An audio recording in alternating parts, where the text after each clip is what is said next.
Welcome to At Midnight, the late-night dive into history, myths, and legends. Beneath the monuments and royal names, ancient Egypt kept its quieter records in mud-brick homes, ink-stained hands, temple courtyards, healing spells, and fields waiting for the Nile. The pharaohs still appear now, and then naturally, because ancient kings were not shy about paperwork. But the shadows belong mostly to the people carrying the jars, tallying the grain, mixing the medicine, and hoping famine stayed far away. This is At Midnight. Let's step into the dark. Before any crown glittered in a temple court, the river had already decided where life could breathe. Ancient Egypt began with water moving through a long country of stone, sand, reeds, mud, birds, fish, and very patient insects. The Nile did not need a throne room to be powerful. It rose far to the south, carried dark silt through the valley, and spread life across land that would otherwise have been mostly a bright, dry argument with death. Kings could claim order. Priests could sing order. Scribes could write order in elegant signs. The river simply arrived, covered the fields, and made the argument unnecessary for a while. The old people of the valley knew two worlds under their feet. There was the black land, dark with flood silt, rich enough to grow grain, vegetables, flax, and fodder. Beside it waited the red land, the desert, pale and severe, where the sun had fewer manners. The two lands were not just colors. They were a map of survival. The black land fed villages. The red land guarded tombs, held quarries, swallowed tracks, and reminded everyone that abundance was not the normal condition of the earth.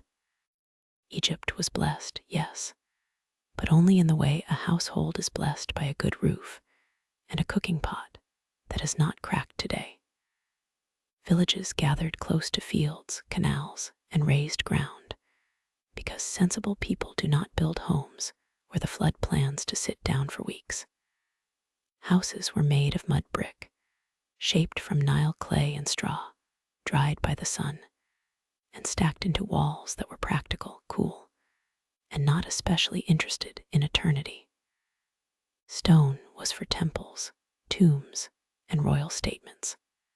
Mud brick was for living, sleeping, cooking, arguing, storing grain, scolding goats, and doing nearly everything that actually keeps a world alive. History, being rather dramatic, preserved the stone and let many of the homes melt back into earth.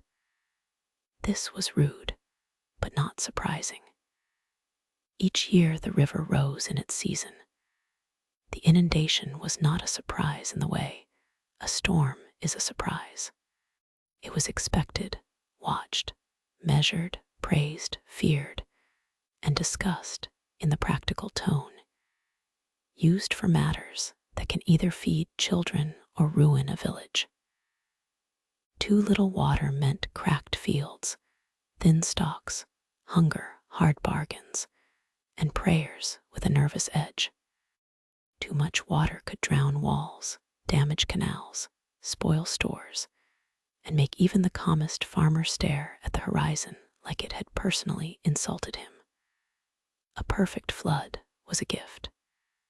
A nearly perfect flood was still welcome. A bad flood became memory, warning, and sometimes theology, because when grain fails, even the gods tend to receive complaints. During the high water, fields disappeared beneath a shining skin. The valley widened into marsh and mirror. Villagers moved differently then. Boats mattered more. Paths changed. Work shifted toward fishing, repairing tools, tending animals on safer ground, gathering reeds, cutting papyrus, moving goods, and waiting for the earth to return. Nobody was idle in the romantic way painted by people who have never lived near a floodplain. Seasonal labor had its own pressure. Nets needed mending, baskets needed weaving, dikes and canals needed watching, animals needed feeding, children needed keeping away from places where crocodiles and deep water had opinions. The river was road, pantry, border, and messenger. Boats carried jars, grain, stone, wood, people, gossip, orders, and gods in festival processions. The current pulled north. The wind often helped sails move south. This was convenient enough to feel designed, though the river accepted no compliments. A farmer could see boats sliding past with cargo from beyond the next bend, and the world might feel both narrow and immense. One village knew another village. A town knew the river landing. A canal joined field to storehouse. A reed marsh joined fish trap to cooking fire. Movement did not erase distance, but it softened it. Along the banks grew reeds and papyrus, thick in places where birds nested and fish stirred the water. Papyrus could become mats, rope, sandals, baskets, light boats, and for the literate few, writing material. It is tempting to make papyrus sound noble at once, because later texts look grand behind museum glass. In daily life, it was also just a plant that could be cut, bundled, bruised, split, woven, pressed, sold, used, and complained about when the quality was poor. Reeds made shade. Reeds made fences. Reeds made simple shelters and traps. The marsh was not decoration. It was a working edge of the world. Fish were common food for many, though not always common in elite art, where people preferred to be remembered as graceful, spotless, and unlikely to smell of nets. Ordinary households knew better. Fish could be caught with nets, hooks, traps, and spears. Some were eaten fresh. Some were dried or salted. Fish brought protein into meals otherwise ruled by bread, beer, onions, and whatever else the season allowed. In the marshes, birds could be hunted, eggs gathered, and plants harvested. The river gave many gifts, but every gift required labor. Egypt did not float into prosperity on a lotus blossom. It worked. Cattle moved through this watery world with slow importance.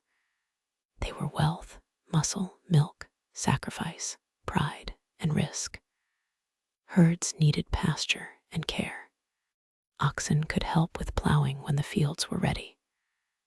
Cattle also appeared in temple offerings and status display, because nothing says human civilization quite like turning a useful animal into both food and symbolism. Goats, sheep, donkeys, pigs in some communities, and birds filled out the animal company of villages. The sound of daily life was not silent majesty.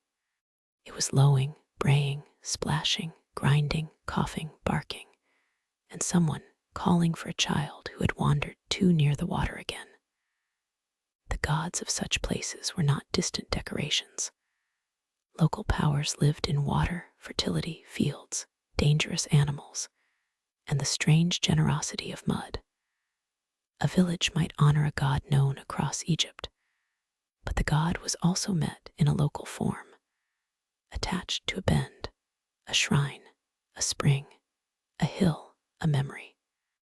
The Nile itself could be praised as a divine force, not because people were simple, but because water that decides whether there will be bread deserves serious language. Fertility was not an abstract concept. It was the swelling river, the pregnant body, the sprouting field, the calf standing for the first time, the storage jar sealed before lean months. Long before royal monuments declared that a king had united lands, ordinary people had learned to read the valley. They knew where the soil held moisture. They knew which paths stayed passable. They knew when insects thickened, when birds came, when fish moved, when mud was ready to shape into bricks. Their calendar was not only formal.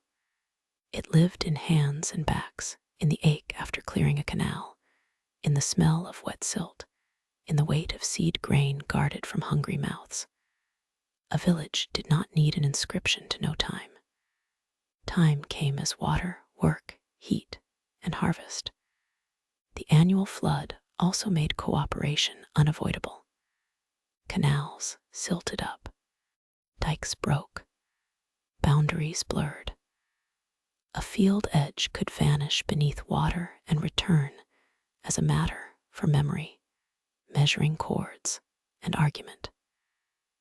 Neighbors who disliked one another still needed to manage water together, which may be one of civilization's quieter jokes.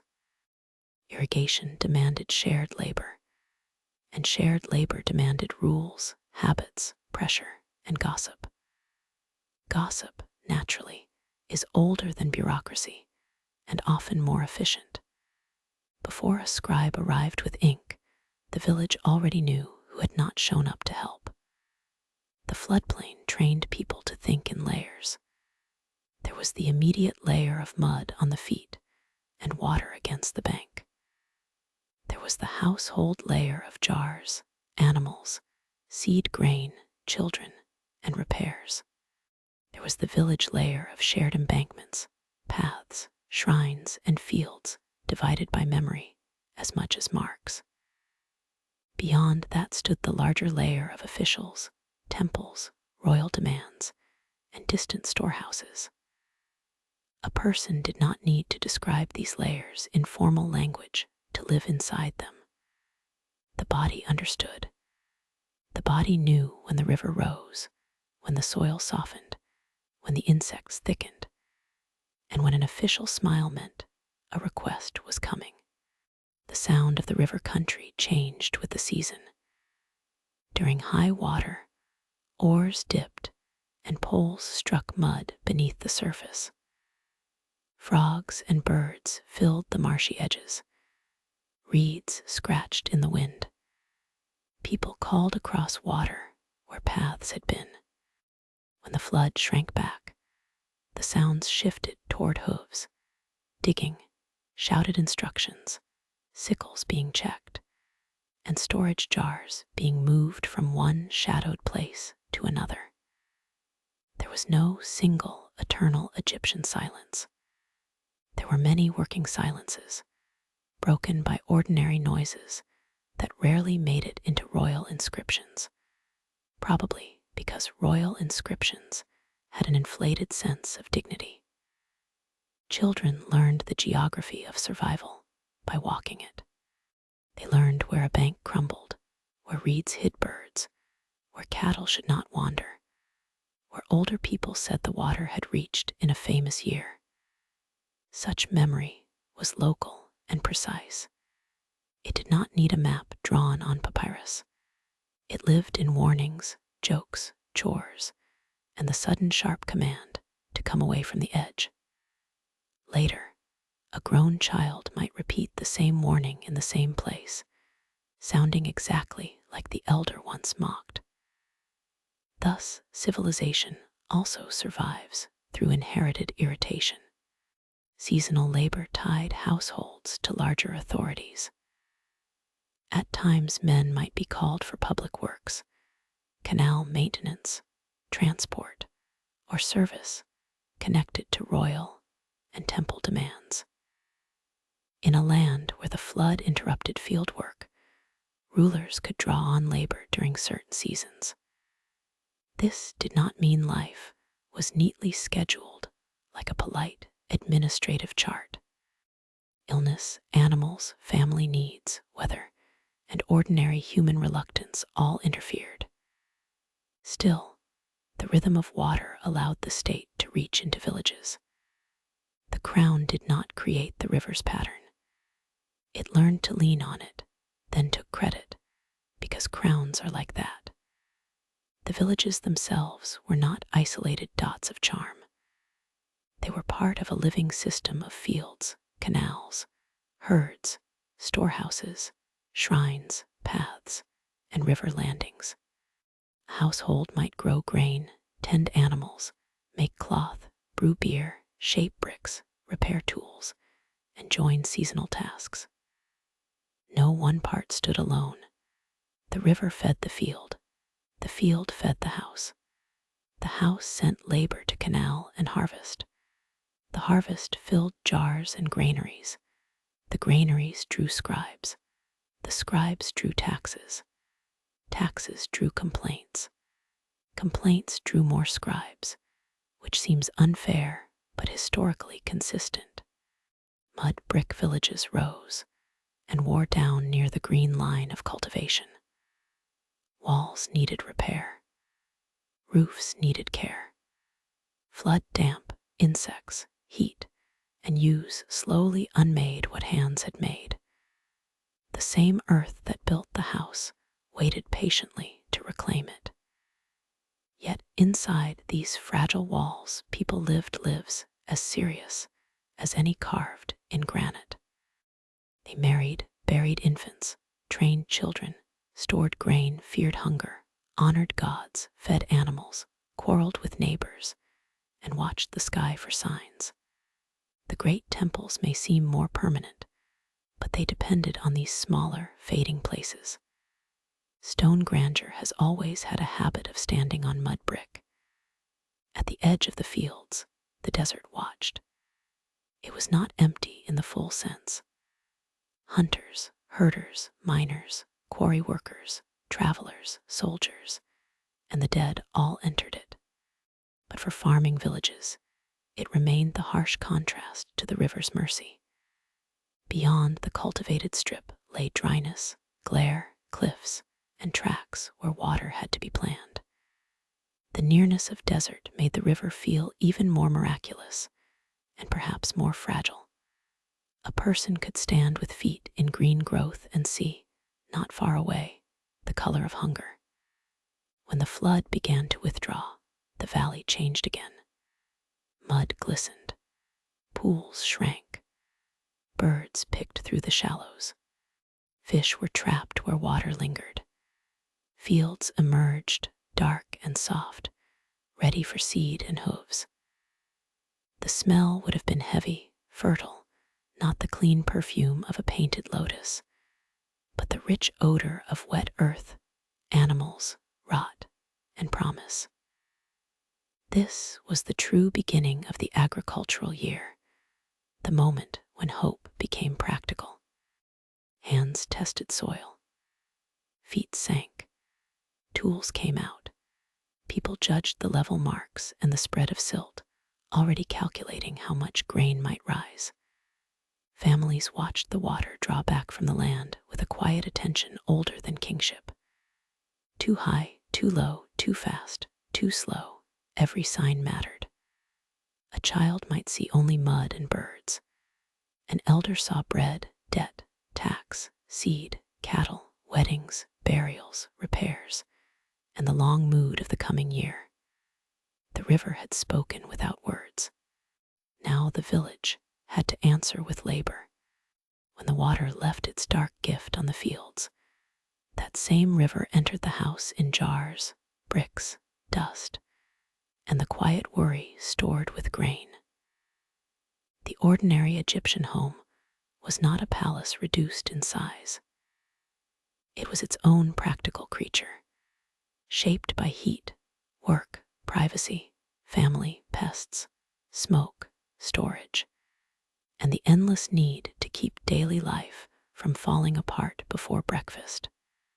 Most houses in villages were made from mud brick, the humble material that did nearly everything, and then politely vanished from history. Clay from the Nile, mixed with straw or chaff, pressed into molds, dried in the sun, and stacked into walls, made rooms where people slept, cooked, gave birth, recovered from sickness, argued about property, and tried to keep cats out of things, with mixed success. The floor was often packed earth. It could be swept, dampened, repaired, and covered in woven mats. It was not precious. It was useful. A floor held the marks of feet, grain dust, ash, dropped crumbs, animal hair, and the small accidents of a household that had no interest in becoming an exhibit. The smooth museum version of antiquity is very calm because nobody is grinding flour in the corner. In a real home, there was texture everywhere. Baskets leaned against walls. Jars stood in shaded places. Tools hung or rested where hands could find them. Children, being ancient but still children, probably moved through all of it with more confidence than caution. Rooms were arranged according to need and means. Some houses were small, crowded, and plain. Others had several rooms, storage areas, a courtyard, and perhaps stairs leading to a roof. Courtyards mattered.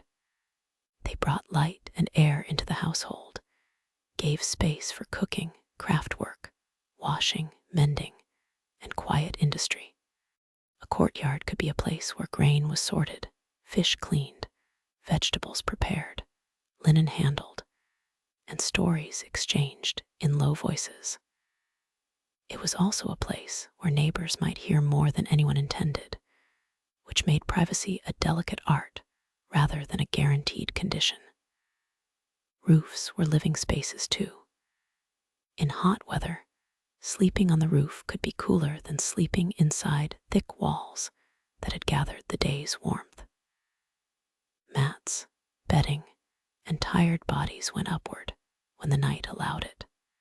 Above the lanes and courtyards, a village roofline held small islands of rest.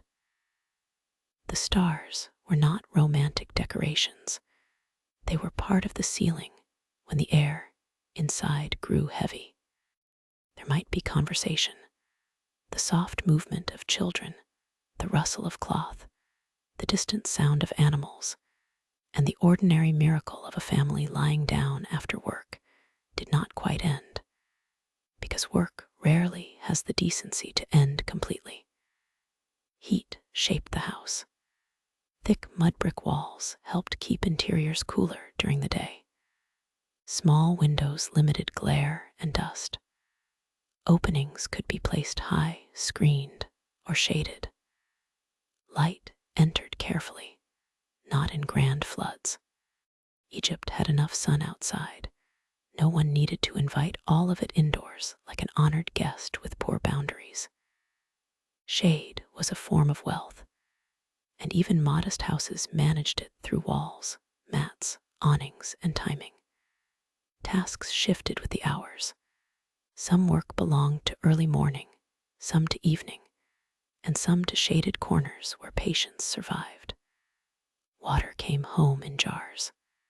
The Nile might rule the landscape, but inside the house, it had to be carried, stored, guarded, and used with judgment. Large ceramic jars held water for drinking, washing, cooking, brewing, and mixing. The labor of carrying water fell into the rhythm of the household, often done by women, children, servants, or whoever could be spared. A jar was not just a container. It was a small household reservoir, a reminder that even in a river country, water did not walk indoors by itself. Civilization has always depended on someone carrying something heavy. Storage jars stood like quiet guardians of survival.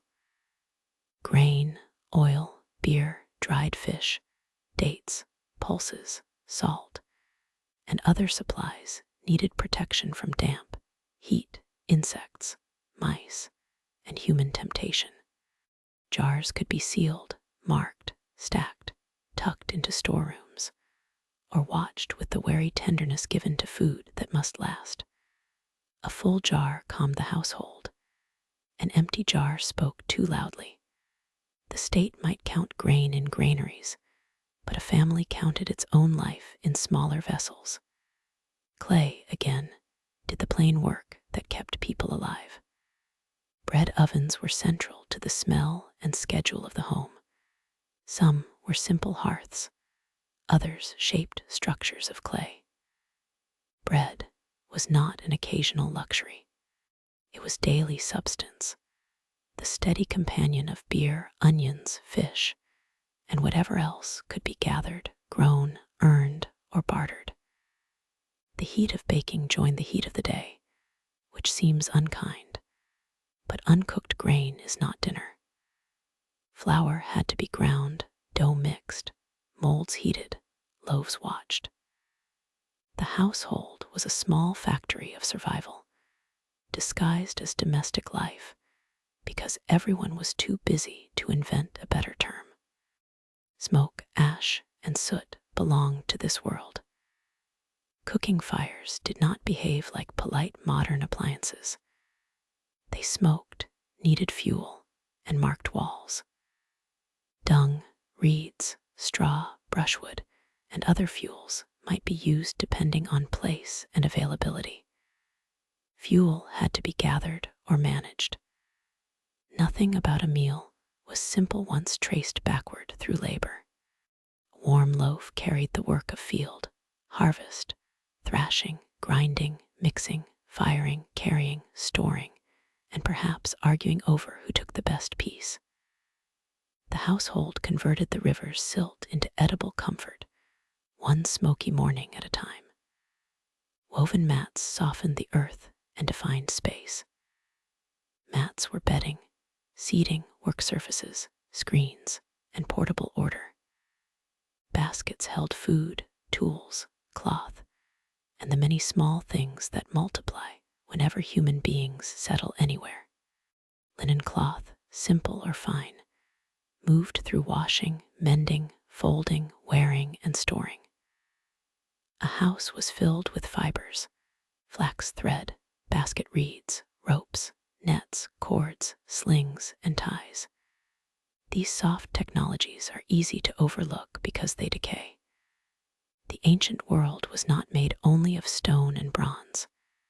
It was held together by string, which is less majestic, but often more important. Family labor filled the rooms. A household might include parents, children, older relatives, servants, dependents, and sometimes lodgers or extended kin. The boundaries were practical, legal, emotional, and occasionally irritating. Women could own property, make contracts, inherit, and manage household resources, though daily life varied by class and period. Men might work fields, serve in crews, manage animals, or perform skilled labor. Children learned by doing. They carried, fetched, watched, copied motions, and absorbed the endless list of things no one writes down because everyone supposedly knows them. Household authority was not a single clean line. Age, gender, property, skill, kinship, and personality all mattered. A sharp-tongued grandmother with control over stored grain may have had more influence than a young man with impressive opinions. Family letters from Egypt can be affectionate, anxious, demanding, and wonderfully human. People complained about neglect, asked for goods, worried about health, invoked gods, and reminded relatives of obligations. The past grows warmer when it stops posing and starts asking why no one has sent the sandals yet. Privacy existed, but it had to work hard. Houses stood near one another. Courtyards opened to sound. Roofs overlooked roofs. Thin lanes carried voices, smells, and news. A village knew itself through observation. Who had bread? Who had debt? Who had visitors? Who quarreled at dawn? Who failed to help? Who lingered too long near another household? Formal government may have rested in officials, scribes, and courts, but informal government lived in gossip. Gossip punished, protected, exaggerated, and preserved. It could be cruel, but it also made a community aware of itself. No royal decree travels faster than a neighbor with fresh information. Pests were part of domestic life, uninvited and extremely committed. Flies, mosquitoes, fleas, lice, mice, rats, beetles, and snakes all belonged to the environment in different ways. Grain attracted creatures. Warmth welcomed them. Water brought them.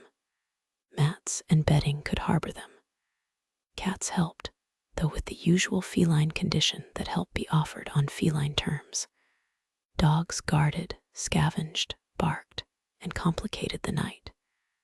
A household shrine might ask divine protection, but a storage jar still needed a good lid.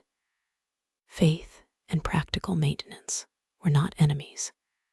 They were co-workers. The doorway marked a soft border between the public lane and the private household.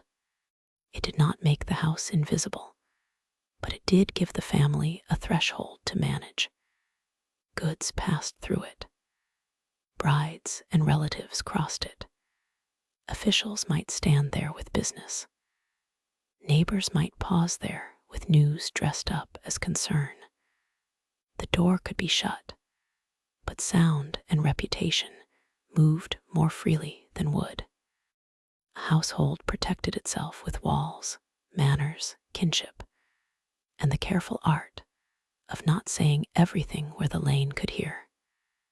Inside, storage shaped behavior as much as furniture did. Jars were placed where heat, damp, children, and animals would do the least damage. Tools belonged in expected corners. Mats could be rolled away to change a room from sleeping place to workspace. The same small area might host grinding, mending, nursing, counting, preparation for a ritual, and a family argument that everyone later pretended had been brief. Space was flexible because it had to be. A house was not full of rooms with single purposes. It was full of tasks waiting for the right hour. Smell was part of domestic knowledge. Fresh bread, beer mash, damp clay, stored grain, old smoke, oil, sweat, livestock, crushed herbs, river water, and drying linen mingled in ways no inscription bothers to preserve. A person returning from the fields could know home by scent before stepping fully inside. A spoiled jar, a smoky oven, a sick animal, or a leaking roof announced trouble through the nose.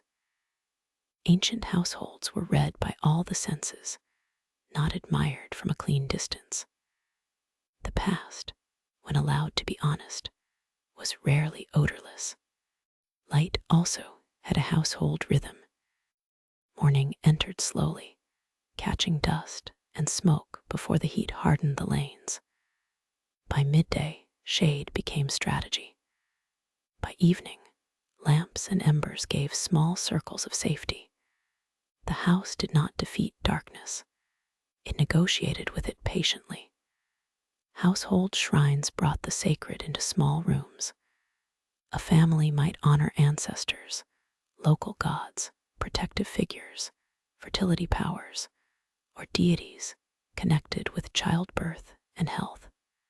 Images, amulets, offering bowls, lamps, and small spaces of reverence made religion domestic as well as grand. Not every sacred act required a columned hall. A whispered plea beside a bed, a bit of food placed for the dead, a charm against danger, a gesture before work began. These belonged to the private life of belief. Temples may have owned vast estates, but household religion owned the anxious hour before a fever broke. The house also held memory. A repaired wall showed where old damage, a jar inherited from a parent carried use beyond its market value. A doorway polished by hands became familiar. A roof corner chosen for sleeping, a courtyard spot used for grinding, a threshold crossed by brides, mourners, children, and officials, all gathered meaning by repetition. most of this meaning was never written. It lived in habit until the house decayed, the family moved, or the village shifted. Archaeology finds the broken pottery. It has to infer the sigh. Daily life moved through light and dark. Before dawn, a household might stir in stages, someone reaching for embers, someone checking water, someone feeding an animal, someone waking a child who would prefer to remain anciently asleep. The first tasks were not dramatic. They were necessary. Grain had to be ground with stones that wore down hands and sometimes left grit in flour. Water had to be poured. Dough had to be prepared. Animals had to be handled before heat rose. The quiet courtyard became a workplace again, as if rest had only borrowed it for the night. The Nile was outside, but never absent. It was in the clay wall, the water jar, the fish bones, the reed mat, the silt on sandals, the grain in storage, the mosquitoes whining in the dark, and the anxiety that followed every flood.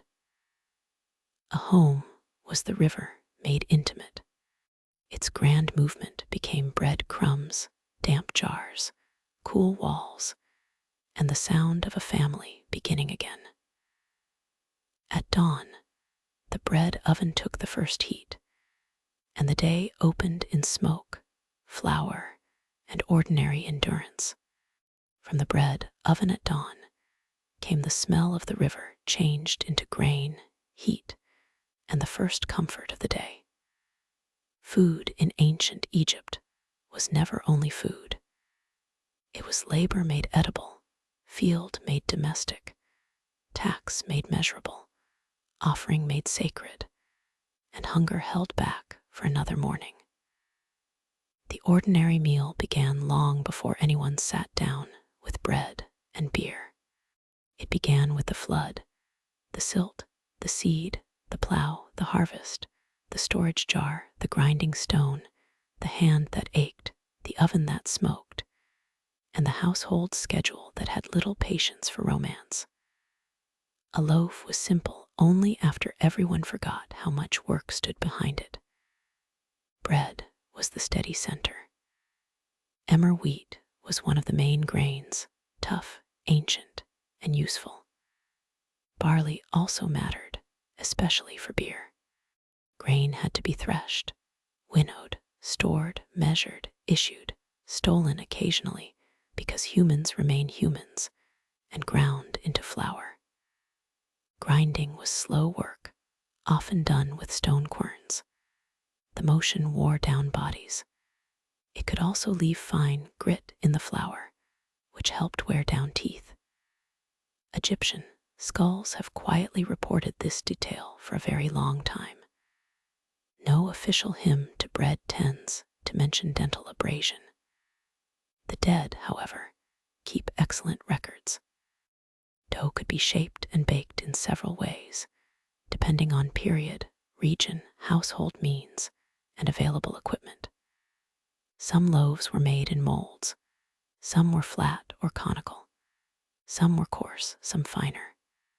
Bread could include flavorings, seeds, dates, honey, or other additions when available, though daily bread for many was plain and heavy enough to deserve respect. It filled the stomach. It traveled to fields. It appeared in wages and rations. It went to the dead as an offering. Bread was so basic that it became a sign for life itself, which is fair. Many civilizations have built poetry on less reliable things. Beer stood beside bread, not as a party trick, but as daily nourishment. Egyptian beer was not modern clear beer with a tidy bottle and a label designed by someone named in a meeting. It was thick, cloudy, made from grain mash, fermented, sometimes strained, and drunk by adults and children in varying strength. It supplied calories, liquid, and a safer option in some contexts than untreated water, though the exact texture and methods changed across time.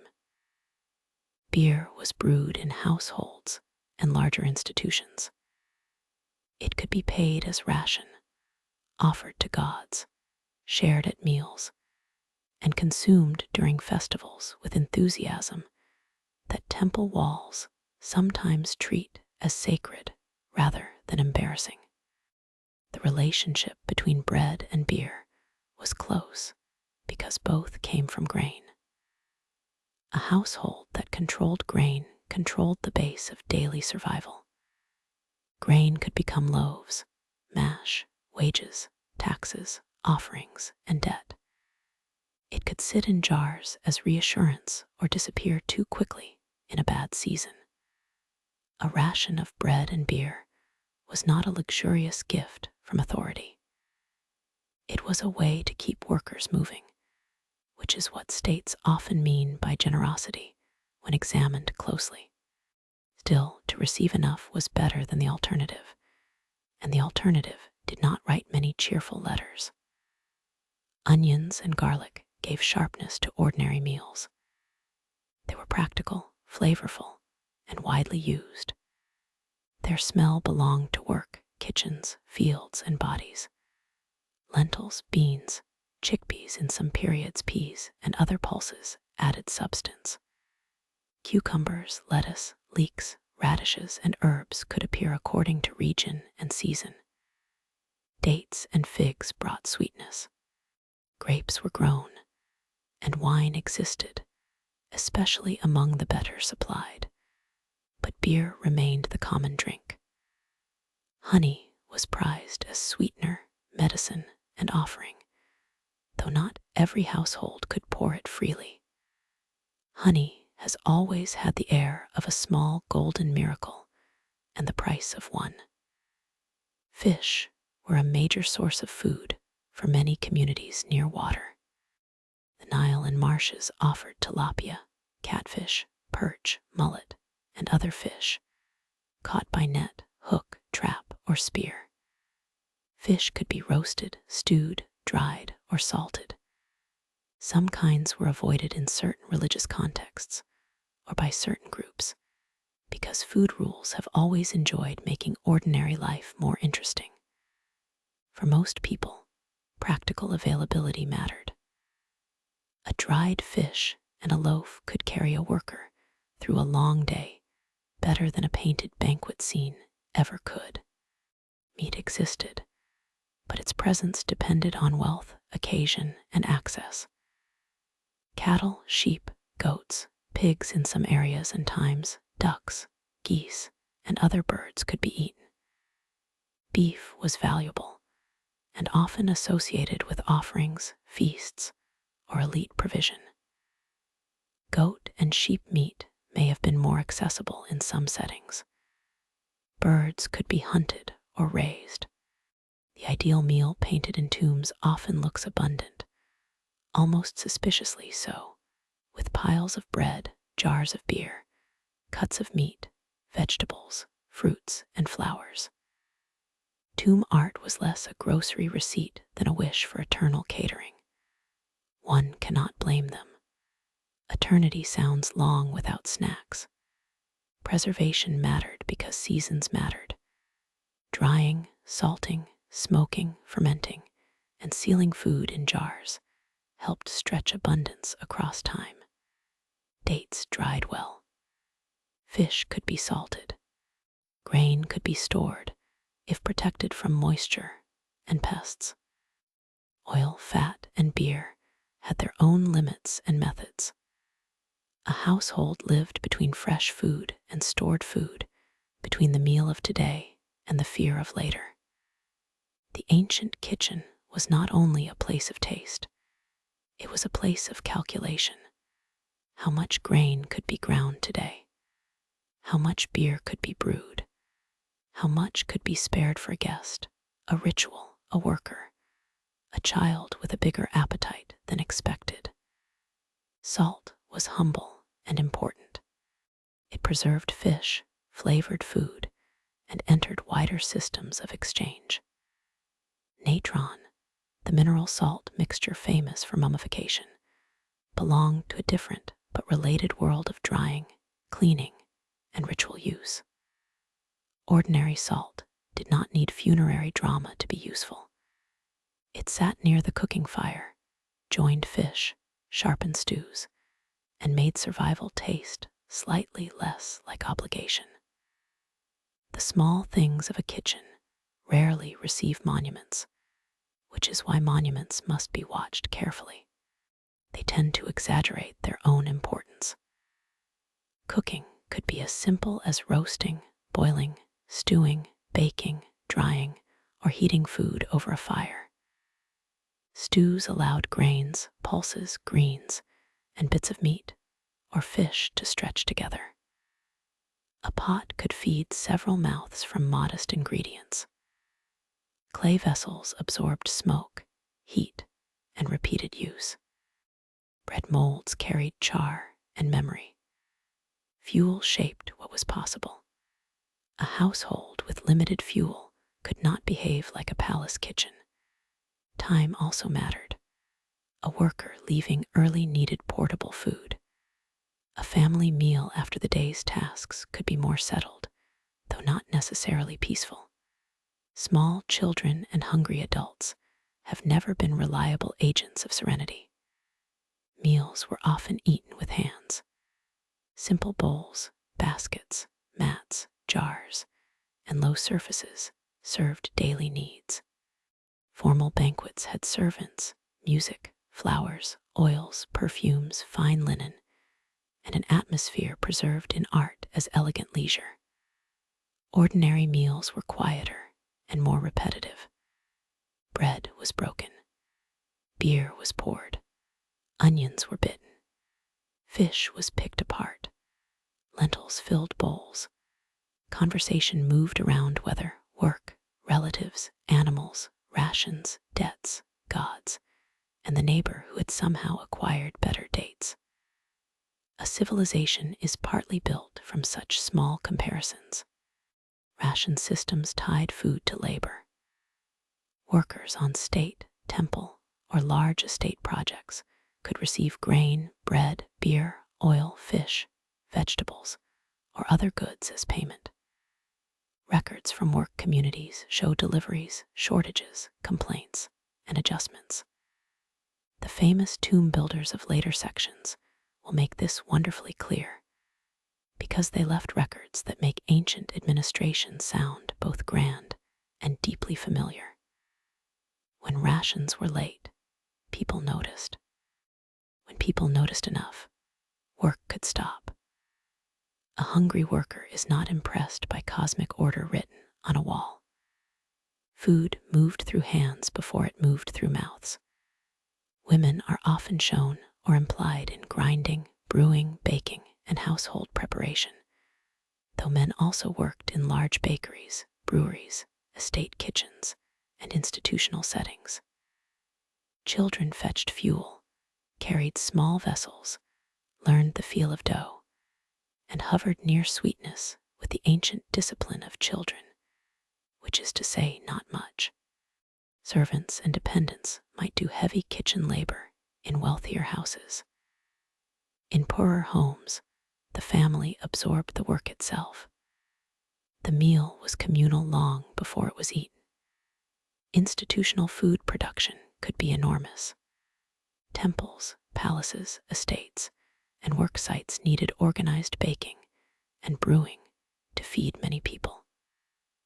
Large ovens, vats, storage areas, and distribution systems turned grain into rations on a scale far beyond the household courtyard. The result was practical, not romantic. Workers required calories. Priests required offerings. Officials required accounts. The gods received their portions with ceremony, and the remaining goods could circulate through temple personnel and dependents. Sacred bread and administrative bread were sometimes closer relatives than poetry might prefer. Etiquette around food revealed relationship and rank. Sharing bread could bind people. Refusing food could insult. providing a meal for guests displayed competence and generosity. Giving offerings to the dead maintained family duty. A superior could distribute rations as authority made edible. A poor household might still offer hospitality within its means, because dignity does not always wait for abundance.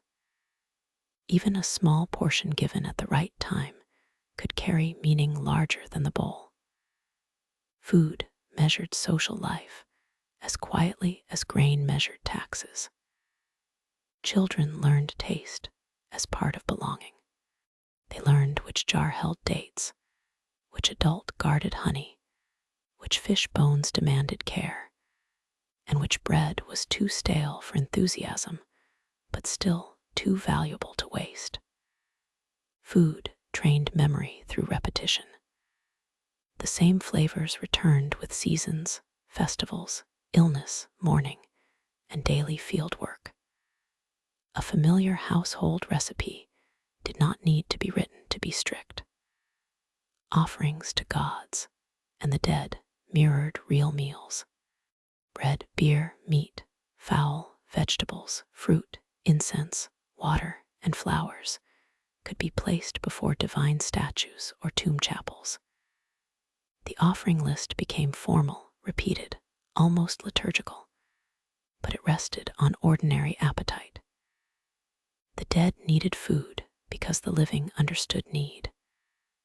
A god received bread because bread mattered. A tomb scene showing endless provisions was not merely decorative. It was a claim that the basic comforts of life should continue beyond death, preferably without the grinding stones. Even the afterlife benefits from labor-saving arrangements. Food also marked status. Fine bread, abundant meat, imported wine, rich honey, costly oils, and varied dishes signaled access to resources. The poor ate more simply and with less security. Yet the difference was not always between having food and having none. It could be between coarse and fine, occasional and regular, fresh and stored, enough and barely enough. A jar half full means something different at harvest than near the lean edge of the year. Class lived in texture, flavor, quantity, and anxiety. The elite might worry about estate accounts. The poor worried about the pot. Taste is harder to recover than ingredients. Ancient Egyptian food was probably more varied than the dull phrase ancient diet suggests. Garlic, onions, herbs, beer, honey, fruits, fish, roasted birds, stews, oils, and fresh bread could create strong, earthy meals. Smoke and fermentation added depth. Coarse flour added weight. Grit added unwanted crunch, because history is not kind in every bite. The scent of a village morning was grain dust, smoke, beer mash, animals, river damp, and human labor. It was not the perfume of a royal tomb. It was more alive. Hunger was always near enough to be remembered. A good harvest filled jars and allowed generosity. A poor one tightened faces. Families might reduce portions, borrow, sell goods, seek work, move, appeal to officials, or lean harder on kin. Children, the old, the sick, and the poor suffered first. Egypt's reputation as a land of abundance is not false, but abundance was managed, uneven, and vulnerable. The Nile gave, but it did not sign a contract. Food systems were an achievement, not a guarantee. At the end of a meal, little might remain but crumbs, fish bones, onion skins, damp bowls, and the sleepy heaviness that follows enough food. Enough was the quiet word. Enough bread, enough beer, enough grain sealed away, enough fuel for the next baking, enough luck until the fields ripened. Behind every loaf stood the agricultural year, waiting beyond the house. The taste of bread led back to furrows, canals, cattle, seed, and the broad black soil where the next meal had to begin. Beyond the meal waited the field, where comfort had to be earned again from mud, water, animals, and a sky that offered no apologies. The agricultural year in ancient Egypt followed the river, but it was not gentle just because it was rhythmic. Rhythm can still be exhausting. The flood rose, the flood withdrew. The fields were planted, the crops grew, the harvest came, and then the cycle prepared to begin again. This sounds almost peaceful from a distance, which is how distance gets away with so much. Up close, the year was labor, timing, anxiety, repair, measurement, animal management, tax pressure, and the old human hope that this season would not be the one remembered for hunger. After the inundation, the soil lay dark and wet. Basin irrigation held water in controlled areas, using embankments and channels to manage the flood's spread. Farmers did not simply wait for nature to behave. They shaped the floodplain with dikes, basins, sluices, and canals, maintaining a landscape where water could be stored, guided, and released. This required communal labor and constant attention. A broken bank could ruin a field. A blocked channel could starve one plot while drowning another. The Nile was generous, but only after people did a great deal of muddy negotiation. Canal clearing was one of the unglamorous foundations of civilization. Silt built up, reeds grew, banks slumped, animals damaged edges. People dumped things where they should not, because ancient people were not magically tidier than modern ones. Clearing canals meant bending, digging, hauling, sweating, and possibly listening to officials explain urgency from a cleaner spot. Yet, without this work, fields suffered. The canals carried the river's gift from broad flood to practical field. They were veins through the black land, and like veins, nobody praised them enough until something went wrong. Planting came when the soil was ready. Seed grain was precious because it was food withheld from the mouth for the sake of the future. That decision carries a quiet severity. To plant is to trust time. Farmers scattered seed, drove animals over the field to press it into wet soil, and used hoes or plows according to the work and means available. Wooden plows drawn by oxen could break the softened ground. Hoes shaped smaller patches. Hands corrected what tools missed. The field was not a flat symbol of fertility. It was a surface worked again and again until grain had a chance. The main crops included emmer wheat and barley, the pillars of bread and beer. Flax grew for linen. Vegetables and garden plots added variety. Fodder supported animals. Orchards and vineyards existed where conditions and wealth allowed. The agricultural world was layered. Large estates, temple lands, royal lands, local holdings, family plots, leased fields, and arrangements that shifted over the long sweep of Egyptian history. The simple phrase farmers grew grain hides a web of ownership, obligation, status, and record keeping.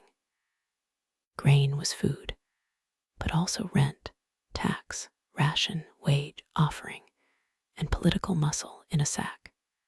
The seasons named by Egyptians tied life to water and growth.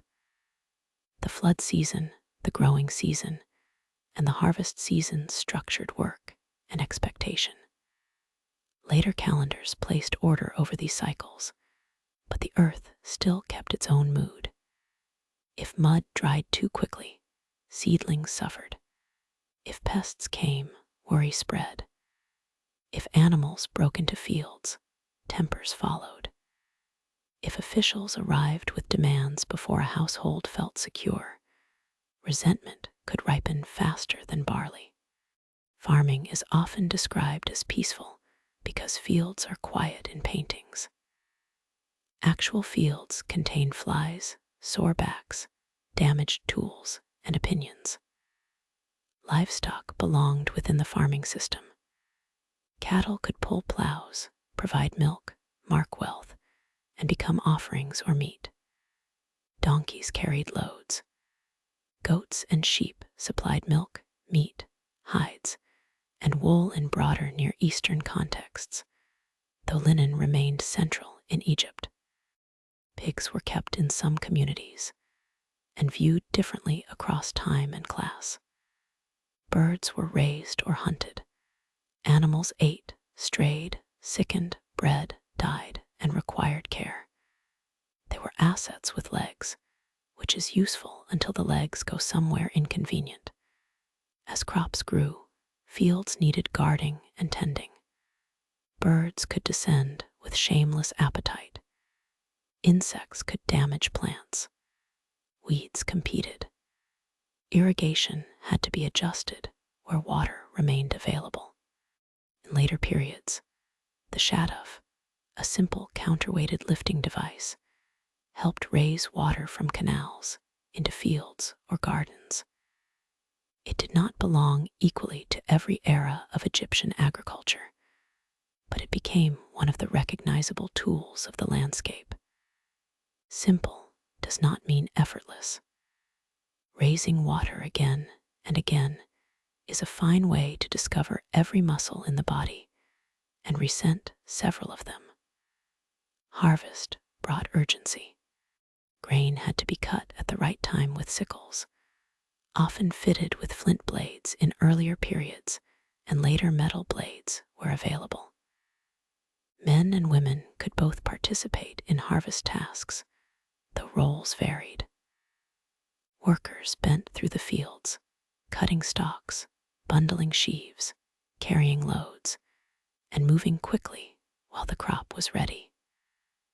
The harvest scene in tomb art may look orderly, almost cheerful.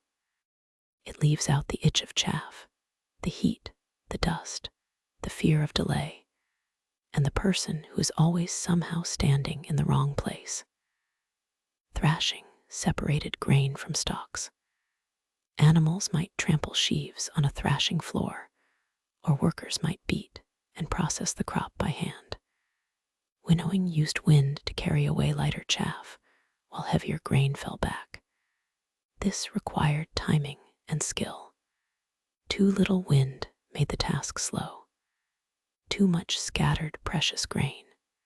The harvest then moved into measures, baskets, sacks, and storage.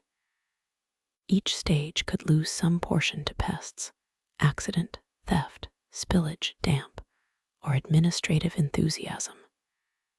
Grain was never fully safe until eaten, and even then it might be criticized by someone with bad teeth. Storage was the bridge between harvest and survival. Granaries could be household scale, estate scale, temple scale, or state scale. Round or vaulted storage structures, sealed bins, and large storehouses preserved grain for rations, taxes, seed, offerings, and emergencies. A full granary represented order. It also represented authority, because whoever controlled stored grain controlled time. Hunger gives power to the person with the key. Temples and estates could accumulate enormous resources, while village households counted smaller reserves, and hoped officials did not count too eagerly. Taxes in grain brought the farmer into direct contact with the machinery of administration. Officials and scribes measured fields, estimated yields, recorded obligations, and collected shares. The state needed grain to feed workers, soldiers, priests, dependents, and institutions. That need did not always match the farmer's sense of what could be spared. A field might look productive from a distance, especially to someone paid to believe in productivity. The difference between expected yield and actual hardship could become a source of argument, evasion, pleading, or punishment. Not every agricultural task belonged to the open field. Garden plots near houses, canals, or estates could grow vegetables, herbs, vines, fruit trees, and flowers. These smaller spaces required careful watering and constant attention. They added flavor, medicine, scent, offerings, and status to the world of grain. A garden could be practical and beautiful at once, which is annoying for tidy categories. Lettuce might feed a household, appear in religious symbolism, and stand in a bed of watered soil that took real effort to maintain. Even beauty had a work schedule. Tools carried the marks of repeated seasons. Wooden hoes, baskets, ropes, yokes, plows, sickles, and storage equipment needed making and repair. A broken tool at harvest was not a philosophical inconvenience. It was a problem with a deadline. Wood could be scarce or costly, so handles were kept, mended, reused, and valued. Flint blades might be set into sickles and replaced as they wore. Metal tools existed, but availability varied and value mattered. The field was full of technology, much of it simple, efficient, and completely uninterested in looking impressive behind glass. Labor groups formed and dissolved with the season. Kin worked together. Neighbors helped or competed.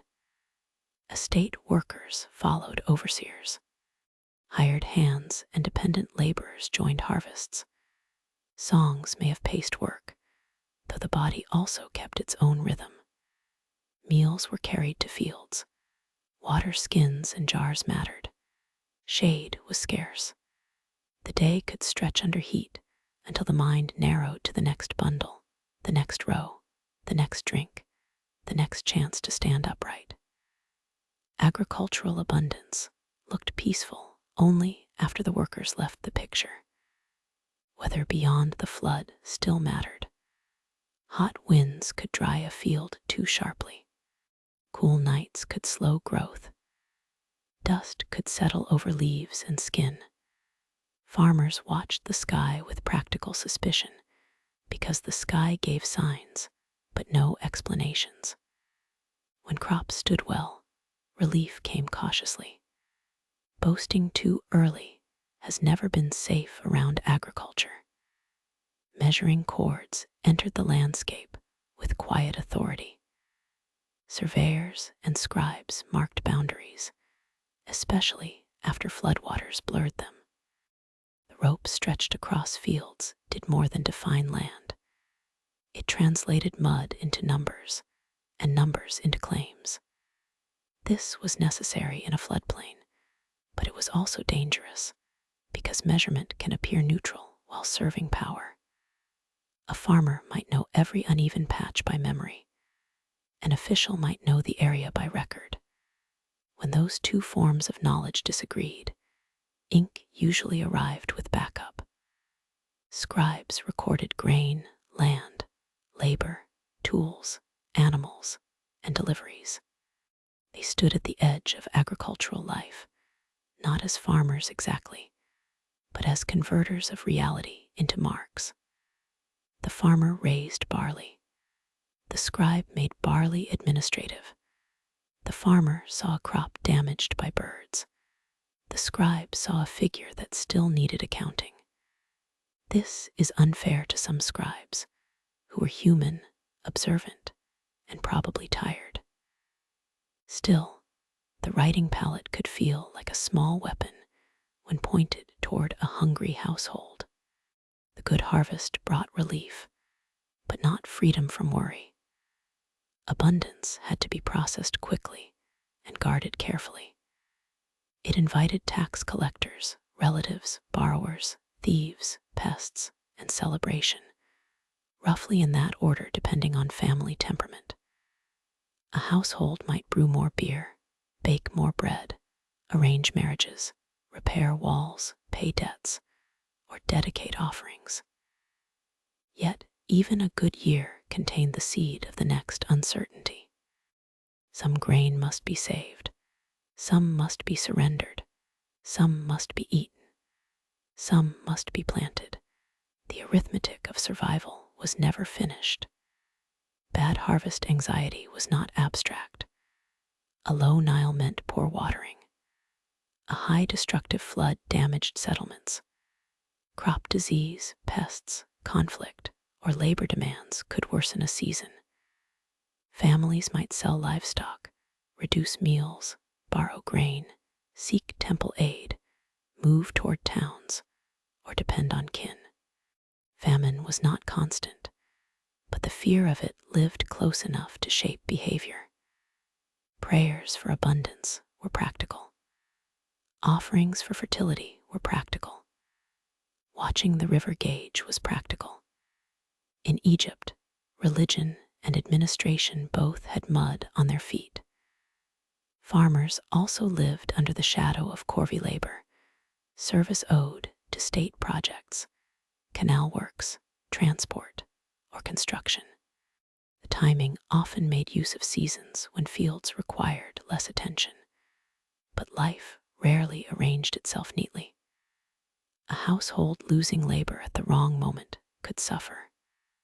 Royal monuments depended on organized labor, and organized labor depended on agricultural cycles. The stones of kings were lifted, in part, by the fact that the Nile flooded fields on schedule often enough to free hands temporarily. The king's eternity had a seasonal labor calendar, very majestic, naturally. In village memory, each year became a story. The flood that rose well, the canal that broke, the official who demanded too much, the ox that died, the barley that filled the bins, the locusts, the neighbor's field that somehow prospered, the tax measure that seemed suspiciously generous to the state, and less so to everyone else. These stories taught the next generation what to watch. Farming knowledge lived in bodies and sayings as much as in records.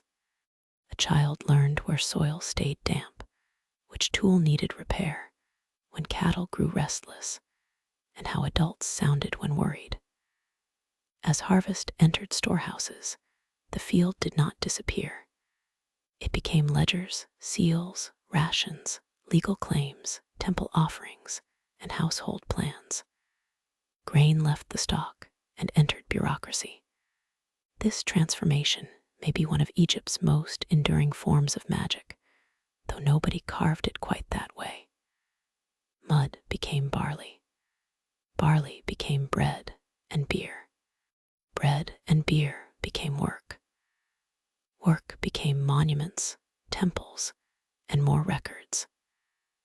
At the end of the agricultural year, measuring cords tightened across the land, and writing pallets arrived to make the harvest speak in ink.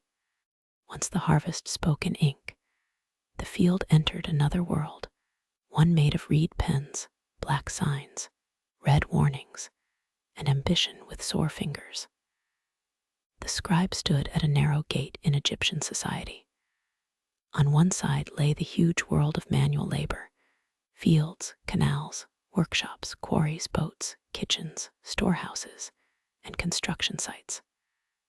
On the other side lay records, accounts, letters, legal claims, temple inventories, tax lists, school exercises, and official memory.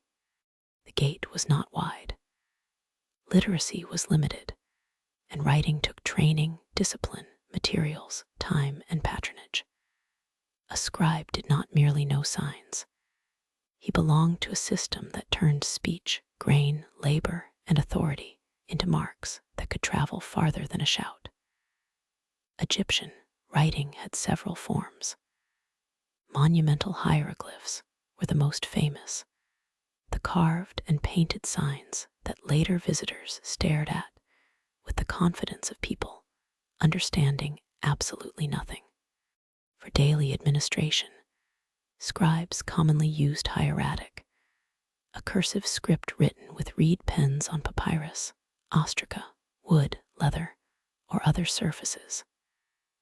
Hieratic was quicker than formal hieroglyphic writing, better suited to accounts, letters, drafts, and business. It could be elegant, cramped, hurried, practiced, or ugly. Bureaucracy does not require beauty, though it occasionally borrows it for prestige. The writing kit was modest and powerful. A scribe used a palette with spaces for ink cakes, usually black and red. Black ink served most text. Red ink marked headings, totals, corrections, dangerous names, special instructions, or emphasis, depending on context. A reed pen, cut and shaped, carried ink across the writing surface. Water revived the ink.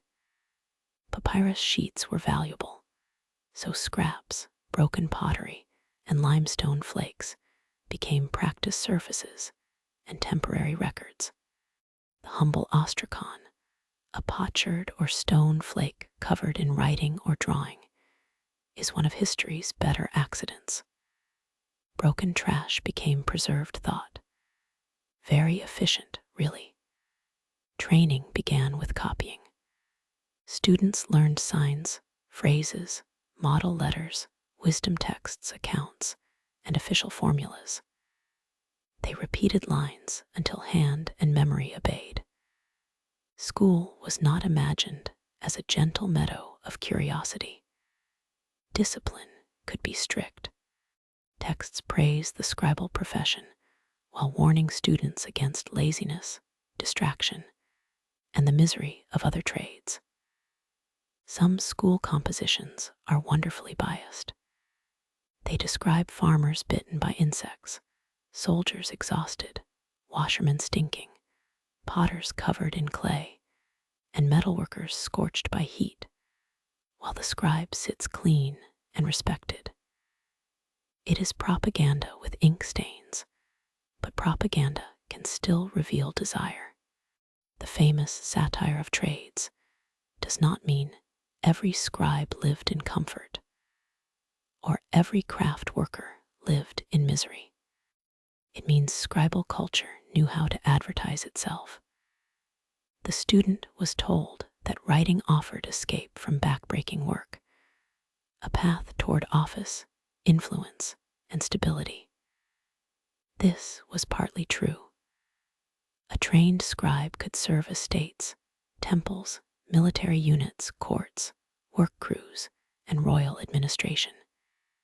He could record taxes, issue rations, draft letters, copy orders, manage accounts, and preserve legal matters. Could also spend long hours totaling grain entries, while someone more important demanded accuracy. Prestige has paperwork. Schools were probably attached to institutions such as temples, administrative offices, or elite households, with training varying by period and place. Not every village had a formal classroom in the modern sense. Apprenticeship and institutional learning overlapped. Students learned by copying existing texts and by absorbing the habits of officials. Mistakes were corrected. Hands cramped, ink blotted, reed pens split. The line between education and clerical labor may have been pleasantly thin for the supervising adult. A student copying grain accounts was learning, yes, but the grain did not account for itself.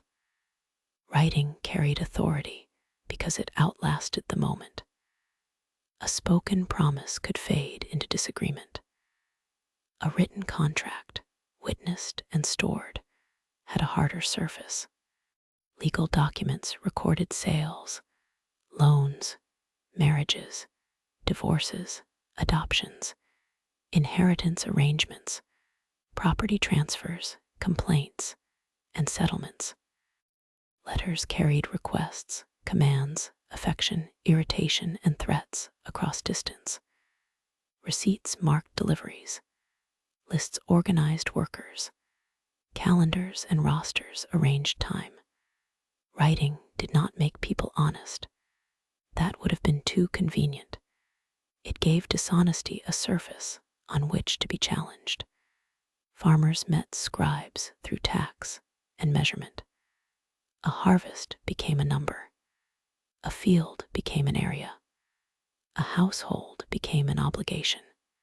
Scribes recorded what was owed and what was delivered, sometimes with admirable precision, and sometimes with the kind of confidence that makes other people nervous.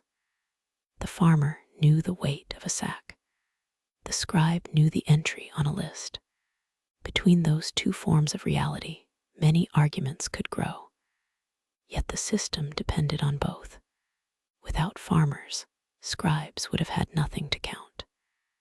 Without scribes, authorities would have had to trust memory, which is charming until grain is involved. Temple administration needed scribes constantly. Offerings, land holdings, herds, workshops, personnel, festivals, storage rooms, and deliveries all required records. A temple was a sacred house, but also an economic institution with fields, workers, animals, and goods. The divine statue might receive incense and hymns in the hidden sanctuary, while outside, scribes recorded barley, linen, oil, and geese. This is not a contradiction. In Egypt, holiness needed inventory. The gods were eternal, but someone still had to note how many jars arrived. The state also leaned on scribes for labor organization. Work crews needed rosters. Absences needed explanations. Tools needed issuing. Rations needed calculation. Stone, timber, pigment, rope, grain, and beer all moved through written systems. In workmen's villages, records could become intimate.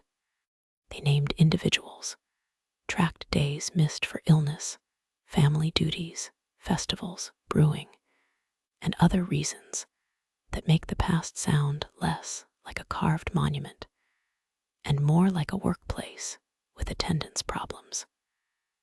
Scribes did not merely record grand commands. They recorded ordinary excuses, which may be one of the finest services ever rendered to history. Letters show scribes at their most human.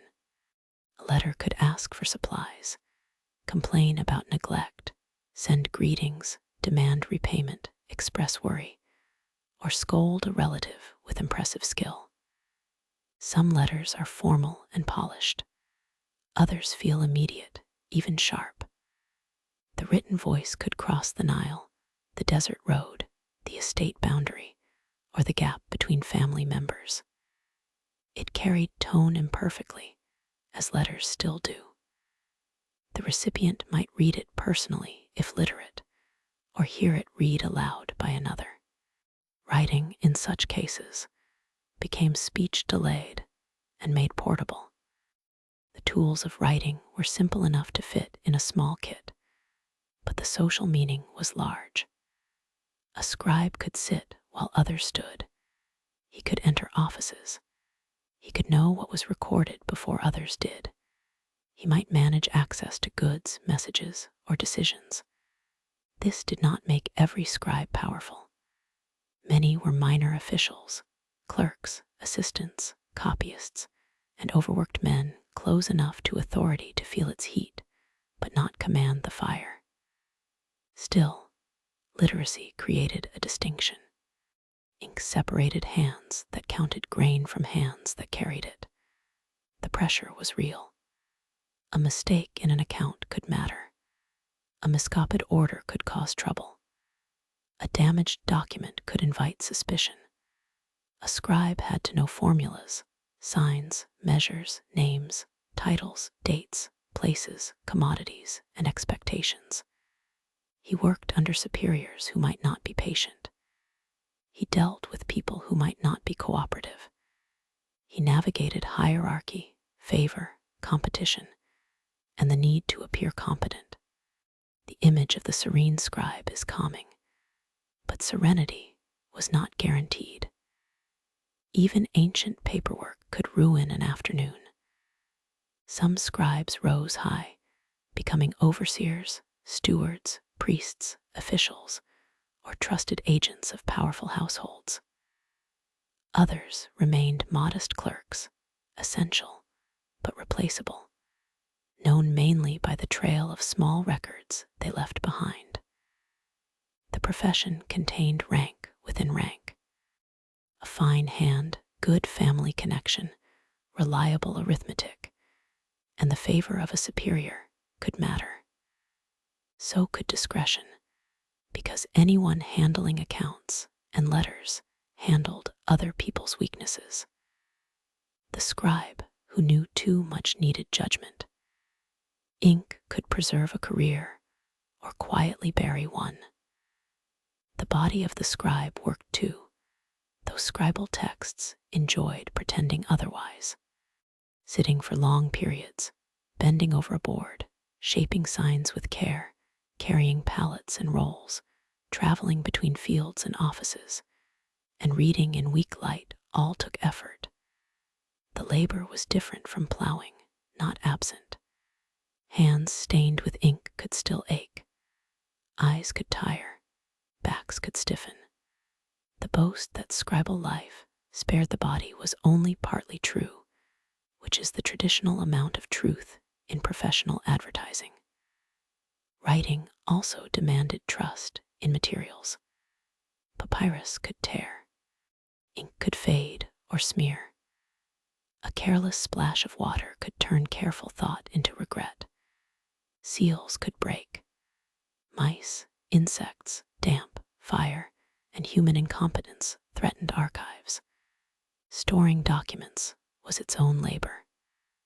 A record mattered only if it could be found when needed, a rule that many later offices have bravely continued to ignore.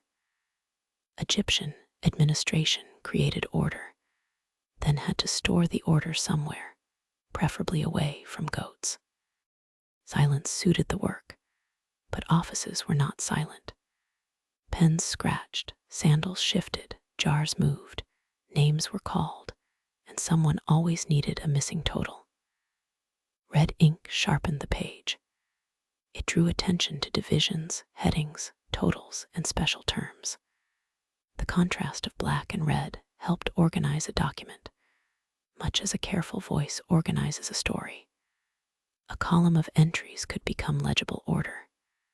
Grain, oil, fish, bricks, linen, days, names, and places lined up beneath the pen. The page made the world behave, at least visually. Of course, outside the page, a donkey might refuse to move, and a worker might fail to appear. Writing could command reality. Reality often requested amendments. Papyrus was valuable enough to encourage reuse and economy. Documents might be written on both sides, cut down, copied, stored, or discarded when no longer useful. Ostraca preserved drafts, notes, sketches, calculations, literary passages, and school exercises. These informal surfaces bring scribal life close. They show practice, error, humor, routine, and the rough edge of administration. A polished inscription declares, an ostracon mutters. Both are useful, but the muttering often feels more honest. Scribes also preserved literature, wisdom, hymns, tales, instructions, and religious texts. The same profession that counted jars could copy stories of shipwrecked sailors, eloquent peasants, divine disputes, and moral teachings. Writing made culture durable. It allowed old phrases to be taught, admired, revised, and misunderstood by later students, a tradition every school has maintained with dedication. The literary scribe and the accounting scribe were not always separate worlds.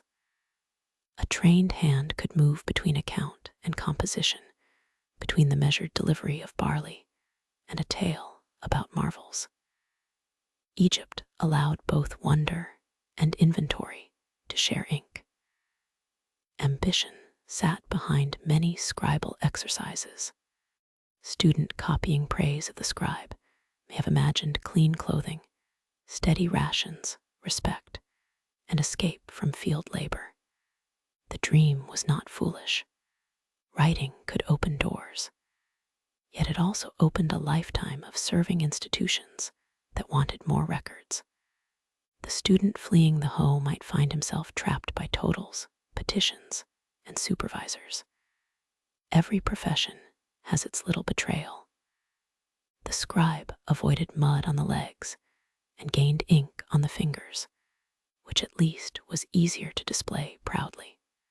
The narrowness of literacy also shaped power in families. A literate relative could help manage contracts, letters, and claims.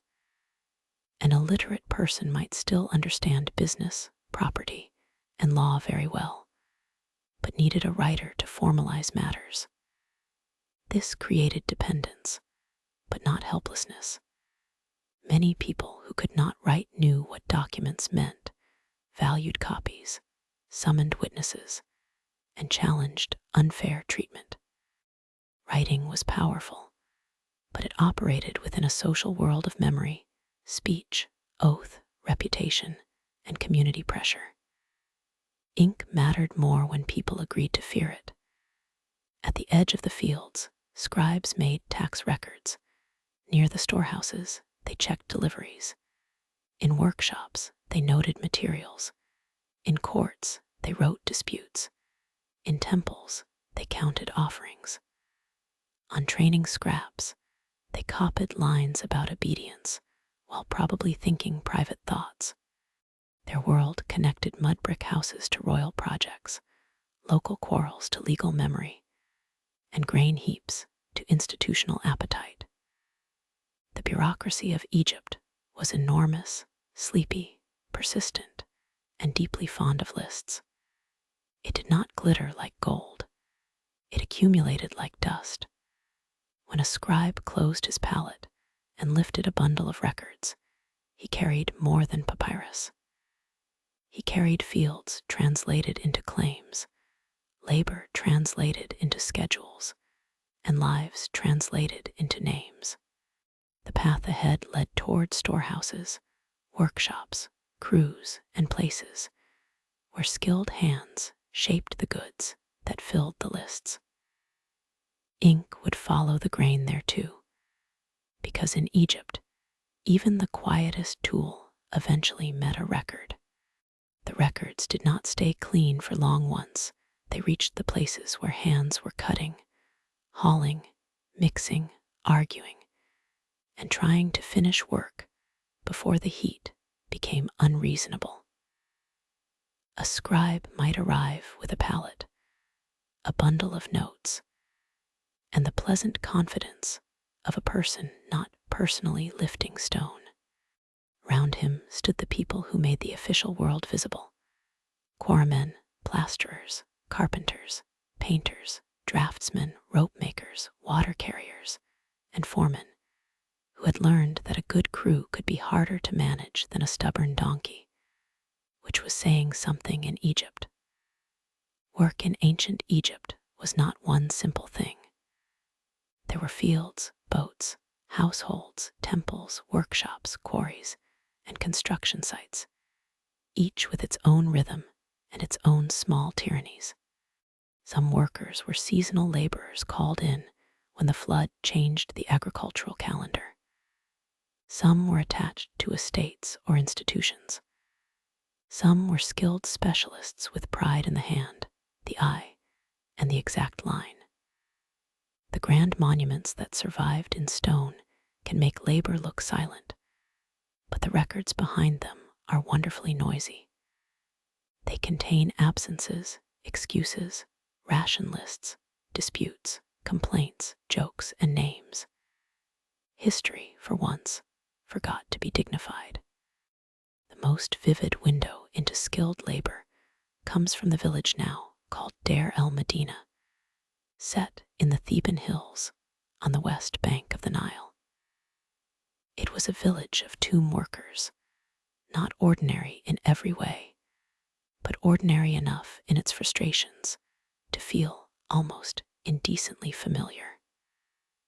The men of the crew worked on royal tombs in the Valley of the Kings and later nearby burial places, carving and decorating chambers meant to hide the dead ruler from robbers and time. Time naturally behaved badly, and robbers behaved like robbers. Still, the workers left behind a dense scatter of ostraca, letters, accounts, and notes that open a side door into daily life. The village sat in a dry, enclosed landscape, away from the green fields. Its houses were packed close along narrow lanes, with mud brick walls, courtyards, storage places, and roofs that caught the cooler air. Families lived there, not just workmen in a camp.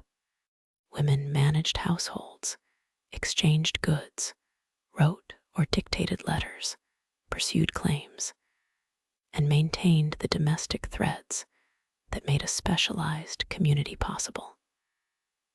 Children grew up among people who knew stone dust, pigment, gossip, and the uneasy blessing of royal employment. The West Bank was the land of tombs, but it was also a place where laundry had to dry and supper still had to be arranged. Eternity was nearby, inconveniently sharing space with chores. The crew itself was organized with care. There were two sides, often described as left and right, each with workers, deputies, and foremen. The foreman was not merely a boss with a louder voice. He had to coordinate labor, receive instructions, deal with supplies, report progress, and negotiate the moods of men whose skills were needed. He also lived among them, which made authority intimate and sometimes exhausting. A foreman could not simply vanish into a palace office after issuing an order. His neighbors knew where he slept. The workers traveled from the village to the tomb site for stretches of labor. They might stay in huts near the valley during working periods, then return to their families on rest days. The tomb chambers demanded precision. Stonecutters opened passages and rooms into the limestone, shaping walls that had to receive plaster and painted scenes. Draftsmen drew the guiding lines and figures. Painters filled forms with mineral color. Plasterers smoothed surfaces. Others carried water, tools, baskets, wood, lamp wicks, and food. The finished tomb could seem supernatural, but it began as a workplace where light had to be brought into darkness, and every practical need had to be counted. The oil for lamps mattered. So did the quality of the wicks. A dark tomb chamber was not improved by mystical intentions alone. Work needed light, and light needed supply. The workers used simple lamps that burned oil or fat, producing enough glow for close labor. Soot was a problem. Air was a problem. Heat was a problem. Dust was always present. That ancient colleague who attended every shift without being invited. The smooth painted walls that now seem quiet were born from cramped positions, sore backs, careful hands, and someone probably muttering about tools. Payments often came as rations rather than coins. Grain was central, measured out to sustain households. The ration system connected the royal tomb workers to wider state storage and distribution. Fish, vegetables, oil, beer, firewood, and other goods might appear in the records as part of the expected support. A skilled worker in such a village could have a level of security greater than many farmers, but security depended on delivery. When rations were late, patience thinned. The stomach has never been impressed by administrative explanations. One of the famous episodes from Deir el-Medina concerns labor strikes during the reign of Ramesses III, when workers protested delayed rations. They stopped work, left the necropolis area, and sat down near official places until their grievances were heard. The event is sometimes called one of the earliest recorded strikes, though the workers themselves were not trying to become a neat footnote in labor history. They wanted food owed to them. Their words, preserved through scribal record, are plain in their force. Hunger had entered the village. Supplies had not arrived. Work for the king's eternity could pause if living families were neglected. A royal tomb could wait. Bread could not. Absence records add another human layer. Men missed work for illness, family duties, brewing beer, helping with a burial, being bitten by a scorpion, or attending to a wife or mother. Some excuses sound serious. Some sound suspiciously comfortable. The records do not always allow judgment, but they remind the mind that ancient labor was not an endless line of anonymous bodies. A man could be absent because his eye hurt, because his wife was bleeding, because he was making offerings, because he was wrapping a dead relative, because he was simply not there, and somebody with a brush wrote it down. Bureaucracy may be dull, but it can be generous by accident. Craft pride mattered. The tomb workers were not merely forced hands dragging stone in a royal fantasy. Many were trained specialists whose families passed knowledge across generations. A draftsman needed a disciplined eye. Egyptian art followed conventions of proportion and form, not because artists lacked imagination, but because sacred images had to work in a stable visual language. A body, a hand, a stride, a seated figure, a god's crown, a line of offering bearers. Each element belonged to a system. Within that system, skill showed in balance, clarity, and confidence. A poor line could disturb the whole wall. A good line disappeared into inevitability, which is the cruel fate of excellent craft. Painters worked with pigments prepared from minerals and other materials. Red and yellow ochres came from iron-rich earth. White might come from gypsum or related substances. Black came from carbon. Blue and green could involve copper minerals or manufactured compounds. The colors were ground, mixed, and applied over prepared surfaces. The palette of a tomb was not random decoration. Color carried order, life, skin, linen, water, plants, night, and divine presence. The worker grinding pigment may have been handling theology in powder form, though he may also have been thinking about lunch. The scenes in royal tombs were not meant as entertainment. They were tools for survival, maps of the underworld, declarations of rebirth, hymns, gates, guardians, spells, and cosmic schedules. The artisans who painted them inhabited a world where image and word had power. A correctly made figure could participate in reality. A name preserved could help a being endure. Damage to an image could injure meaning. The workers therefore stood between practical craft and sacred consequence. Their hands joined plaster to hope. Deir el-Medina also produced private tombs for its own community, and these show how artisans imagined their own afterlife. Some of the most intimate and beautiful non-royal tombs belonged to people connected to this village. In those spaces, a workman could appear with family, offerings, gods, fields of the blessed, and scenes of worship. The men who built royal eternity wanted their own share, naturally. It would have been rude for eternity to be available only to employers. Family letters from the community reveal ordinary tensions. People wrote about property, illness, missing goods, marital trouble, and obligations between relatives. Women appear as active figures in these documents, not decorative shadows. They owned and managed property, made complaints, sent messages, and navigated the social networks of the village. A wife might demand support. A mother might be invoked. A sister might become part of an inheritance dispute. The household was not separate from the work crew. It was the reason rations mattered and the place where wages turned into life. There were also servants, dependents, and inequalities within the village.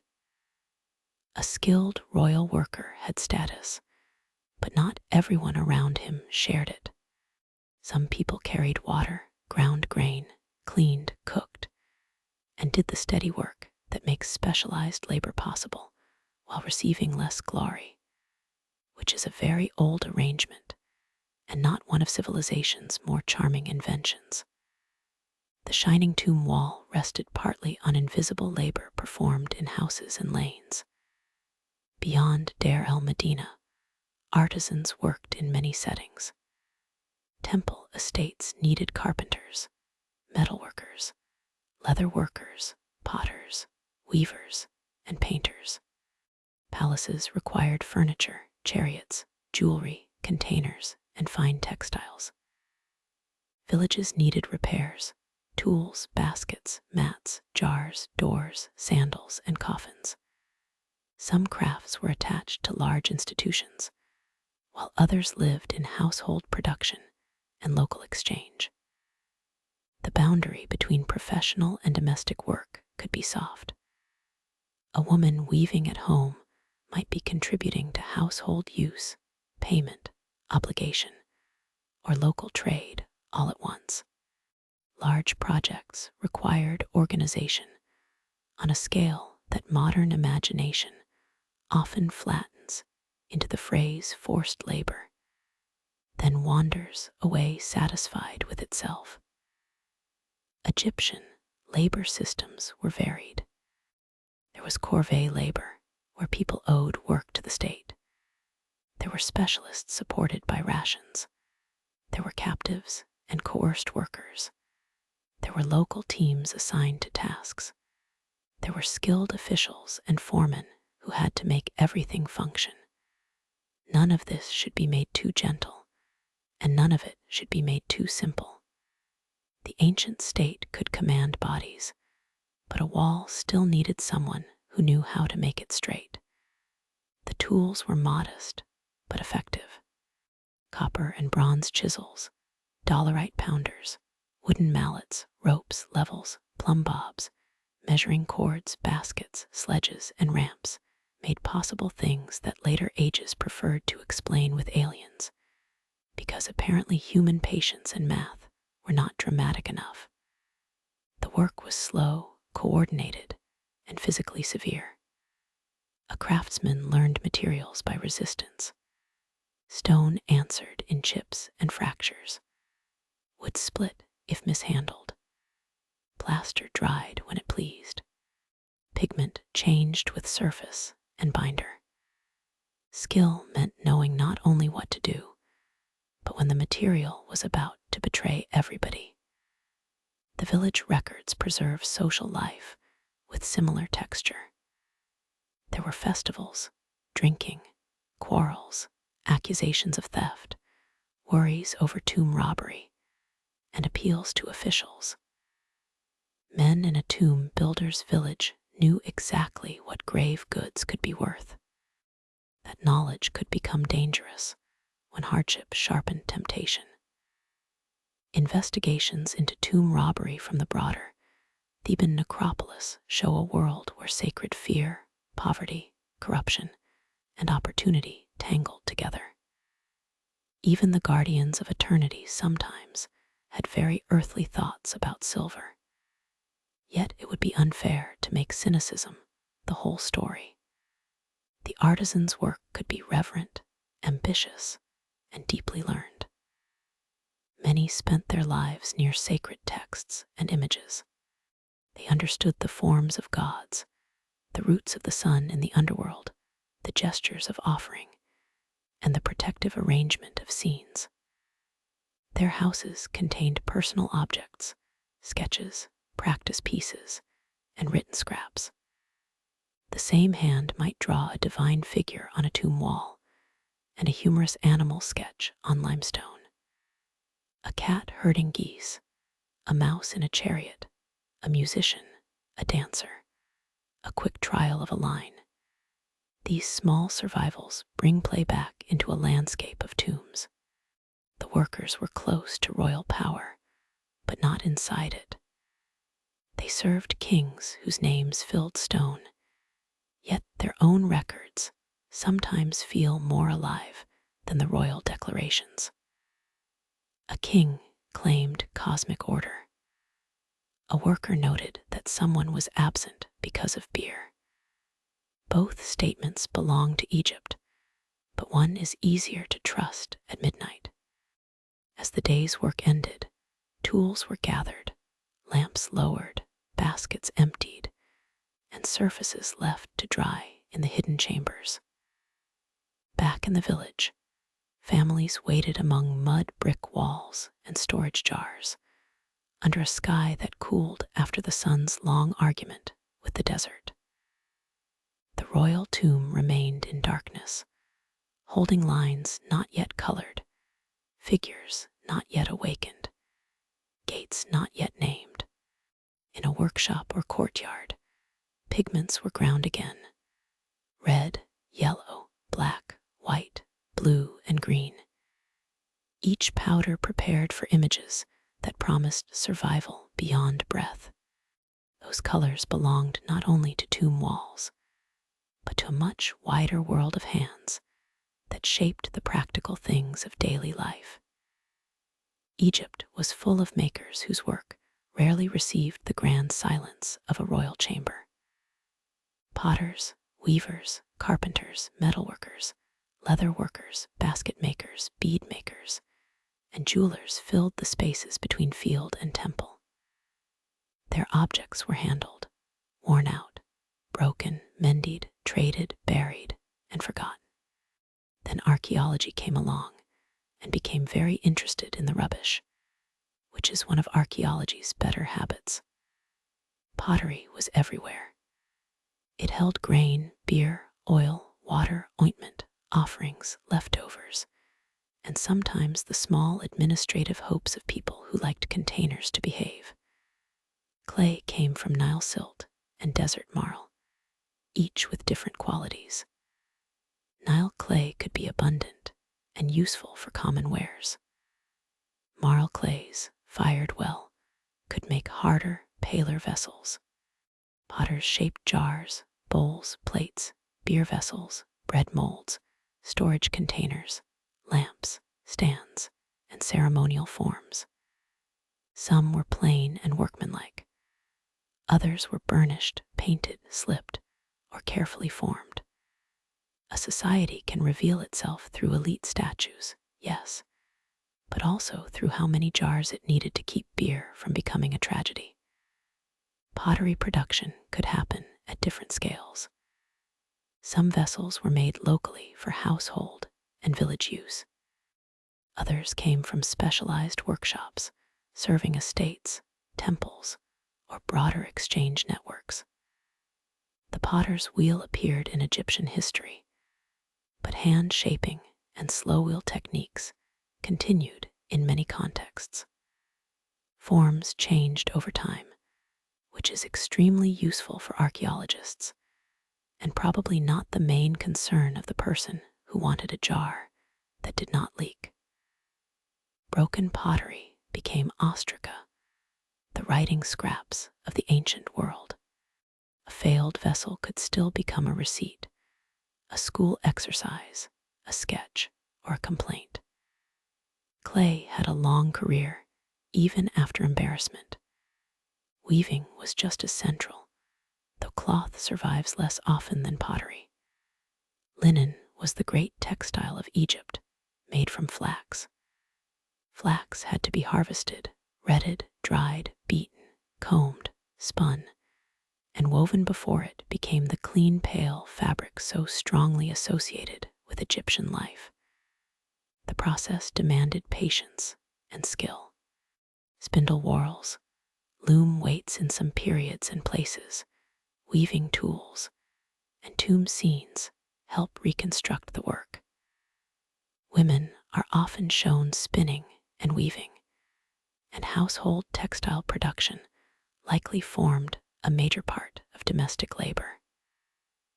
Large institutions also organized textile work because temples and palaces had an appetite for linen that could make a storeroom nervous. Linen served many purposes.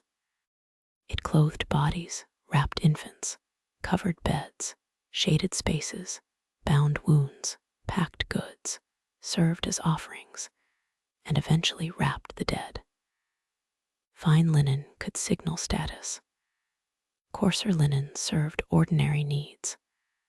A cloth might pass from garment to rag to bandage to packing strip, because ancient households understood reuse without needing a lecture about sustainability.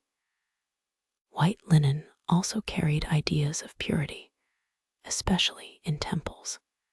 Priests wore clean linen for ritual service, and the dead were wrapped in it for transformation. The same plant that made a working kilt could help carry a body toward eternity. Egypt was economical that way, and also a little dramatic. Carpentry had its own challenges because Egypt was not rich in large timber. Native trees such as acacia, sycamore fig, tamarisk, and date palm provided wood, but long, straight boards were not easy to obtain. Good timber was precious. Imported cedar from Lebanon became especially valued for ships, coffins, doors, furniture, and elite construction. Wood scarcity encouraged careful joinery, patching, veneering, and reuse. Carpenters made stools, beds, chairs, chests, boxes, doors, shrines, coffins, boat parts, handles, yokes, and frames. A simple wooden stool could be a small masterpiece of proportion. A chest could hold linen, jewelry, documents, or the private clutter that proved civilization had drawers before it had peace. Egyptian carpenters used adzes, saws, chisels, drills, mallets, pegs, lashings, and glues. Mortise and tenon joints appear in furniture and boats. Veneers and inlays could make modest wood look rich. Painted surfaces could transform construction into display. In elite furniture, ebony, ivory, faience, gold leaf, and imported materials might appear. In ordinary homes, wood was too useful to waste on vanity alone. A door, a bed frame, a box, or a plow part mattered because it worked. The carpenter was therefore both artist and negotiator with scarcity. Every good board had to be persuaded into its best life. Metalworkers shaped another world of value. Copper was used from early periods, later joined by bronze, an alloy of copper and tin, or sometimes other mixtures depending on period and supply. Metal tools included chisels, adzes, knives, needles, fishhooks, mirrors, razors, axes, and blades. Metal was expensive compared with clay, reed, or wood. It could be melted down and reused, which is excellent for ancient economy and irritating for modern museums hoping for complete toolkits. A broken copper tool was not merely rubbish. It was future metal waiting politely. Mining and metal supply connected Egypt to deserts and distant regions. Copper came from places such as Sinai and the Eastern Desert. Gold came from the Eastern Desert and Nubia, feeding both royal display and temple wealth. Metalworking required furnaces, crucibles, molds, hammers, anvils, tongs, and experience with heat. The glow of a furnace at night must have seemed half practical, half supernatural. Fire changed stone into metal, metal into tool, tool into monument, and occasionally tool into weapon, because human beings cannot leave a useful thing alone. Jewelry making joined metalwork with color and protection. Gold, silver, copper alloys, carnelian, turquoise, lapis lazuli, amethyst, garnet, shell, glass, and faience could become beads, collars, rings, bracelets, amulets, and pectorals. Not every Egyptian wore royal splendor, of course. Many people used simpler beads, shells, faience pieces, or copper ornaments. But ornament was not merely decoration. It could mark status, beauty, identity, affection, and magical defense. An amulet worn against the skin was a small argument with danger. Faience deserves its own quiet admiration. It was not true glazed pottery in the usual sense, but a silica-based material with a bright glazed surface, often blue or green. Egyptian faience could imitate the colors of water, vegetation, turquoise, and rebirth. Beads, amulets, tiles, cups, figurines, and inlays were made from it. The color alone carried hope. Blue-green shine in a dry land is never just pretty. It hints at marshes, coolness, growth, and the divine luxury of not being thirsty. Leather workers made sandals, straps, bags, quivers, shields, harness parts, and containers. Sandals could be made from leather, papyrus, palm fiber, or other materials depending on purpose and means. Many people went barefoot much of the time, especially in work settings, but sandals mattered for travel, status, ceremony, and rough ground. A sandal was a small technology between the body and Egypt's extremely persuasive dirt.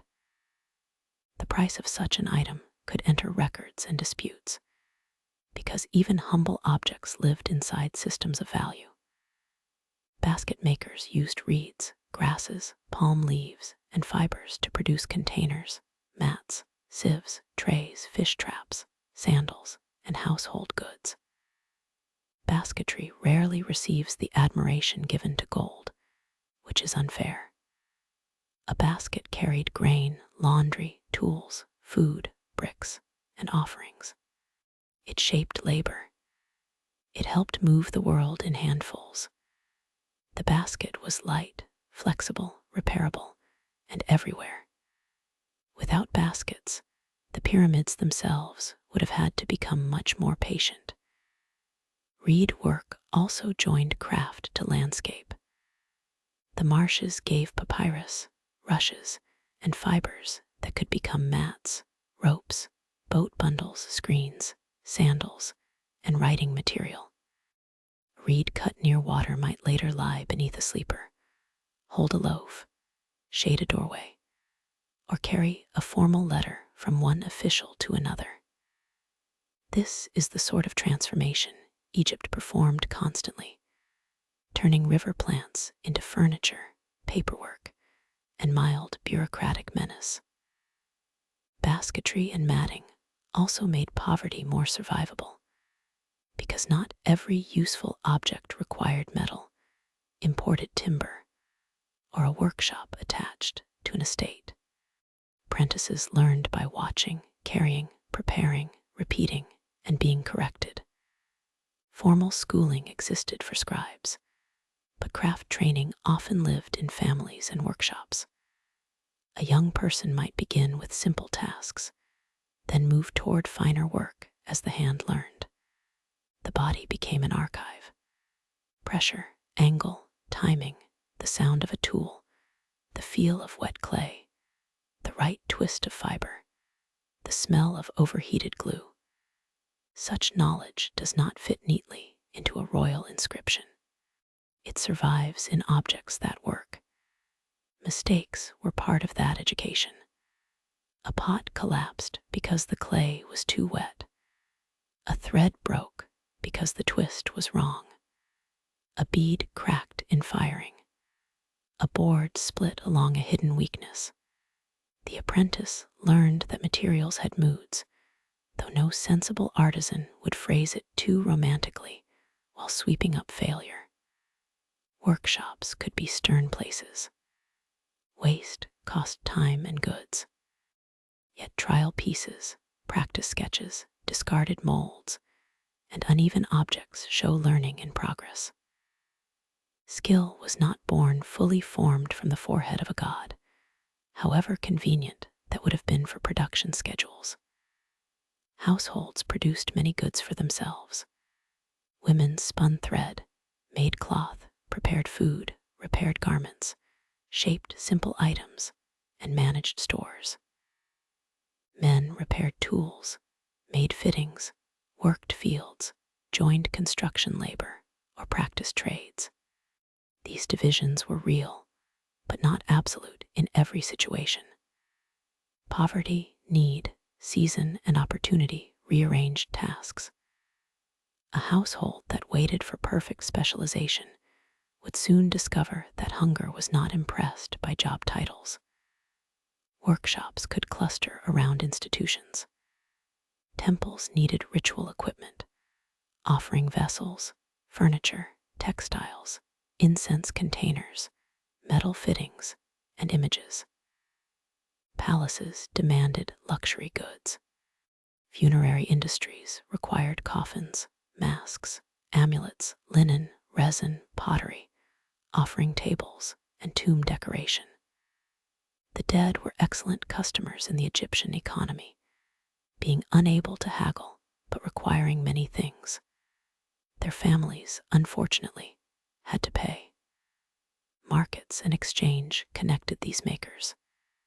Egypt did not operate with modern shops and coins for most of its ancient history, but goods moved constantly. A potter might exchange vessels for grain. A weaver might receive rations or trade cloth. A carpenter might be compensated in grain, metal, oil, or other goods.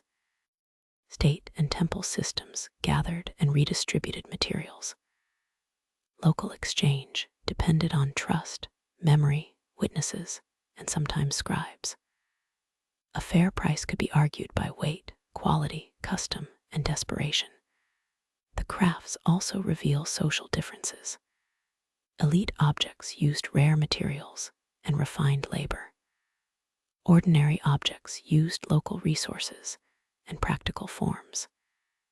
Yet the divide was not always a divide between beauty and ugliness.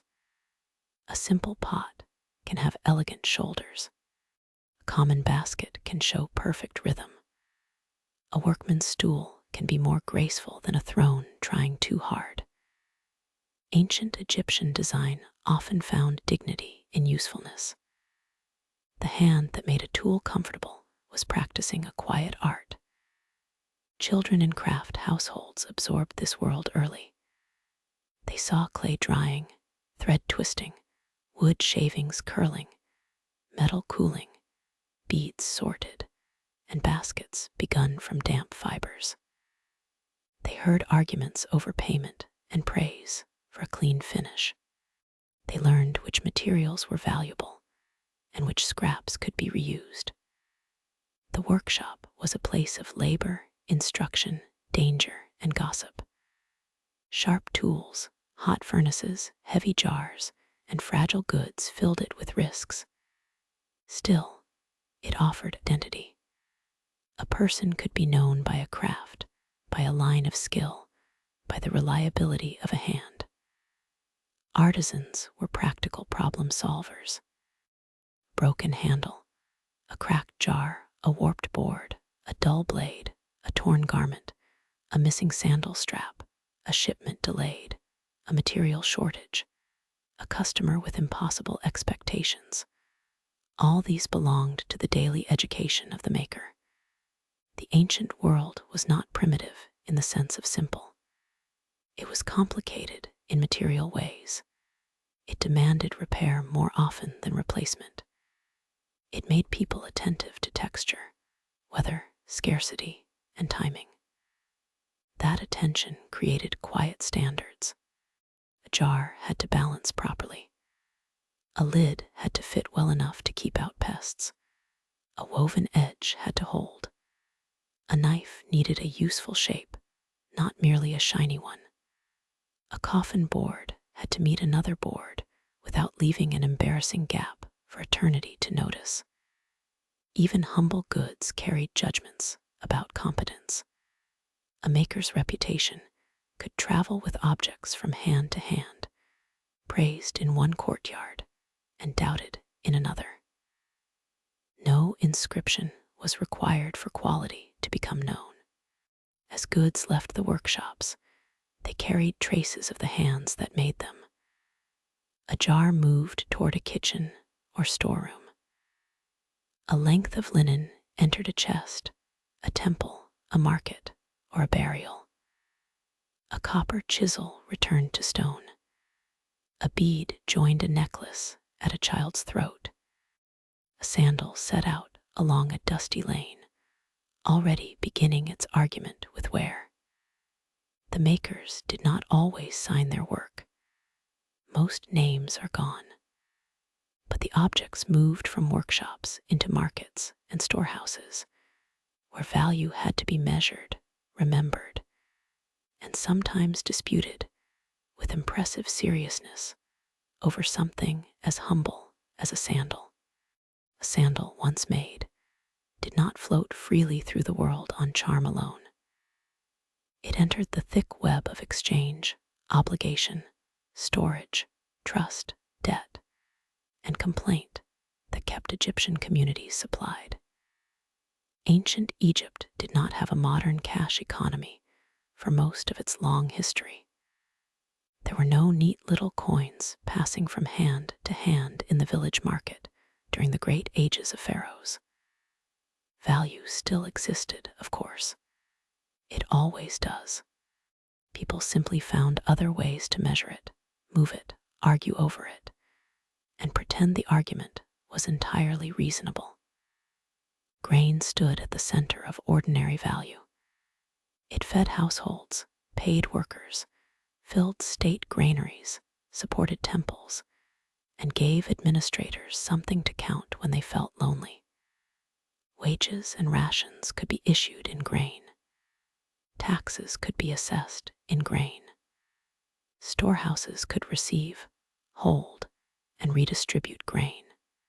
A farmer's harvest was not only food for the family, it was also a claim made by the state, the temple, the landlord, or whoever had the authority to arrive with measuring tools and a calm expression. The field produced life, but it also produced paperwork. Exchange could happen through barter. A person might trade fish for pottery, linen for oil, grain for sandals, a donkey load of vegetables for a service, or metal by weight for a more valuable object.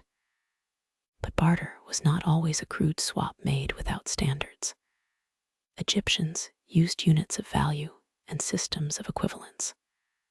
One important weight unit was the deben, used to express value in copper, silver, or other materials depending on context and period. A price could be calculated even if no coin changed hands. This is both practical and slightly funny, because humanity invented accounting before it invented many forms of mercy. Records from villages such as Deir el-Medina show prices listed for goods in terms of value units. Sandals, cloth, coffins, beds, baskets, jars, livestock, and tools could all be evaluated. Payment might be made in a mixture of goods. Someone could owe a certain value and settle it through grain, garments, oil, or other items. Such systems depended on shared expectations. Everyone involved needed some sense of what a thing was worth, or at least enough confidence to begin arguing.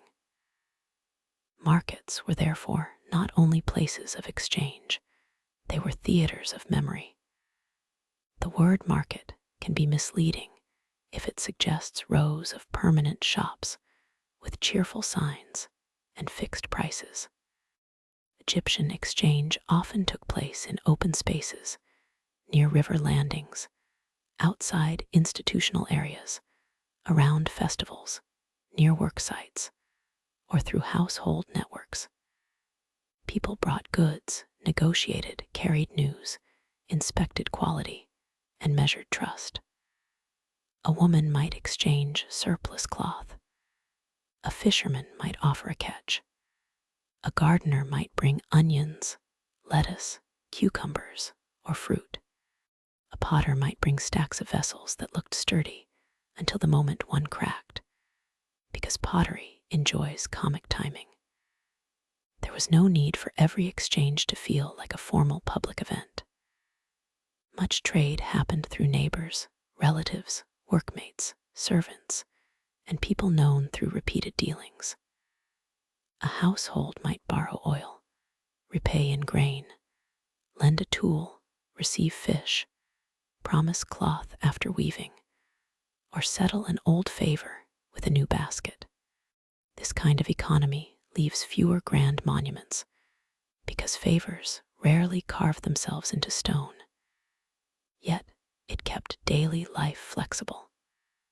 When supply was uneven, social ties became another kind of storage, the one that could sour if repayment wandered too far into the future. River transport made exchange easier. The Nile was the great road, and boats could carry bulk goods far more efficiently than donkeys on land. Grain, stone, timber, jars, cattle, soldiers, officials, letters, and rumors moved along the river.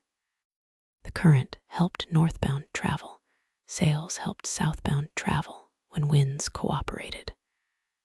Landing places became points of contact. Goods arriving by boat entered local economies, temple storehouses, palace depots, and private hands. The river tied villages to larger systems while still allowing each place to remain stubbornly local. Donkeys handled land transport with the quiet dignity of animals unfairly assigned to human logistics. They carried sacks, jars, bundles, fuel, water, and trade goods along paths between fields, villages, desert routes, and riverbanks. A donkey train could link a workshop to a storehouse or a village to a market. Donkeys also appear in records as property, payment, and occasional sources of trouble. No economy based partly on donkeys was ever free from opinionated delays. Storehouses were crucial. State and temple institutions gathered agricultural produce, raw materials, textiles, oil, wine, beer, incense, tools, and other goods. Granaries could be local or attached to larger estates. Officials supervised intake and distribution. Scribes recorded quantities. Ceilings marked storage rooms and containers. The storehouse represented security when full and anxiety when empty. It was a practical building with a moral aura. Order could be imagined as grain properly stored. Disorder looked like empty bins, broken seals, and officials, explaining why none of this was their fault. Seals and seal impressions made storage visible as authority. A lump of clay pressed with a seal could mark a door, jar, box, or bundle. If broken, it announced that someone had opened what should have remained closed. This did not prevent theft in any perfect way, since humanity has always treated locks as suggestions with consequences, but it created evidence. The sealed storehouse belonged to a system of trust backed by officials, scribes, witnesses, and punishment. A clay ceiling was small, but it could carry the weight of an institution. The state used storage to support labor, administration, building projects, military needs, and ritual obligations. Workers on royal or temple projects might receive rations from central stores. Temples received offerings and estate produce, then redistributed portions to priests, workers, dependents, and perhaps markets through indirect channels. Palaces consumed luxury goods and common staples alike. The movement of goods through these institutions made Egypt more than a collection of villages. It created a managed landscape where harvests could be counted, stored, and redirected. It also created countless opportunities for delay, loss, favoritism, and creative bookkeeping. Civilization rarely misses such opportunities. Trust mattered because exchange often extended across time. A debt could be remembered. A promise could be witnessed. A delivery could be late. A worker could claim that payment had not been made. Seller could insist that quality had been fair. Scribes helped when agreements needed proof, though not every transaction was written. Oral agreements, witnesses, reputation, and family networks carried weight. In a village, a person who cheated too often did not vanish into anonymity. He remained present at the well, the lane, the work crew, the festival, and every awkward silence afterward. Disputes over payment appear in documents with a freshness that needs no translation into modern feeling. Someone gave goods and did not receive proper compensation. Someone borrowed and failed to return. Someone claimed an item was worth more. Someone else disagreed, with the deep conviction of a person defending a bargain. Payments for coffins, textiles, tools, and animals could become legal matters. A sandal might seem small, but small things become large when resources are tight. A worn strap can carry the whole weight of household irritation. Textiles often functioned as valuable goods. Linen was portable, useful, divisible in quality, and widely desired. Fine cloth could serve as payment or gift. Oil also circulated as a valuable commodity, used for food, skin, ritual, lamps, and scent. Beer and bread were everyday staples, but also ration items. Fish, vegetables, dates, and other foods moved through local exchange. Metal by weight could express high value. Livestock represented wealth, work, and future production. A cow was never merely a cow in an economy.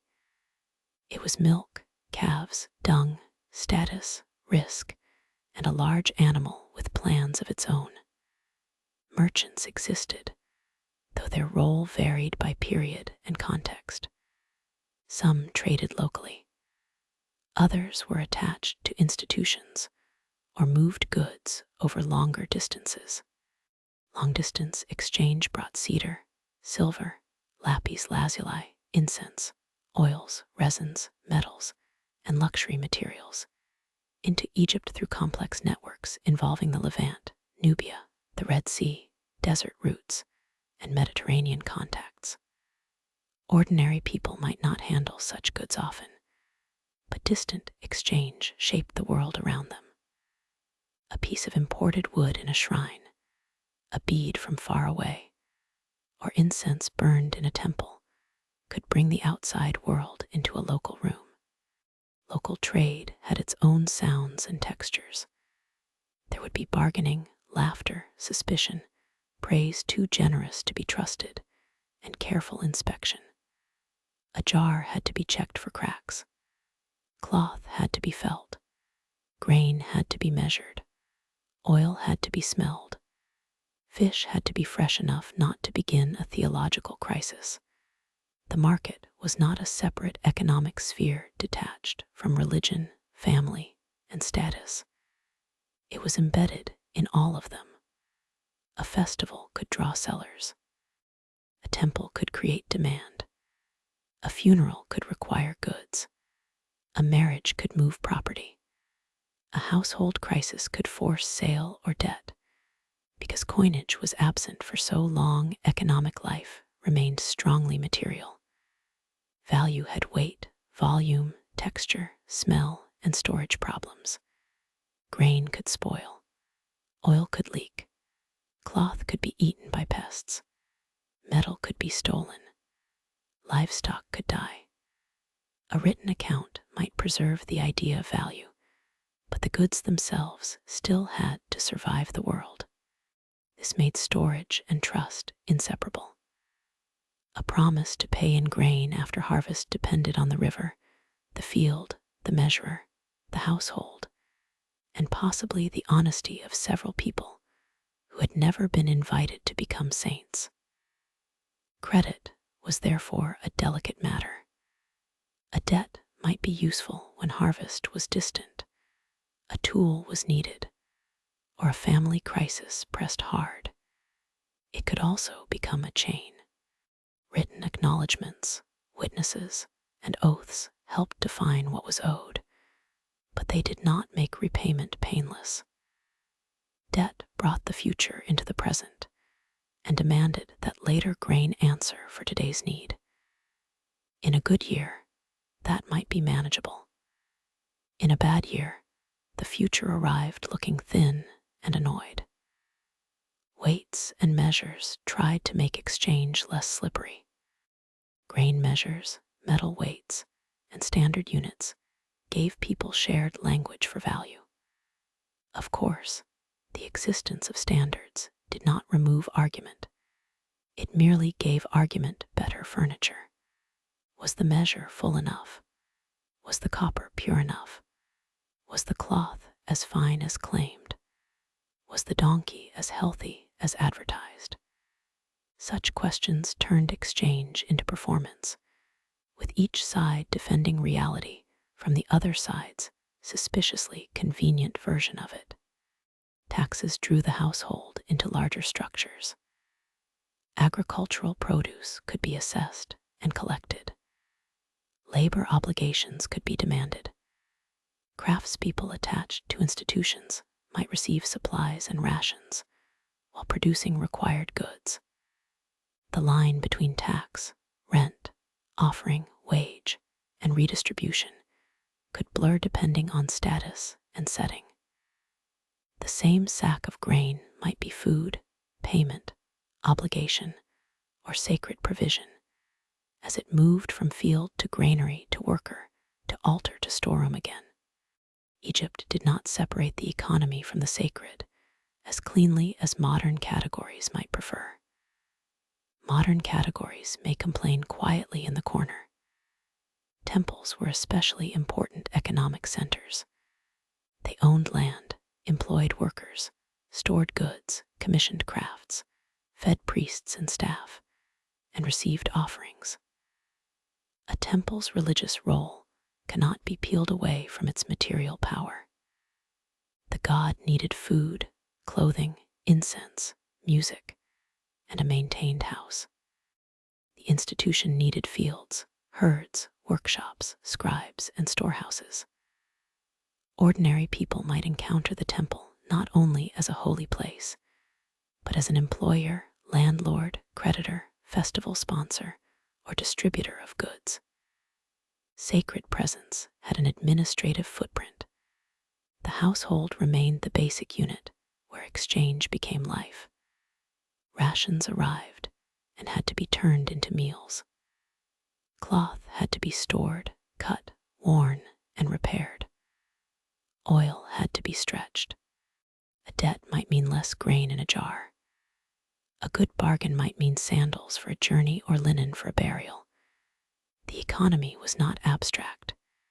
It lived in the body: full stomach, oiled skin, covered feet, warm bed, wrapped wound, supplied lamp. In the evening, goods returned from lanes, riverbanks, workshops, and storage places into houses. Jars were sealed. Baskets were set down. Cloth was folded. A scribe's tally might sit beside the actual grain it described, the two not always in perfect agreement, because writing was powerful, but not magical enough to fill a missing jar. Somewhere, a dispute over payment waited for morning. Somewhere else, a family had enough bread, beer, oil, and linen to feel safe for a little while. Beyond the household door, larger storehouses held the surplus of fields and the authority of institutions, leading naturally toward the temples, where divine hunger and human accounting met under one roof. Under that roof, the god had a house, a staff, a schedule, a pantry, and more administrative support than many living people could reasonably hope for. An Egyptian temple was not simply a place where worshippers wandered in for quiet private prayer. It was a sacred estate, a ritual machine, an economic center, a workplace, a storage system, and a carefully protected meeting point between the human world and divine presence. It could be beautiful, solemn, wealthy, crowded, secretive, and deeply practical. Holiness in Egypt had inventory. The central idea of the temple was presence. The god or goddess was understood to dwell in the cult statue housed deep within the sanctuary. This statue was not a public decoration.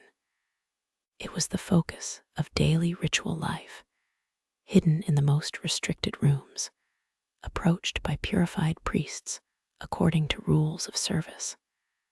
The wider population might never see it. The divine image lived in darkness, enclosed by walls, doors, courts, halls, and thresholds that marked increasing sacred intensity. The temple plan itself turned movement into theology. The farther inward one went, the more ordinary life fell away. That inward movement also reflected creation. Many temples evoked the ordered world rising from primeval waters and sacred mounds. Floors might rise gradually, ceilings lower, light narrow, and decoration shift as one approached the sanctuary. Architecture did not merely contain ritual. It taught the body how to feel distance from the everyday. The visitor moved from sun and dust toward shadow and concentration. The god waited at the center, not because the deity was shy, but because sacred force was not treated as street furniture. Each day, priests performed the daily cult. The god was awakened, greeted, purified, clothed, anointed, offered food and drink, incensed, praised, and returned to seclusion. The ritual treated the divine image like a living royal being, the one whose appetite was handled with extraordinary ceremony. Offerings of bread, beer, meat, vegetables, fruit, wine, milk, and sweets could be presented. After the ritual, the food did not vanish into a divine stomach in any ordinary sense. It could be redistributed among priests and temple personnel. The god received the essence, and the staff received dinner, a practical compromise between heaven and lunch. Purification mattered.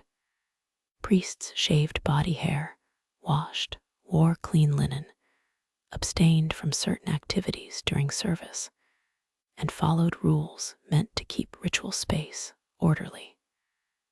Not every priest served all the time. Many worked in rotations, spending part of the year in temple duty and the rest in ordinary life or other responsibilities.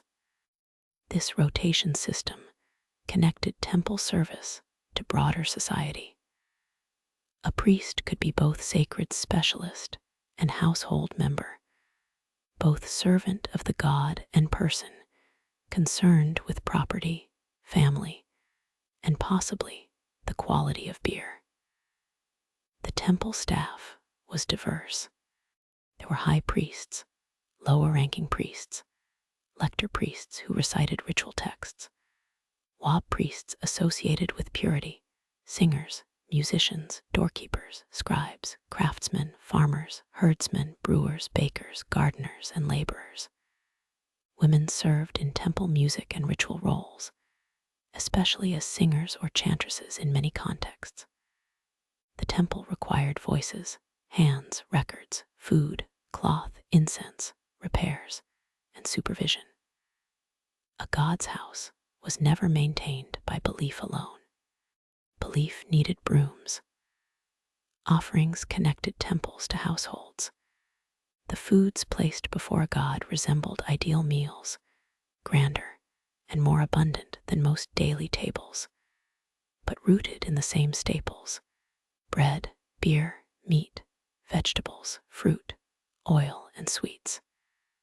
Household offerings to ancestors and gods echoed the same logic on a smaller scale. To feed a divine or blessed being was to sustain relationship. The temple magnified that act with formal language, trained personnel, and storerooms large enough to make a village stare. Temple estates made such abundance possible. Temples owned agricultural land, herds, workshops, boats, and storehouses. They received royal donations, private gifts, taxes, and produce from estates. Their wealth could grow across generations, making them major economic powers. In some periods, temple institutions held enormous resources. A temple was therefore not only a religious building, but part of the machinery of landholding and redistribution. The god owned fields. Humans did the harvesting. This arrangement was sacred, convenient, and perhaps not equally delightful for everyone involved. Royal donations strengthened the bond between crown and cult. Kings gave land, cattle, gold, statues, doors, obelisks, and offering endowments, then recorded these gifts with appropriate confidence. Such records proclaimed generosity to the gods and advertised royal success to humans. A king who enriched a temple appeared as defender of order. A temple that accepted royal gifts helped make that order visible. The exchange was wholly political and extremely well documented, because gifts are more satisfying when carved where everyone has to walk past them. Granaries attached to temples stored grain from estates and offerings. Workshops produced ritual equipment, textiles, furniture, statues, vessels, incense preparations, and other goods. Bakeries and breweries supplied offerings and staff. Herds provided cattle, sheep, goats, milk, hides, and meat. Scribes tracked income and distribution. Temple accounts could list deliveries, rations, labor, and materials. The sacred economy had columns and totals. If divine order was to be maintained, someone had to count the jars. Temples also provided employment. A local temple might support many families through direct work or indirect exchange. Farmers cultivated temple fields. Craftsmen repaired buildings and made objects. Boatmen transported goods. Musicians performed. Scribes wrote. Cleaners cleaned, as cleaners always do, while history looks elsewhere. During festivals, additional vendors, carriers, cooks, and performers might gather. The temple shaped local livelihoods, creating rhythms of work around ritual calendars. Architecturally, temples created controlled experience. A visitor might enter through massive pylons into open courts, then pass toward columned halls where light dimmed. Beyond lay smaller chambers, storage rooms, chapels, stairways, and the sanctuary. The walls were carved and painted with scenes of kings offering to gods, gods granting life, ritual actions repeated across stone, and cosmic order made visible. The king appears constantly in temple reliefs, even when actual daily rituals were performed by priests. This was not because the king personally had nothing else to do except offer lettuce forever. The image expressed royal duty in ideal form. Ordinary people interacted with temples mostly at the outer edges. They might bring offerings to accessible areas, leave votive objects, seek healing, consult oracles, participate in festivals, or pray near exterior chapels. Some temples had places where common people could address the god without entering restricted zones. Graffiti, small stele, votive figures, and personal prayers show private devotion. People asked for health, children, justice, protection, and help with distress. The gods were cosmic beings, but the petitions were often wonderfully human. Please heal. Please listen. Please punish the liar. Please do not let everything fall apart. Votive objects made these requests material. A small statue, a carved ear, a stela, a figurine, or a simple marked object could stand in sacred space as a continuing appeal. The object did not need to be grand to matter. It represented a voice that wished to remain near divine attention after the person had gone home. Some objects thanked a god for help already received. Others pressed a need into durable form. The temple gathered such hopes like dust in corners, except more formal and with better theology. Oracles offered divine guidance in some periods and settings. During processions, a god's portable bark or image might be carried by priests. The movement of the bark could be interpreted as yes, no, or a chosen direction. People brought questions about disputes, appointments, guilt, property, or personal matters. The god's answer could carry social and legal weight. It is easy to mock this until remembering how many modern decisions are made by committees, which are also mysterious portable objects moved by unseen forces. Sacred lakes formed part of many temple complexes. These pools served purification, ritual, and symbolic purposes. Water in the temple evoked creation, renewal, and the primeval waters from which order emerged. Priests washed there. Ritual objects could be purified. The lake also reflected the temple architecture and the sky, which must have pleased Egyptian symbolism very much. A rectangle of water inside sacred walls gathered the Nile, creation, cleanliness, and beauty into one controlled surface. Animals, too, could belong to sacred landscapes. Certain temples kept or honored animals associated with particular gods, such as bulls, cats, ibises, crocodiles, falcons, or rams, depending on place and period. Animal cults were not simple animal worship in the childish sense, sometimes imagined. They were ways divine power could manifest through living forms. Feeding, housing, burying, and venerating sacred animals required labor and money. Even holiness with feathers or horns needed caretakers, and caretakers needed supplies. Temples were also archives of time. Ritual calendars marked daily rites, monthly observances, seasonal ceremonies, and annual festivals.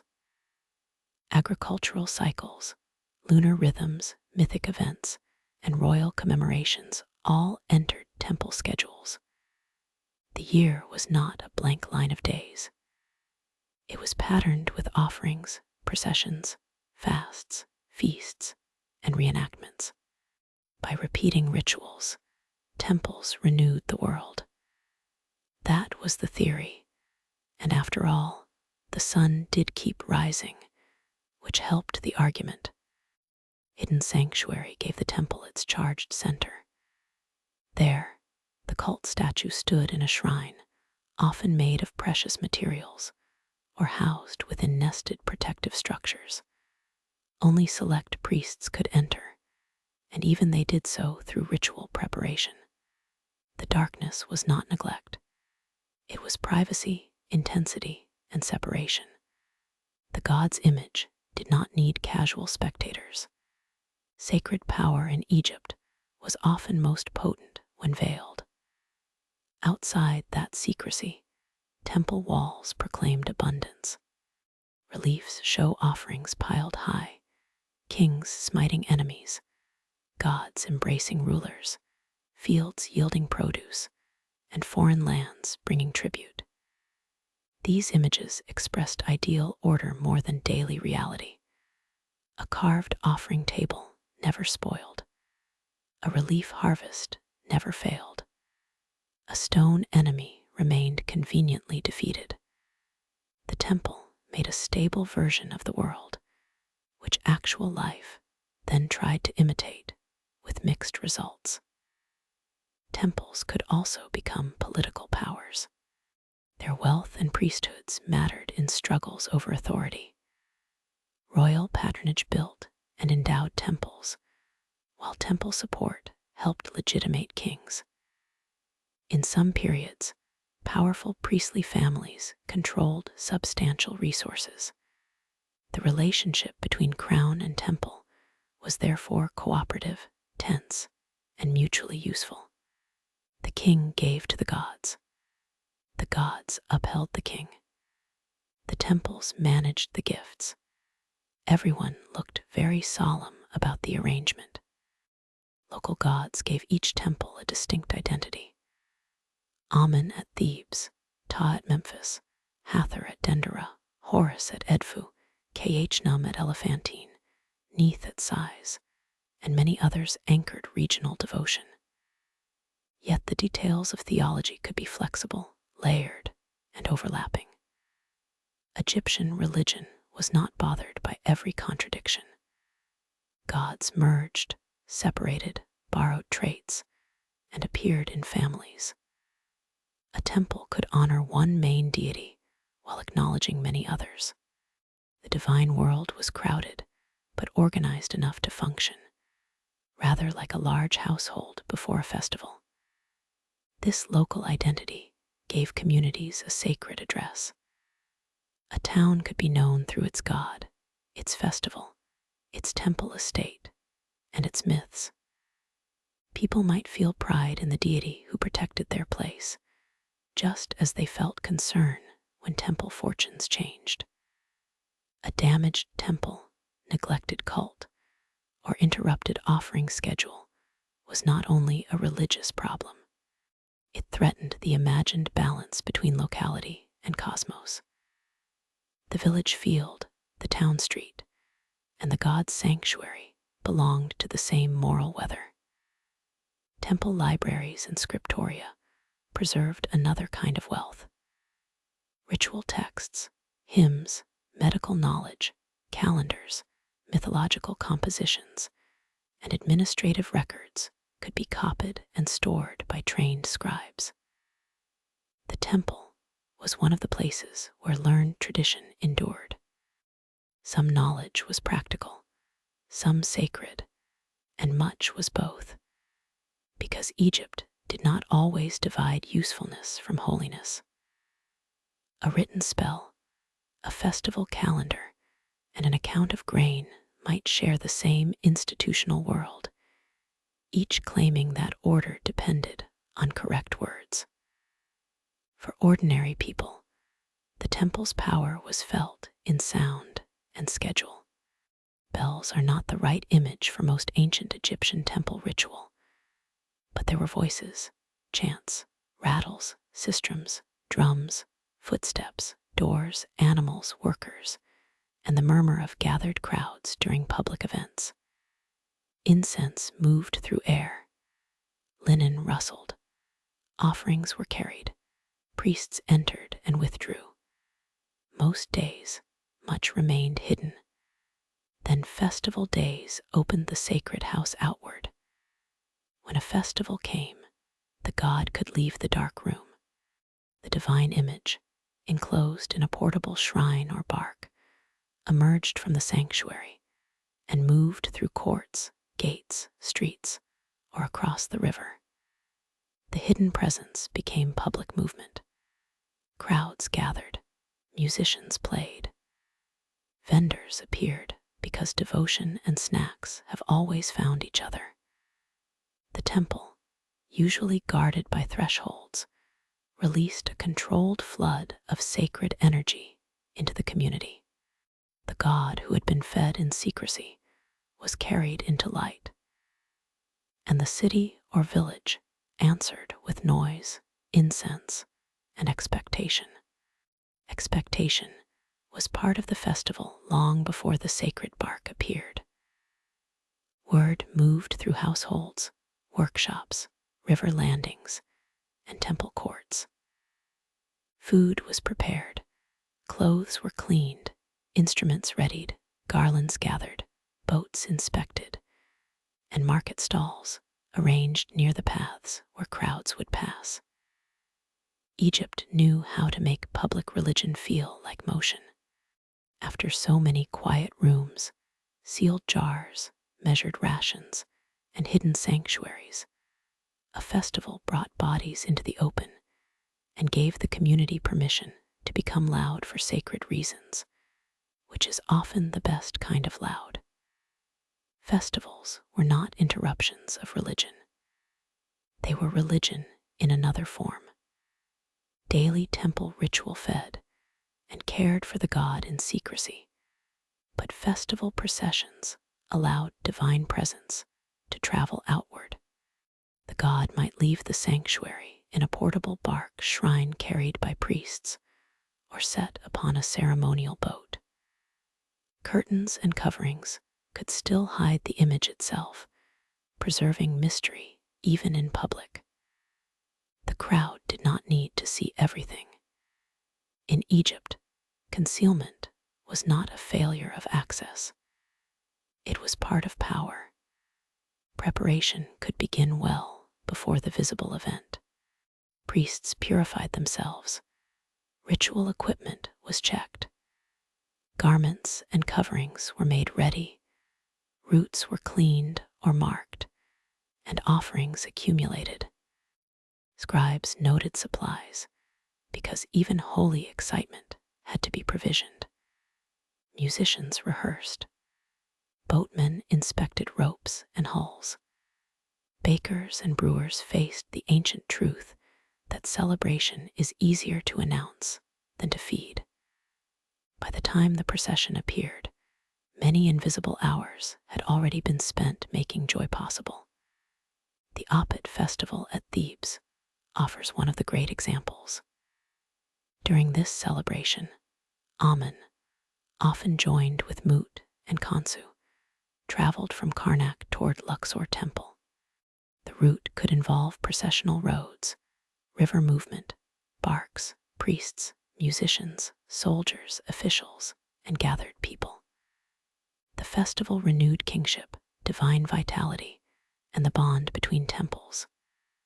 For ordinary spectators, it also meant music, crowds, food, excitement, and the rare sensation that the great sacred machinery had rolled close enough to feel.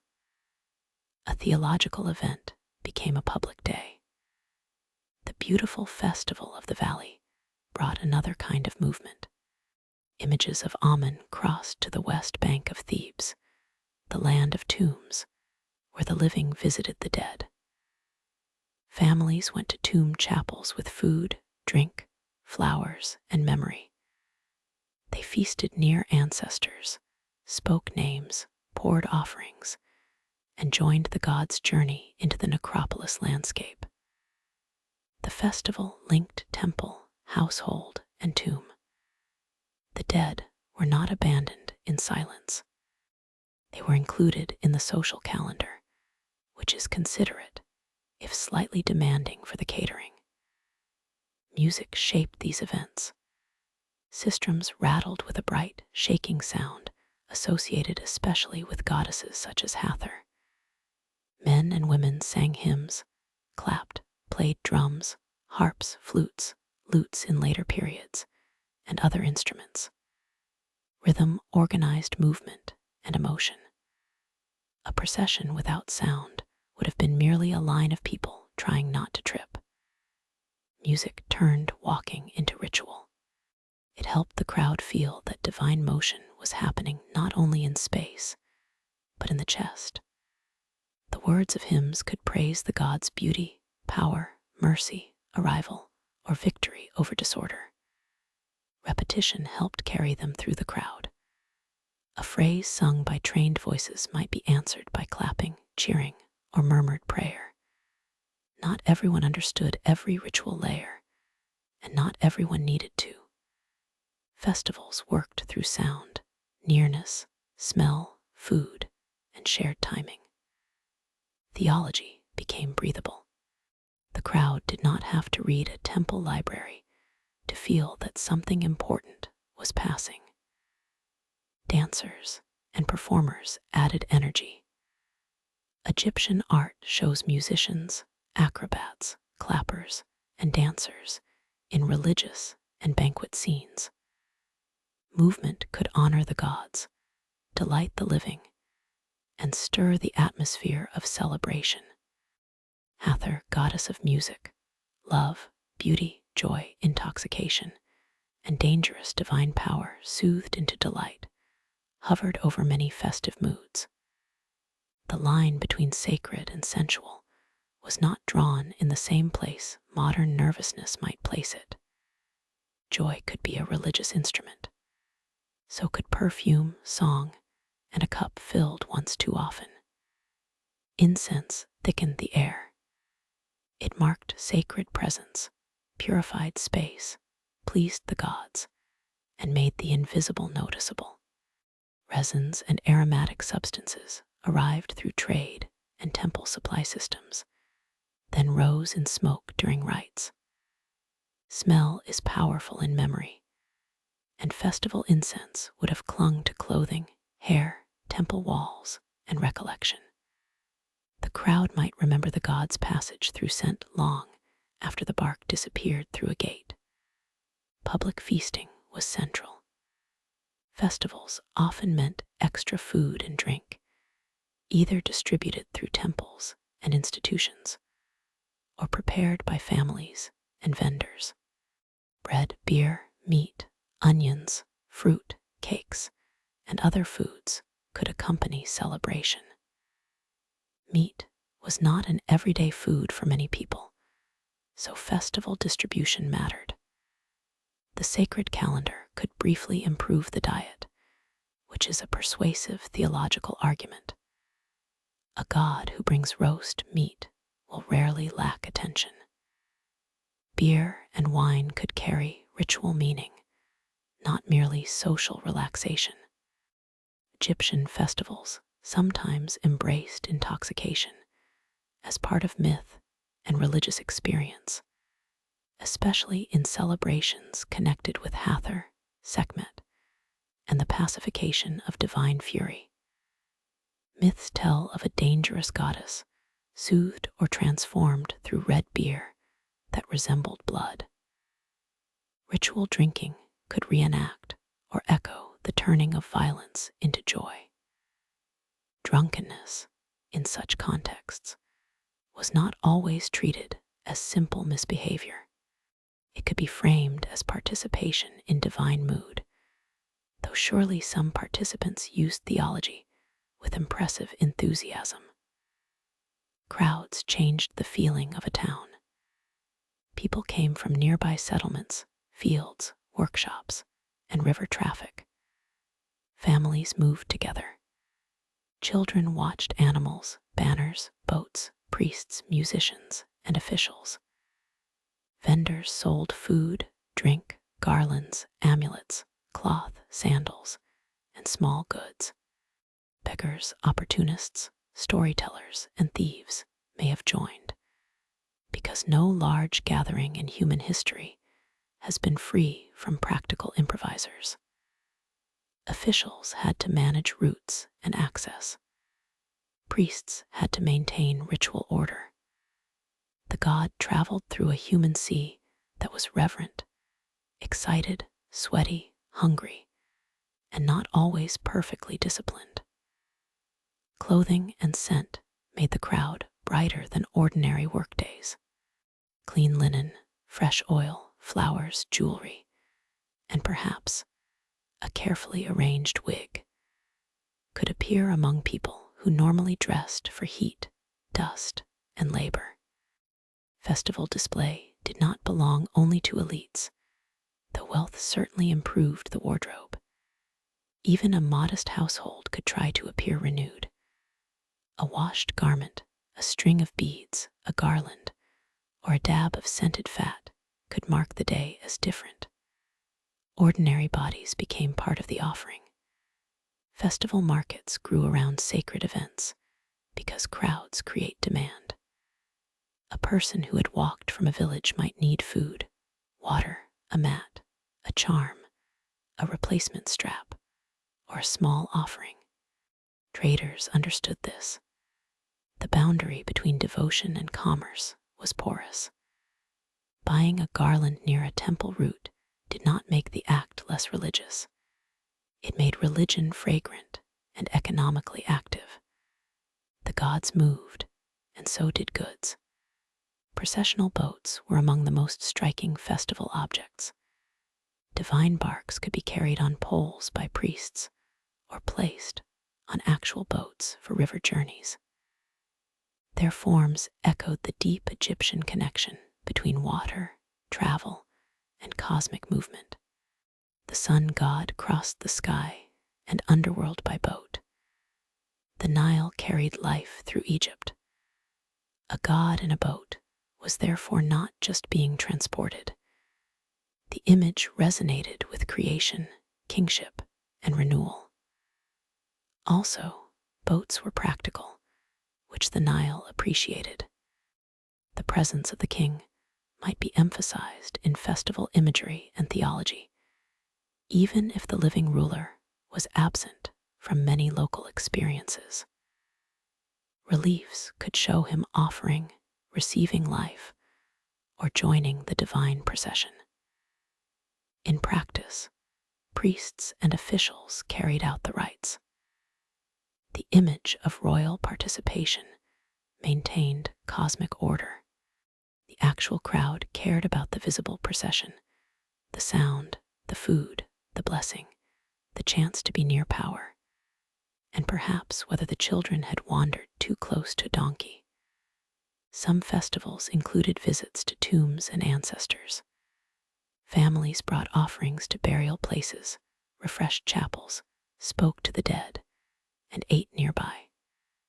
This was not gloomy in a simple sense. The dead remained part of the household's moral and emotional world. They could be honored, asked for help, complained to, or appeased. A festival could soften the border between living and dead without erasing it. The West Bank, with its tombs and cliffs, became a place of memory warmed by food, song, and human presence. Ancestor visits also reveal how public religion and private grief overlapped. A procession for a great god might bring a family to the tomb of a father, mother, spouse, or child. Offerings placed there repeated the same logic as temple offerings on a smaller scale. Bread and beer sustained relationship. Flowers gave beauty to absence. Spoken names resisted disappearance. The festival crowd did not remove sorrow, but it gave sorrow company and ritual shape. That is not a small gift. Joy in Egypt was not shallow. It existed beside disease, labor, hunger, taxes, death, and the terrifying possibility of a delayed ration. Festivals did not cancel hardship. They made room for release. Music, intoxication, procession, feasting, and laughter renewed the social body, not only the divine one. People who spent ordinary days measuring grain, hauling water, spinning thread, cutting stone, clearing canals, or negotiating debts could step into a larger rhythm. For a while, the village or city became more than its chores. This release also had boundaries. Too much disorder could disturb the very order the festival was meant to renew. Officials, priests, elders, and family members all had reasons to keep celebration from becoming chaos. Yet a certain looseness was part of the gift. People could sing louder, drink more, gather in larger crowds, approach sacred roots, and speak hopes aloud. A society built on measured fields and sealed storehouses allowed itself a season of overflow.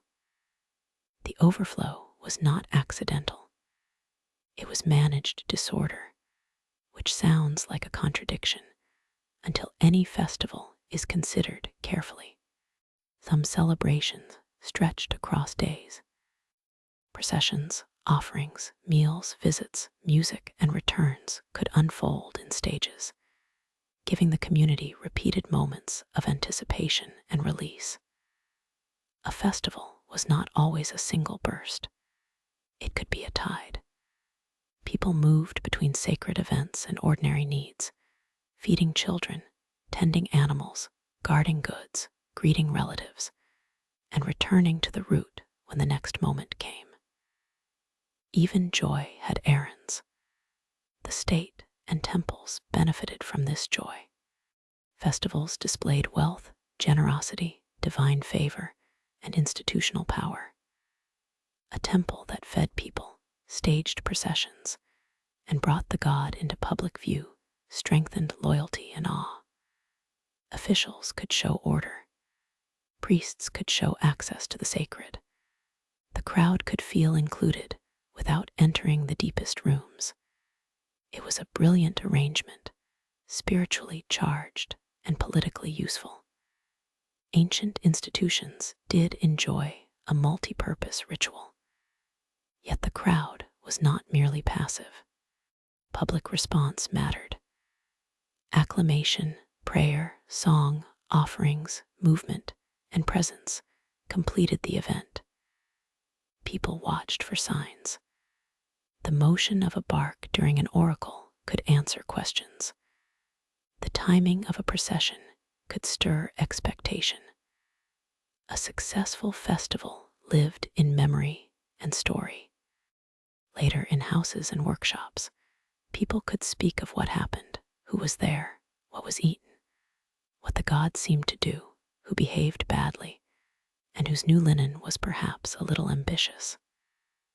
The sensory fullness of festival life is important because much of ancient Egypt can seem still from a distance. Stone statues stand. Tomb paintings freeze bodies in profile. Temple walls repeat formal scenes. But festivals were moving, noisy, fragrant, crowded, and unstable. Dust rose under feet. Oars struck water, musicians tired. Children cried, priests sweated under sacred burdens. Beer spilled, incense drifted. A sacred boat advanced, paused, turned, and vanished. The ancient world was not a museum. It had elbows. As evening approached, the celebration changed. The procession might return, the god re-enter the temple, or families settle near tombs and houses with the remains of food and drink. Songs softened. fires, and lamps appeared. Market sellers counted what remained. Priests restored sacred objects to controlled spaces. The streets held trampled flowers, dropped crumbs, broken bits of pottery, and the fading charge that follows communal excitement.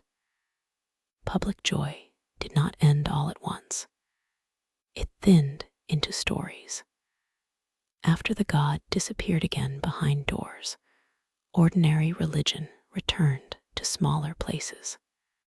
The same people who had watched a divine bark pass through a festival crowd would go home to household shrines, amulets, dreams, protective spells, anxious pregnancies, sick children, scorpions under stones, and the daily need for help that could not wait for the next grand procession. The music faded, the incense cooled, and public celebration narrowed into private magic, where gods, ancestors, and small protective powers stood close to the bed, the doorway, and the dark corners of the house. When the music faded and the god returned to the dim inner room, sacred power did not politely stay behind temple doors. It went home in the smell of incense caught in linen, in the dust on feet, in the small crumbs of festival bread tucked away for later. Because ancient Egyptian religion had never been fond of neat boundaries. It preferred thresholds, corners, bedsides, doorways, jars, sleeping children, nervous mothers, and places where a scorpion might be hiding for reasons known only to scorpions and their very limited social grace.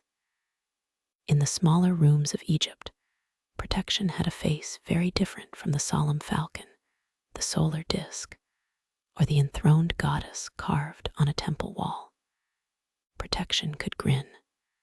Protection could stick out its tongue. Protection could be short, bow-legged, wild-haired, and wonderfully rude. Bess, the household guardian with the lion-like mane and fierce little body, belonged to the world of birth chambers, music, laughter, sleep, and sudden danger. He was not elegant in the way official art liked elegance. That was rather the point. Evil did not always need a lecture on cosmic order. Sometimes it needed a frightening little dancer with a knife, a drum, and the expression of someone who had absolutely had enough. Bess watched over pregnant women, infants, sleepers, and rooms where the air felt too close. His image appears on beds, headrests, mirrors, cosmetic spoons, amulets, and walls where ordinary fear gathered. The Egyptians understood night as a time of rest, but also as a time when borders softened. Dreams came. Dead relatives might speak. Illness might grow worse. A child might cry without explanation, which has never been a rare human event. In such hours, a guardian who looked ready to scare trouble back into the darkness was a comfort more immediate than a grand hymn recited in a high court. Bess often shared this household world with Tauret, the great protective goddess of childbirth. She was part hippopotamus, part crocodile, part lion, and entirely unreasonable to anything that threatened a mother or infant. Her heavy belly and powerful limbs made her a perfect guardian for the dangerous passage of birth. Childbirth in ancient Egypt was common, intimate, hopeful, and perilous. The same house that stored grain and dried fish might also become a room of whispered spells, warm water, birth bricks, women's hands, and desperate attention. Tauret stood there in spirit, enormous and watchful, as practical as a basin, and as mythical as the edge of chaos. The household shrine did not need to be grand. A niche in a wall, a small offering place, a painted figure, a clay image, a bowl, a lamp, a little food set aside. These were enough to make a corner feel inhabited by help. A family might honor ancestors there, or local gods, or protective figures whose names were spoken with more tenderness than theology. The great temples had estates and priests and storage rooms. A household had bread, beer, oil, memory, worry, and hope. Naturally, both systems believed themselves important. Only one of them had to keep children from falling into the cooking fire. Magic in Egypt was not a separate glittering category, floating outside religion like a strange imported perfume. The word, often translated as magic Heka, described a force woven into creation itself. It was a power used by gods, kings, priests, physicians, mothers, and irritated people with legal grievances. The boundary between prayer, medicine, curse, charm, and official ritual was pleasantly inconvenient. Modern categories arrive with tidy labels, and then look disappointed when ancient life refuses to sit in the correct basket. For Egyptians, spoken words had weight. A spell was not merely a poem with ambition. It was action shaped by voice. To name a danger was to contain it. To identify a sufferer with a god who had survived pain was to pull that person into a story where healing had already happened once, and therefore might happen again. The rhythm of the words mattered, the oldness of the formula mattered, and the confidence of the speaker mattered even more. A nervous charm was probably less impressive to demon, although demons have left few written reviews. Amulets made protection portable. They could be made of faience, stone, metal, bone, glazed material, or whatever a family could afford. Some were shaped as the eye of Horus, promising wholeness and restored balance. Some took the form of scarabs, frogs, knots, hearts, hands, or deities. Some were worn around the neck, tucked into wrappings, sewn into clothing, placed near beds, or laid with the dead. A small object could hold a large idea.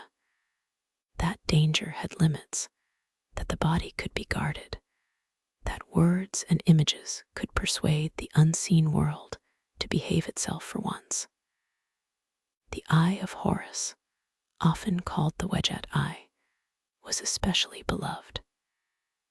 It carried the memory of injury and restoration, of a god's wounded eye made whole again. That was a useful story in a land where sand scratched eyes, smoke irritated them, insects came with opinions, and disease did not wait politely outside the door. To wear the restored eye was to carry a little grammar of repair. Broken things might be mended. Missing strength might return. The body might remember wholeness. Protective knives are among the more striking objects from this intimate, magical world. Curved wands made from hippopotamus ivory were carved with fierce beings, animals, guardians, and composite creatures.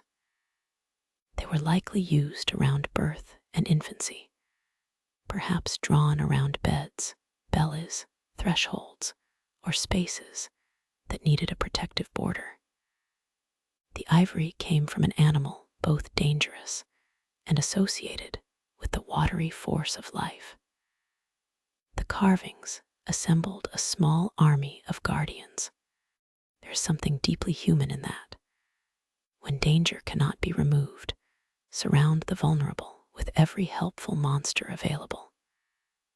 Birth magic brought together women, household knowledge, divine names, and practical care. A mother might squat on birth bricks decorated with protective imagery. Midwives and female relatives might recite spells, massage, wash, support, and watch. The infant entered a world full of names, dangers, milk, heat, flies, and family expectation. Protection did not end with delivery. Infancy was fragile. Charms guarded sleep, nursing, crying, fever, and the awful silence that every parent in the ancient world feared. The goddess and the amulet stood beside the cradle, while someone still had to clean cloths and fetch water. Divinity rarely did the laundry. Snakebite and scorpion sting spells show how closely magic sat beside immediate danger. Egypt had fields, mud walls, storage jars, reed beds, desert edges, and all the small hidden places where venomous creatures could wait. A spell might command the poison, identify the victim with Horus as a child, invoke Isis as the great healer, and order the venom to leave the body. Such language did not replace practical action. It gave action a divine frame. A person could bind, wash, apply remedies, call a specialist, and speak words against the poison. In a crisis, using only one kind of help would have seemed oddly stingy. Some magical texts used myth as a machine. The story of Isis healing the young Horus from a venomous bite appears again and again because it offered a pattern. The divine child suffered. The mother cried out. The gods responded. The poison was named, and life was restored. By placing an ordinary child inside that story, the household borrowed divine precedent. It was not fantasy spectacle. It was practical hope with excellent paperwork.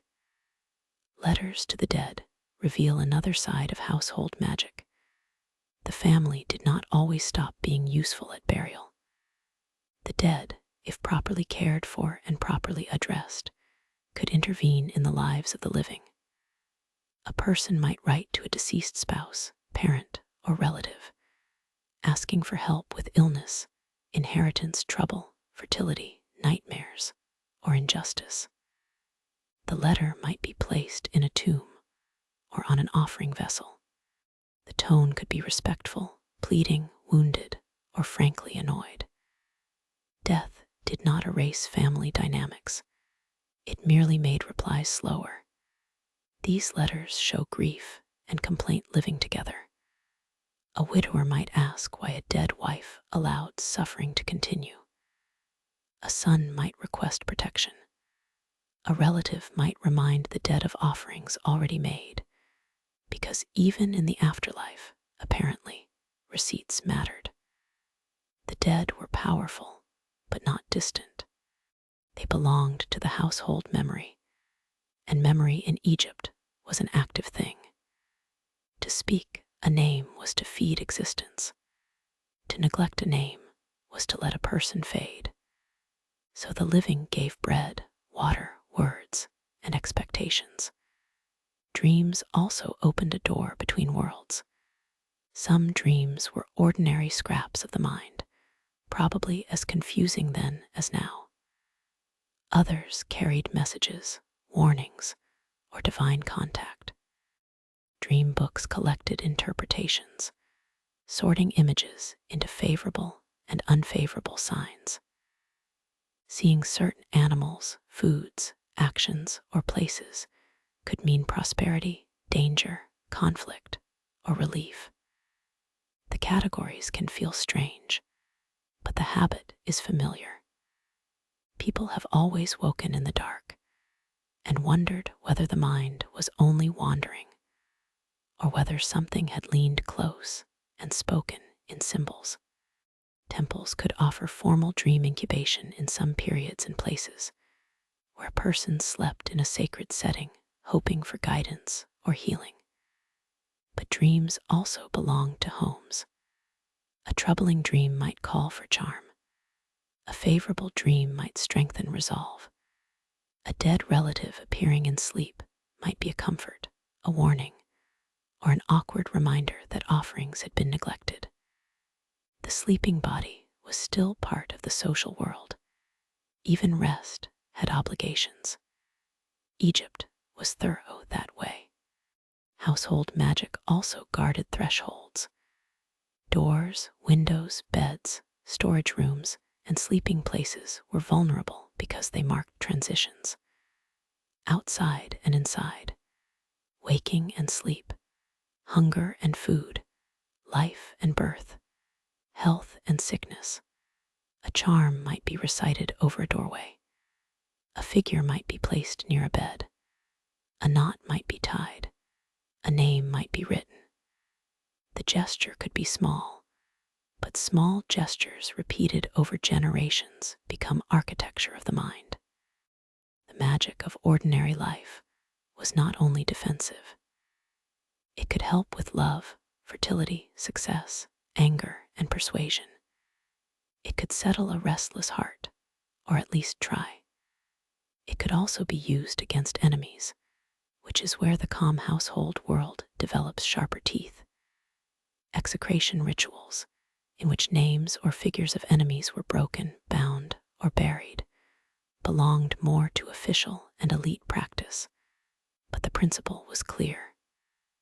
Writing and image could act upon the world. A name was never just ink. A figure was never only clay. Representation had a pulse. This is why damage to names and images mattered so deeply. To erase a name was to attack survival. To preserve a name was to offer continuity. In the home, the same belief worked gently.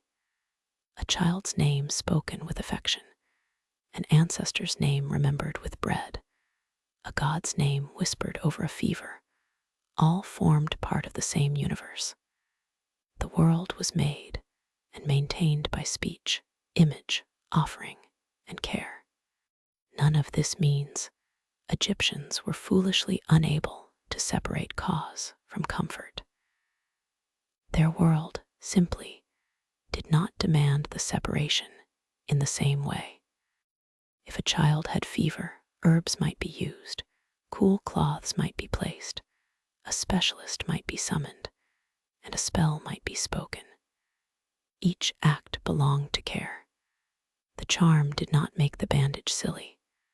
The bandage did not make the charm obsolete.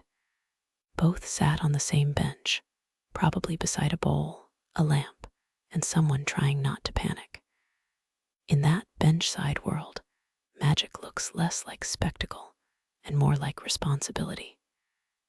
It was what people did when ordinary skill met uncertainty. It gave shape to fear, company to the sick, authority to the healer, and a sense of order to households where life could change between sunrise and dusk. The grin of Bess, the bulk of Toweret, the little amulet against the skin, the whispered spell over a sting, the letter carried to a tomb, all of them belonged to a civilization that understood danger as intimate. Even the smallest charm carried the weight of repetition. A phrase learned from a mother, an image copied from an older object, a knot tied in the same way as last time, all suggested that care had a memory. The household was not inventing protection from nothing every morning. It was borrowing from a long chain of anxious, competent people who had also heard a child cough in the dark.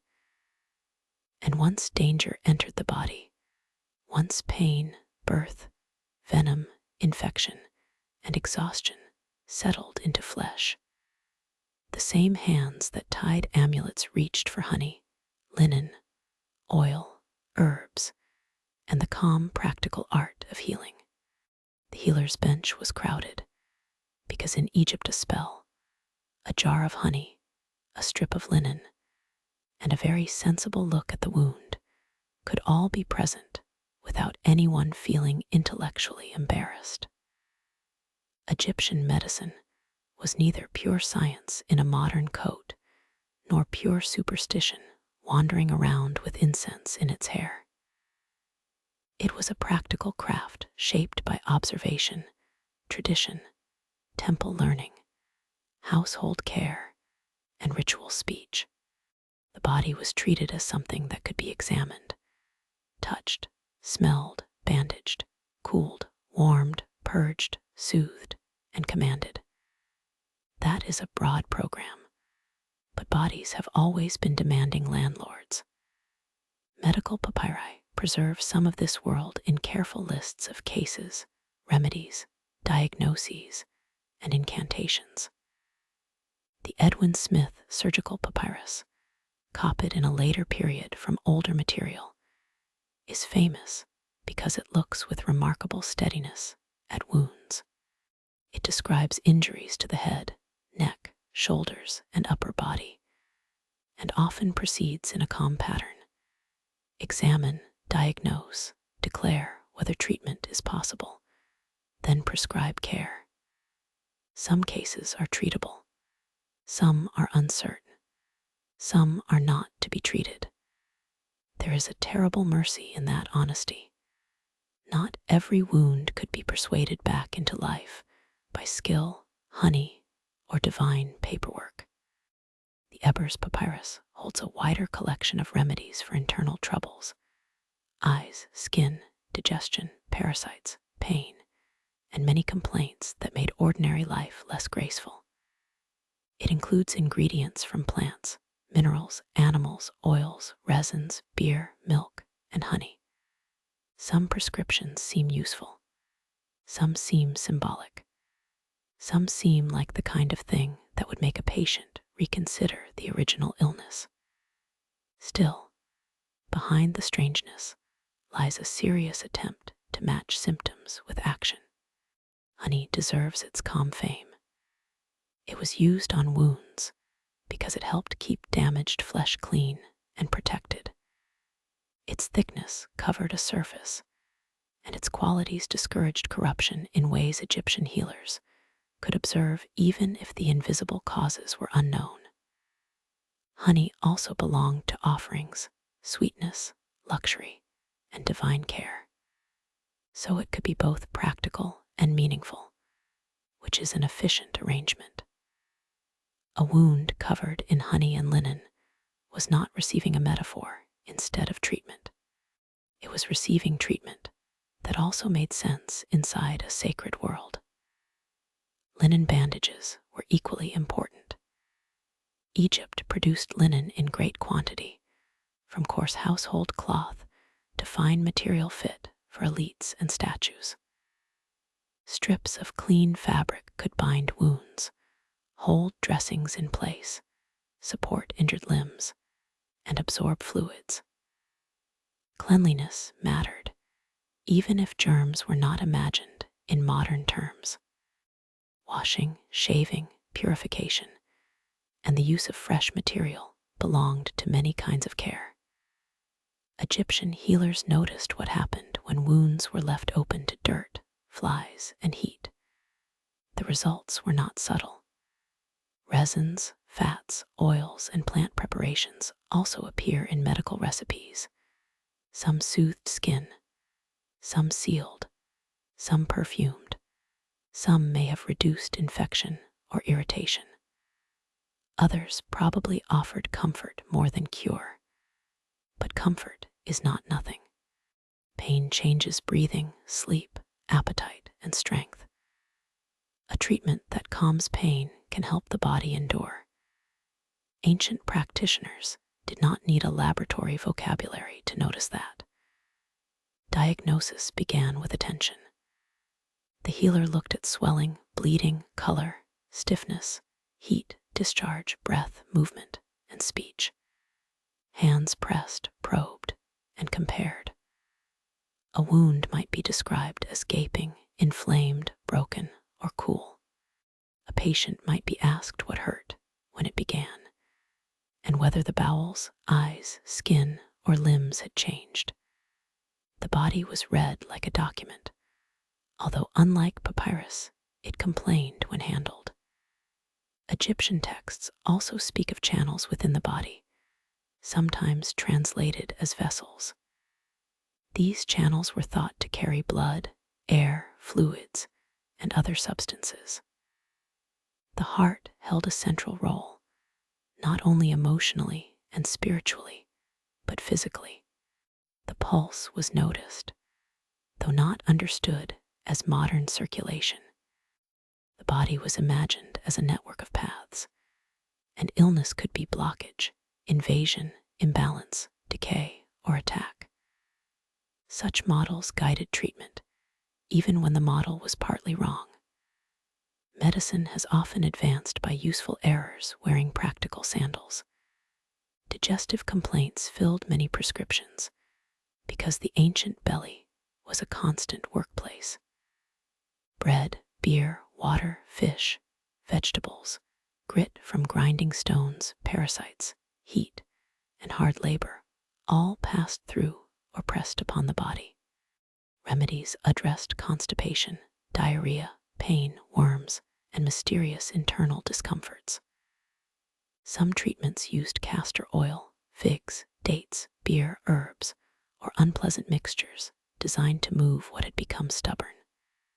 The Egyptian medical imagination had great faith in getting things out of the body. In fairness, the body often encouraged this conclusion. Parasites were a serious part of life along the Nile. Irrigation, standing water, mud, and contact with river environments brought risks. Worms, skin infections, and waterborne disease could weaken people over long periods. The river gave life, food, transport, and fertile fields. It also gave creatures small enough to be deeply inconsiderate. Farmers, fishers, reed cutters, and children near canals carried these risks in their bodies. Eye disease was common. Sun glare, desert dust, smoke from lamps and ovens, flies, infection, and crowded living could inflame eyes. Coal made from minerals was used cosmetically and may also have helped reduce glare or discourage infection in some circumstances. Medical recipes for the eyes were numerous. The eye, already powerful in religious symbolism, was also a daily sight of pain. The restored eye of Horus and the irritated eye of a field worker were not as far apart as temple art might suggest. Dental trouble was another quiet misery. Egyptian bread often contained grit from stone grinding and sand contamination. Over years, teeth wore down. Abscesses, decay, gum disease, and jaw infections followed. Mummies show painful dental conditions, some severe enough to affect eating and general health. Elite people did not escape this simply by being important. Sand does not respect rank. It may even enjoy the challenge. There is evidence for attempts to manage dental pain, though dentistry, as a specialized practice, was limited. Remedies might soothe gums, reduce swelling, or address bad breath, which was both a medical and social concern. A mouth full of pain changes speech, sleep, work, and temper. An ancient official with an abscess was still expected to look dignified, which seems unfair to everyone in the room. Childbirth brought another set of dangers. Pregnancy and delivery were central to family continuity, inheritance, labor, and memory. Yet they carried real risk for both mother and child. Midwives, female relatives, birth bricks, amulets, oils, massage, spells, and experience all gathered in the birth space. Medical texts include tests for fertility and pregnancy, some involving grain and bodily fluids. The results were not modern laboratory science, but they show the desire to know, predict, and prepare. Birth was never purely biological in the Egyptian mind. It was a passage through danger, watched by deities such as Tauret, Bes, Hathor, Isis, and protective beings whose names could be invoked when pain sharpened. But the work was physical. Someone supported the laboring woman. Someone cut the cord. Someone washed the newborn. Someone watched for bleeding, fever, silence, and breath. The divine world stood close, but human hands did the urgent work. Infant and child mortality remained high. This fact should be handled softly, because it lived in many houses. Amulets, spells, nursing practices, and careful feeding all show families trying to guard young life. The archaeological record preserves tiny bodies, toys, and traces of affection. Medical care for children likely moved between household experience and specialist help. A fever might be treated with a remedy and a charm. A cough might be watched through the night. A mother might bargain silently with every god she knew, which is an old human language. Priestly healers occupied an important place. Some physicians were associated with temples, and the goddess Sekhmet, fierce bringer and remover of disease, had priests connected with healing. Sekhmet was not a soft figure. She could send plague and also avert it. That is a slightly alarming bedside manner, but divine power in Egypt was rarely domesticated into pure niceness. A force strong enough to cause illness might also be strong enough to drive it away. Specialists existed with titles suggesting physicians, dentists, and healers for particular parts of the body. Some were attached to institutions, estates, or courts. Others likely served communities more locally. Their training may have included apprenticeship, copying texts, practical observation, and temple tradition. The best healer knew recipes, hands-on care, ritual language, and the social art of reassuring people without promising what could not be done. That last skill has always been rare. Work injuries filled the landscape of treatment. Farmers cut hands with sickles, strained backs lifting loads, suffered bites, infections, heat exhaustion, and joint pain. Builders and quarry workers faced falling stone, dust, crushed limbs, and wounds from tools. Artisans inhaled fumes, strained eyes, and damaged hands. Weavers bent over looms. Potters worked clay and kilns. Scribes, for all their smug literary jokes about other trades, suffered their own aches from long sitting, squinting, and the heavy burden of thinking bureaucracy was interesting. The body at work was the body most medicine saw. A wound was not only pain, it was lost labor, lost rations, household stress, and maybe debt. Healing mattered because survival depended on returning to tasks. Linen bandages, splints, poultices, rest, and careful cleaning were part of the economy as much as compassion. A village could not eat a diagnosis. Some injuries were treated with splints and binding.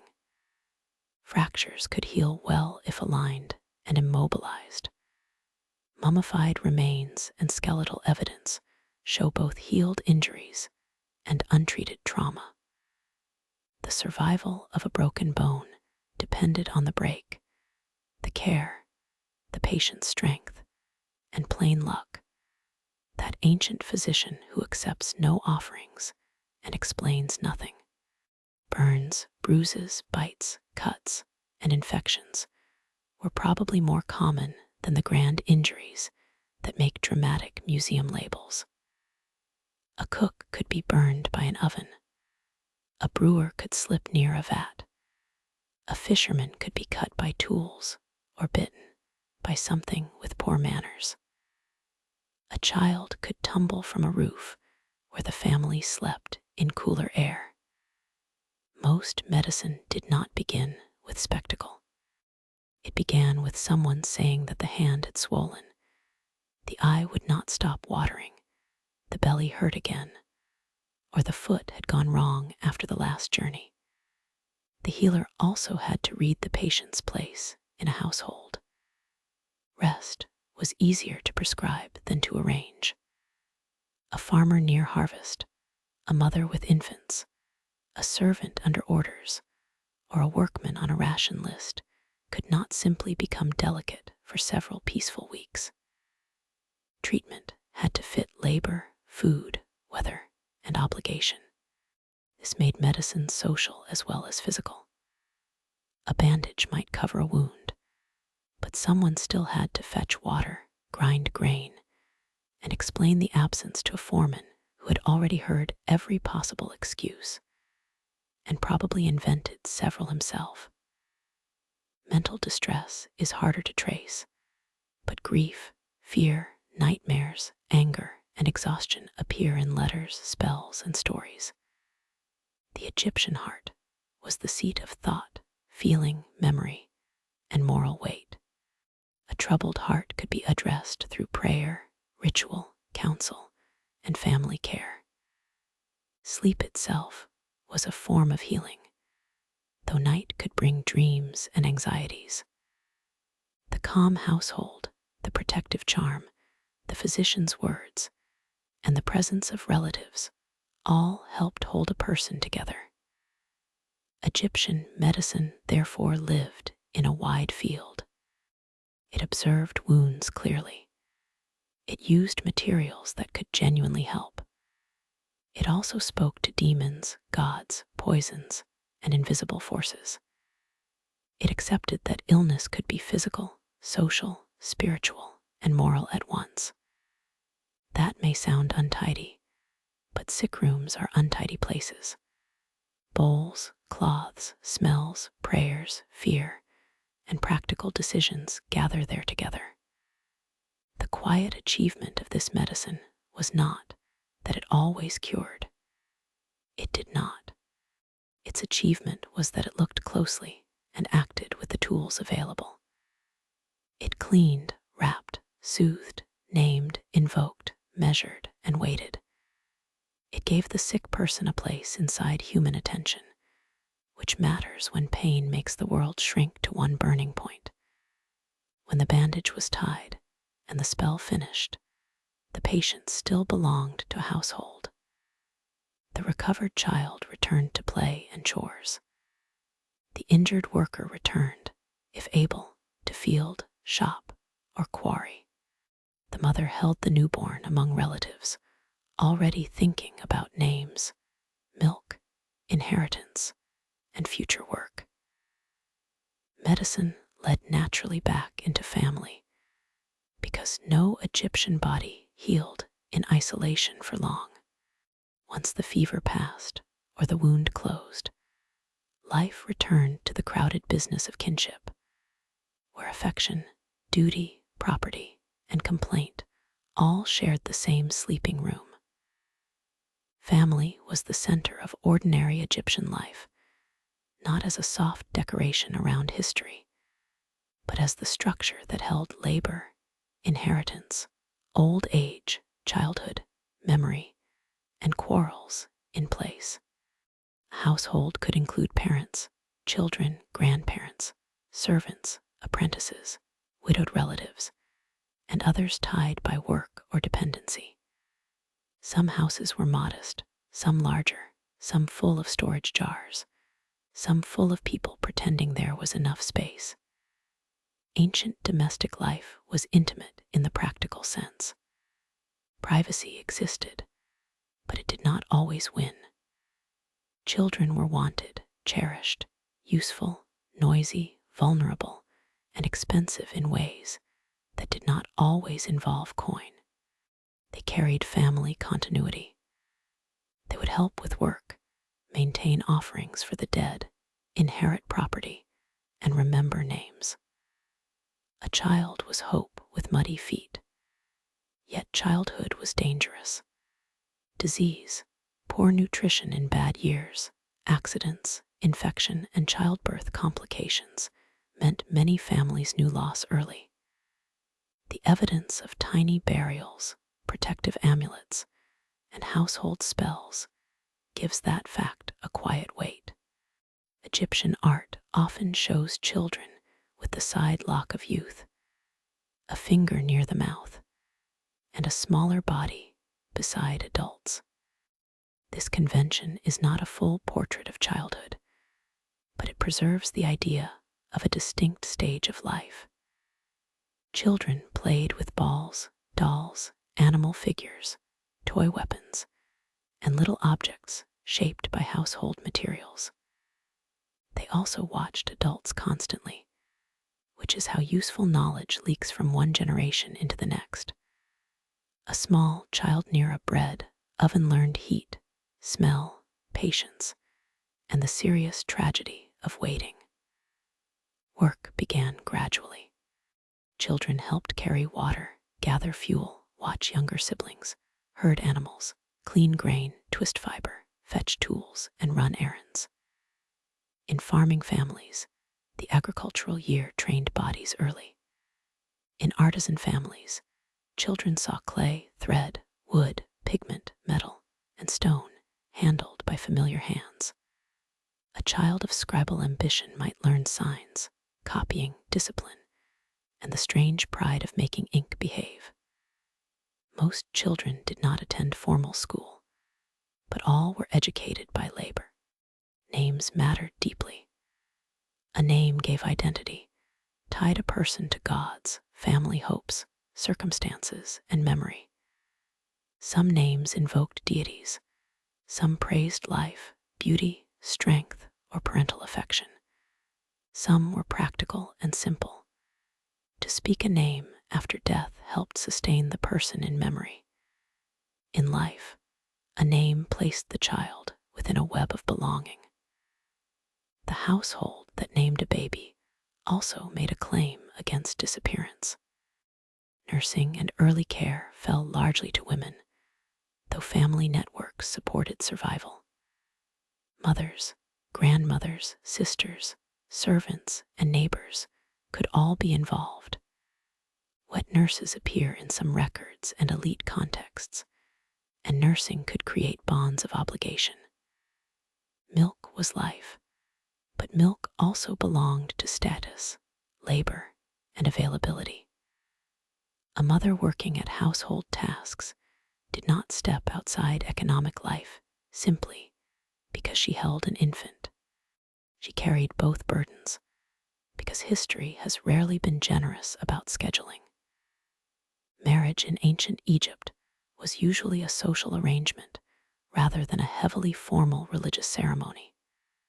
A couple might begin living together, forming a household recognized by kin and community. Contracts could record property arrangements, especially where assets, obligations, or later disputes needed clarity. Marriage joined bodies, labor, families, rights, and expectations. It could be affectionate. It could be strategic. It could be both before breakfast. Women in Egypt had notable legal capacities compared with many ancient societies. They could own property, make contracts, bring legal claims, inherit, divorce, and manage assets. This did not mean equality in every daily sense. Men held many public offices and much formal authority, but women were not legal shadows. A wife could have property of her own. A widow could act in her own interest. A woman could appear in disputes with a voice the record was required to notice, however grudging the scribe may have felt after a long mourning. Marriage contracts and related documents reveal practical concerns. What property came into the union? What support was owed? What happened in separation?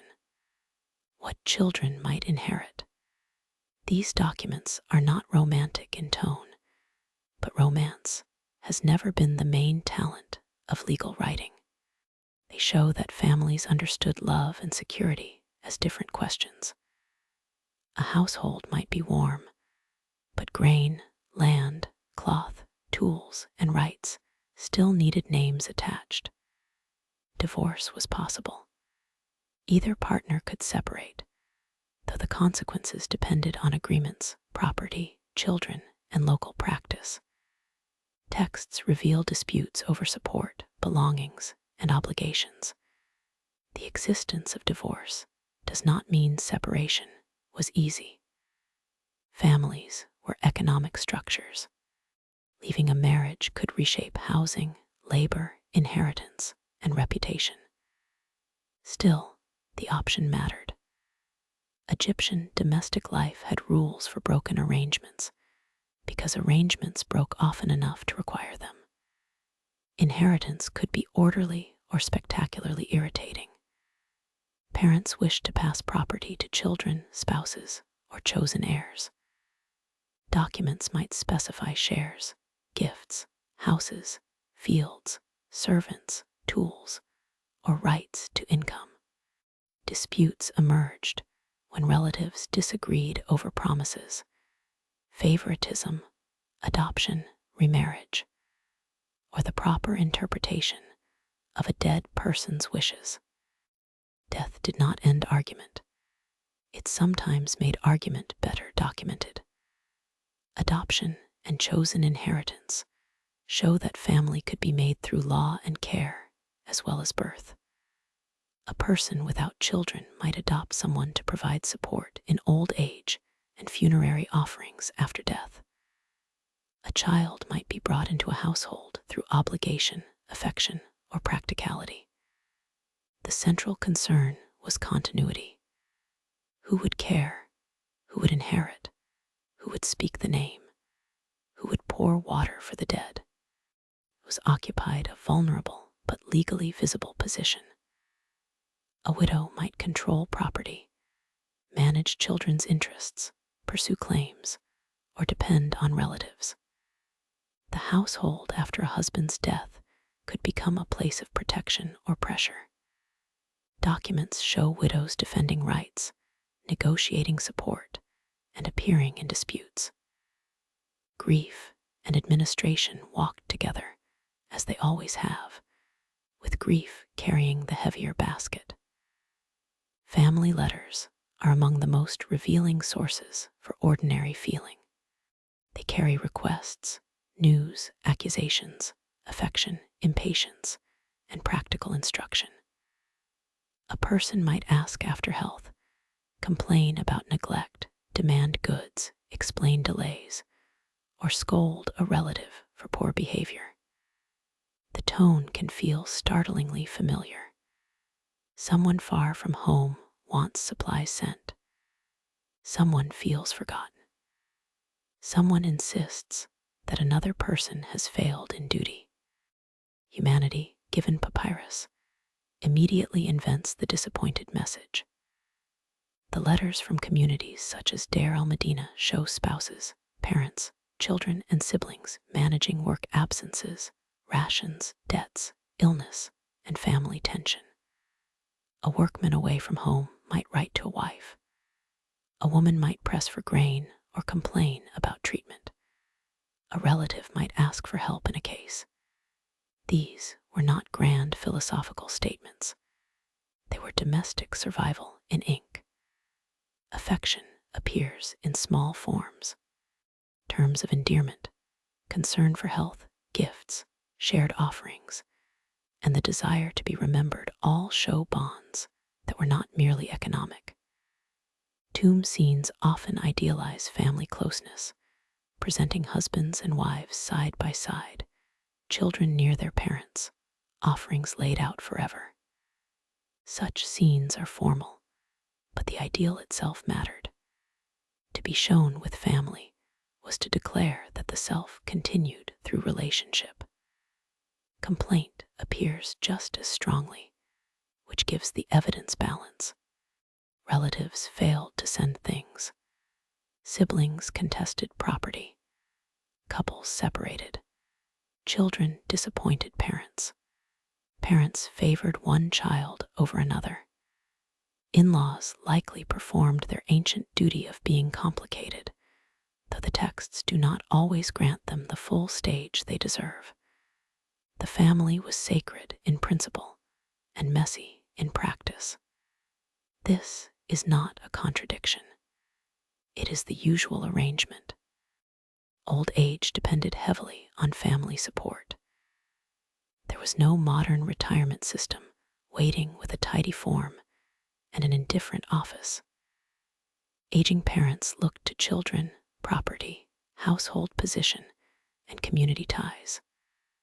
A person with land, tools, or rights might exchange inheritance promises for care. A person without strong kin could become vulnerable.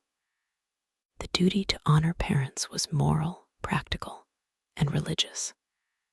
Ancestors who had been fed and remembered might help the living. Neglected ancestors might become less charming. Brothers and sisters could be allies, rivals, caretakers, witnesses, or the reason a scribe had to sharpen another reed pen. Sibling bonds mattered because property, work, and memory passed through them. A brother might support a sister in a claim. A sister might preserve family goods. A quarrel among siblings could split a house into factions over rooms, fields, or stored grain. The warmth of kinship did not prevent calculation. It only made calculation more personal. Servants and dependents complicated the household further. Some were born into dependence. Some entered through poverty, debt, captivity, or employment. And some lived close to families without sharing family rights. They cooked, carried, cleaned, nursed, fetched, guarded, and labored. Their presence allowed wealthier households to appear effortless, which is one of the oldest illusions produced by other people's work. A servant might be trusted deeply and still remain vulnerable. Domestic closeness did not erase hierarchy. Marriage also shaped ties between households. A spouse brought relatives, obligations, alliances, and potential disputes. Gifts, visits, shared labor, and inheritance expectations linked families beyond the walls of one house. In a village, this meant that private disagreement could become public knowledge before the bread cooled. Reputation mattered because everyone knew who had failed to deliver grain, who had mistreated a spouse, who had favored one child, and who was pretending not to owe a cousin a jar of oil. The household also taught status. Children learned who ate first, who owned what, who gave orders, who carried water, who could speak in disputes, and who stayed silent. Servants, dependents, and laborers might live close to family members without sharing the same security. A child growing up in such a house saw hierarchy not as an abstract system, but as who slept where, who wore finer linen, who had sandals, who held the key to storage. Property rights within families gave women and men tools for negotiation. A woman's goods could remain distinct. A husband could make promises. A parent could favor a daughter or son. A document could defend someone later, if preserved and accepted. Scribes turned family trust into written memory. This was useful because spoken promises have a habit of becoming fog when inheritance begins. Domestic religion tied the living and dead into one extended household. Ancestors received offerings. The dead could be addressed for help. Children were expected to maintain tombs and names. Marriage produced not only present companionship, but future ritual continuity. The family was therefore a bridge across time. A baby at the breast, a worker in the field, a widow before a council, and a painted ancestor in a tomb chapel all belonged to the same chain of obligation. The emotional texture of that chain was not always solemn. Households contained teasing, boredom, hunger, pride, jealousy, laziness, tenderness, and the sharp silence after an argument. A child might be adored and scolded within the same hour. A spouse might be missed deeply and also blamed for not sending supplies. A parent might bless a child while carefully counting whether that child had earned such generosity. The family was where ideals became chores, and where chores sometimes became love. This is why ordinary records feel alive. They do not present family as a perfect temple relief. They show people trying to hold one another to promises. They show care expressed through bread, cloth, letters, legal claims, and offerings. Affection often appears disguised as logistics, which is perhaps the most Egyptian thing imaginable. Love with an inventory. Family status became visible in daily appearance. Linen quality, jewelry, grooming, hairstyle, cosmetics, and sandals showed wealth, work, age, gender, office, and occasion. A child might run barefoot with a side lock. A worker might wear a simple kilt. A woman might own beads or a fine dress. An official might appear in crisp linen, so clean it seems to deny the existence of dust. A bold claim in Egypt. Bodies carried family fortune into public view, whether proudly, modestly, or with the weary resignation of laundry day. So the private world did not remain private. Kinship moved through streets and fields in cloth, hair, scent, scars, amulets, and posture. The next story of ordinary life begins there, on the surface of the body, where linen, oil, coal, wigs, tattoos, sandals, and dust made identity visible before anyone said a word. The body that stepped out from the household carried family, labor, health, and rank in every fold of linen and every trace of dust. Appearance in ancient Egypt was not a shallow matter, though it was often polished, perfumed, painted, combed, shaved, arranged, and then immediately attacked by heat. Clothing and grooming helped people move through a world of work, ritual, class, gender, and climate. The surface of the body announced belonging. It also tried, bravely, and not always successfully, to manage sweat. Linen stood at the center of Egyptian dress. Made from flax, it could be coarse or astonishingly fine. Fields produced the plant. Workers pulled stems, retted, dried, beat, combed, spun, and wove fibers into cloth. The finished linen moved into households, workshops, temples, markets, wages, offerings, mummy wrappings, and wardrobes. A single strip of cloth might belong to daily work, sacred ritual, or the long preparation for death. Linen was practical, valuable, and morally ambitious in its association with cleanliness.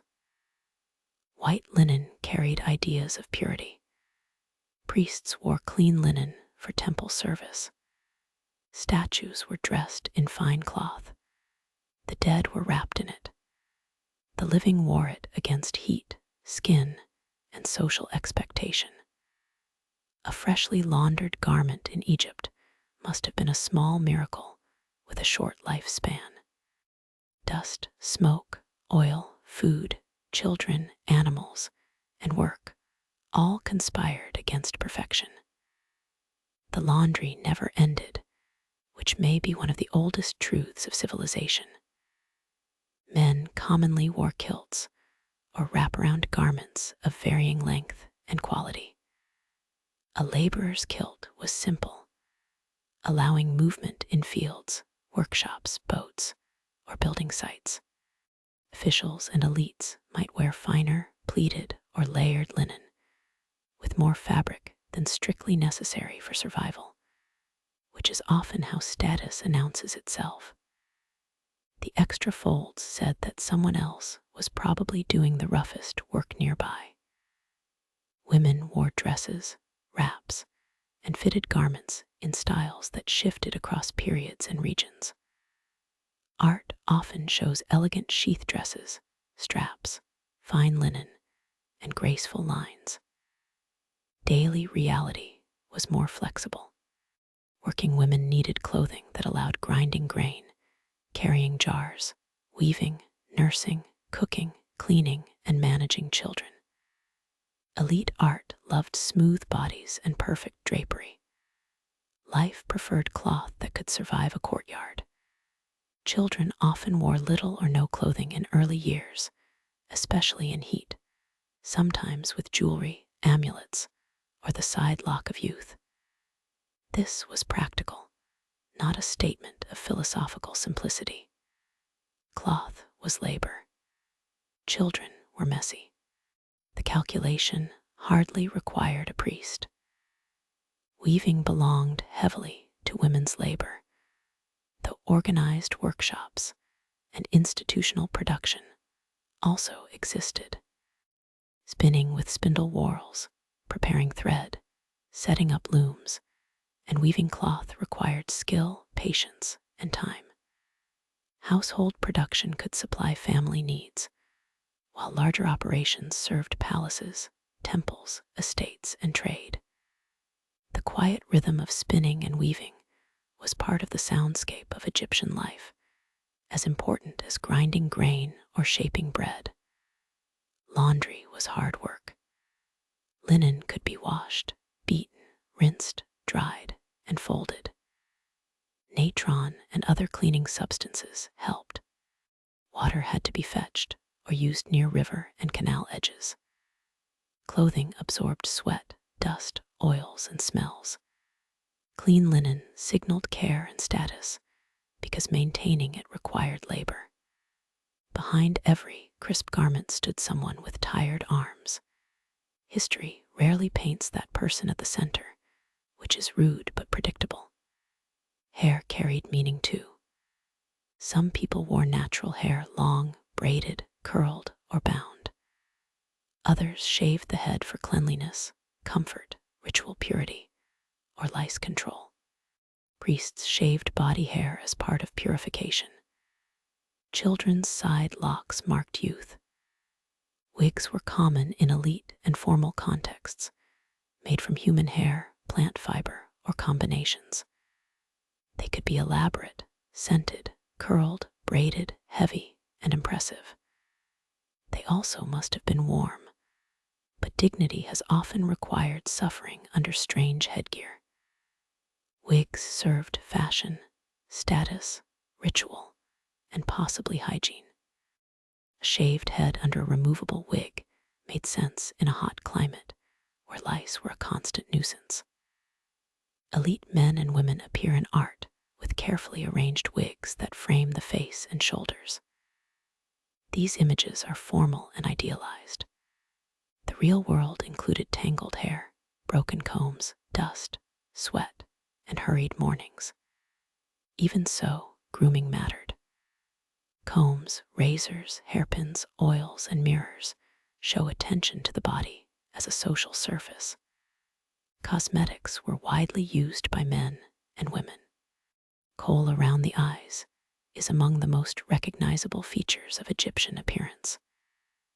Made from dark minerals such as galena and sometimes green malachite preparations, eye paint created dramatic lines that were beautiful, protective, and practical. It may have reduced glare, discouraged insects, or helped with eye health in some contexts. It also made the face appear composed, watchful, and properly Egyptian. Applying kohl was a daily intimacy. A small container, a stick or applicator, a polished surface, the careful darkening of the eye. In elite scenes, the result appears timeless. In ordinary life, the line probably smudged. Smoke, tears, heat, and long days have opinions about cosmetics. Still, the act mattered. It placed the body within a tradition older than any one morning.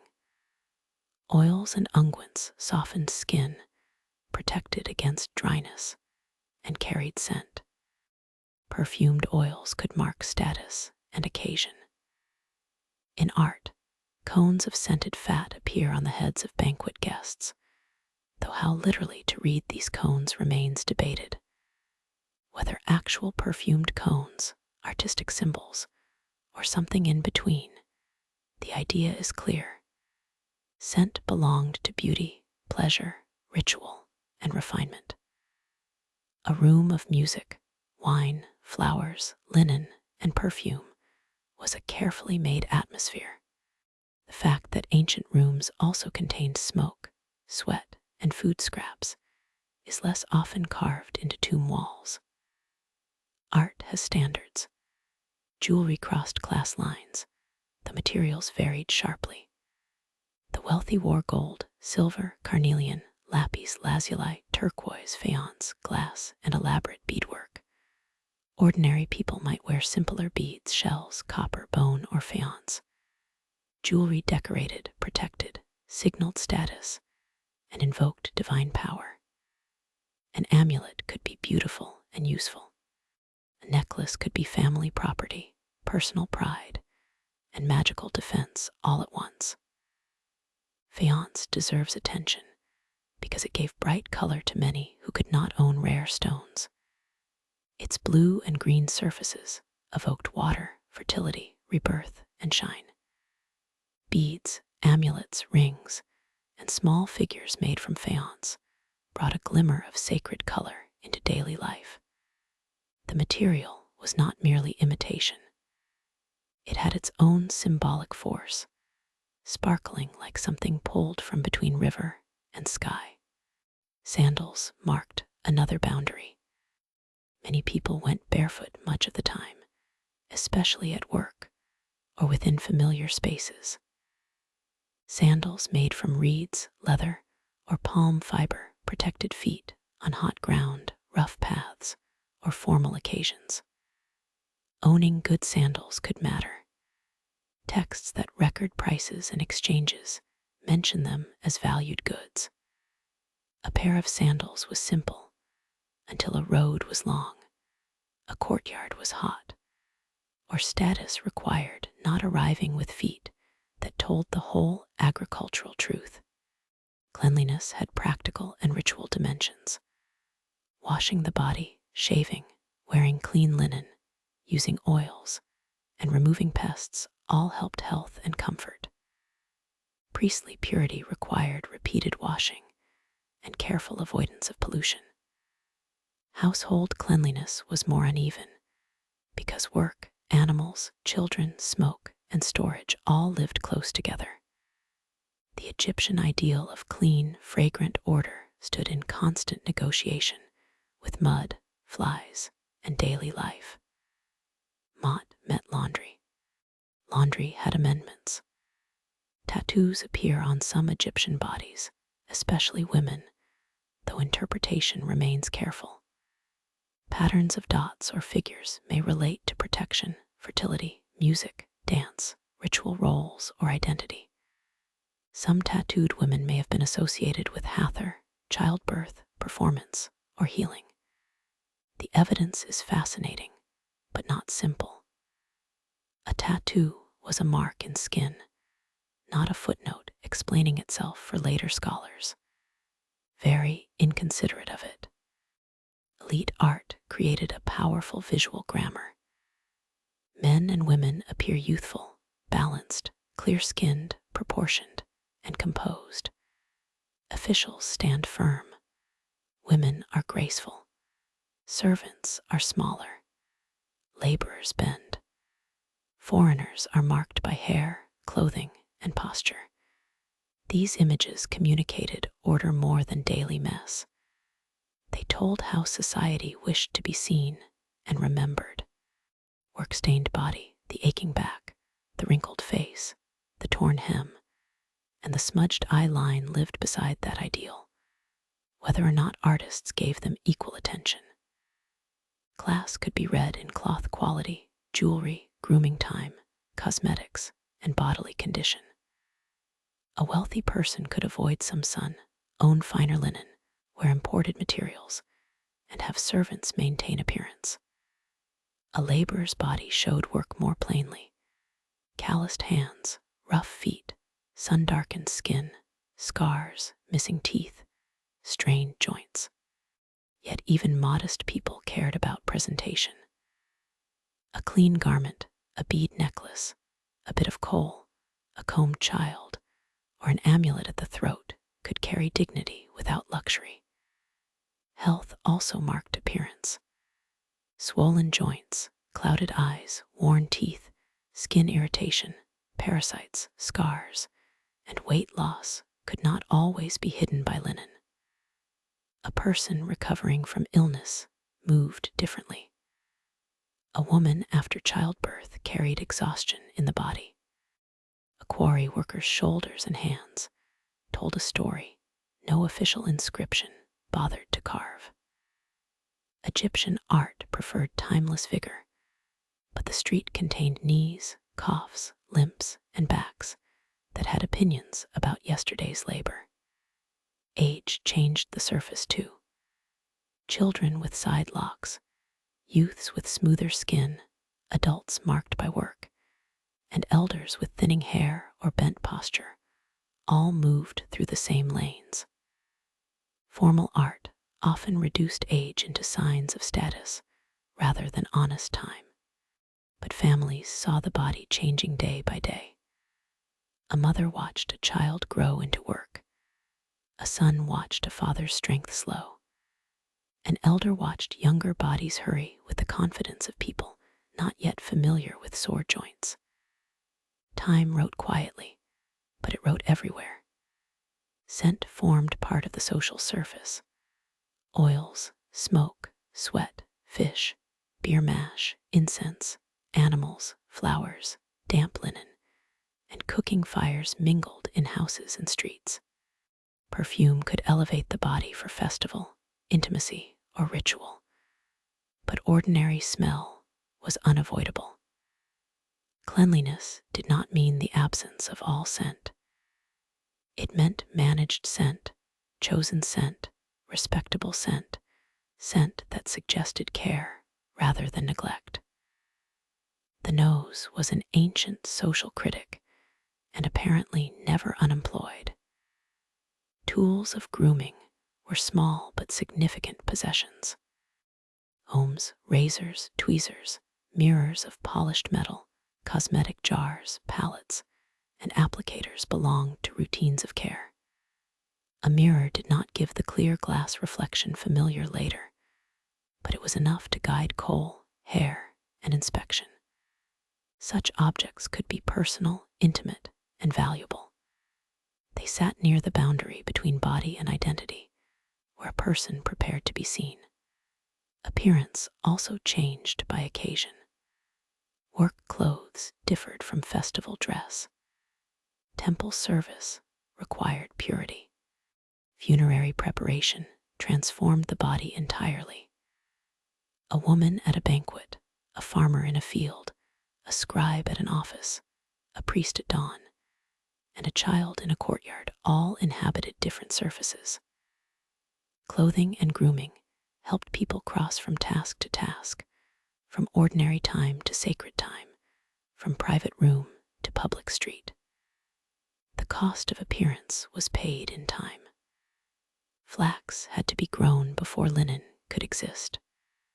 Thread had to be spun before a garment could fold over a shoulder.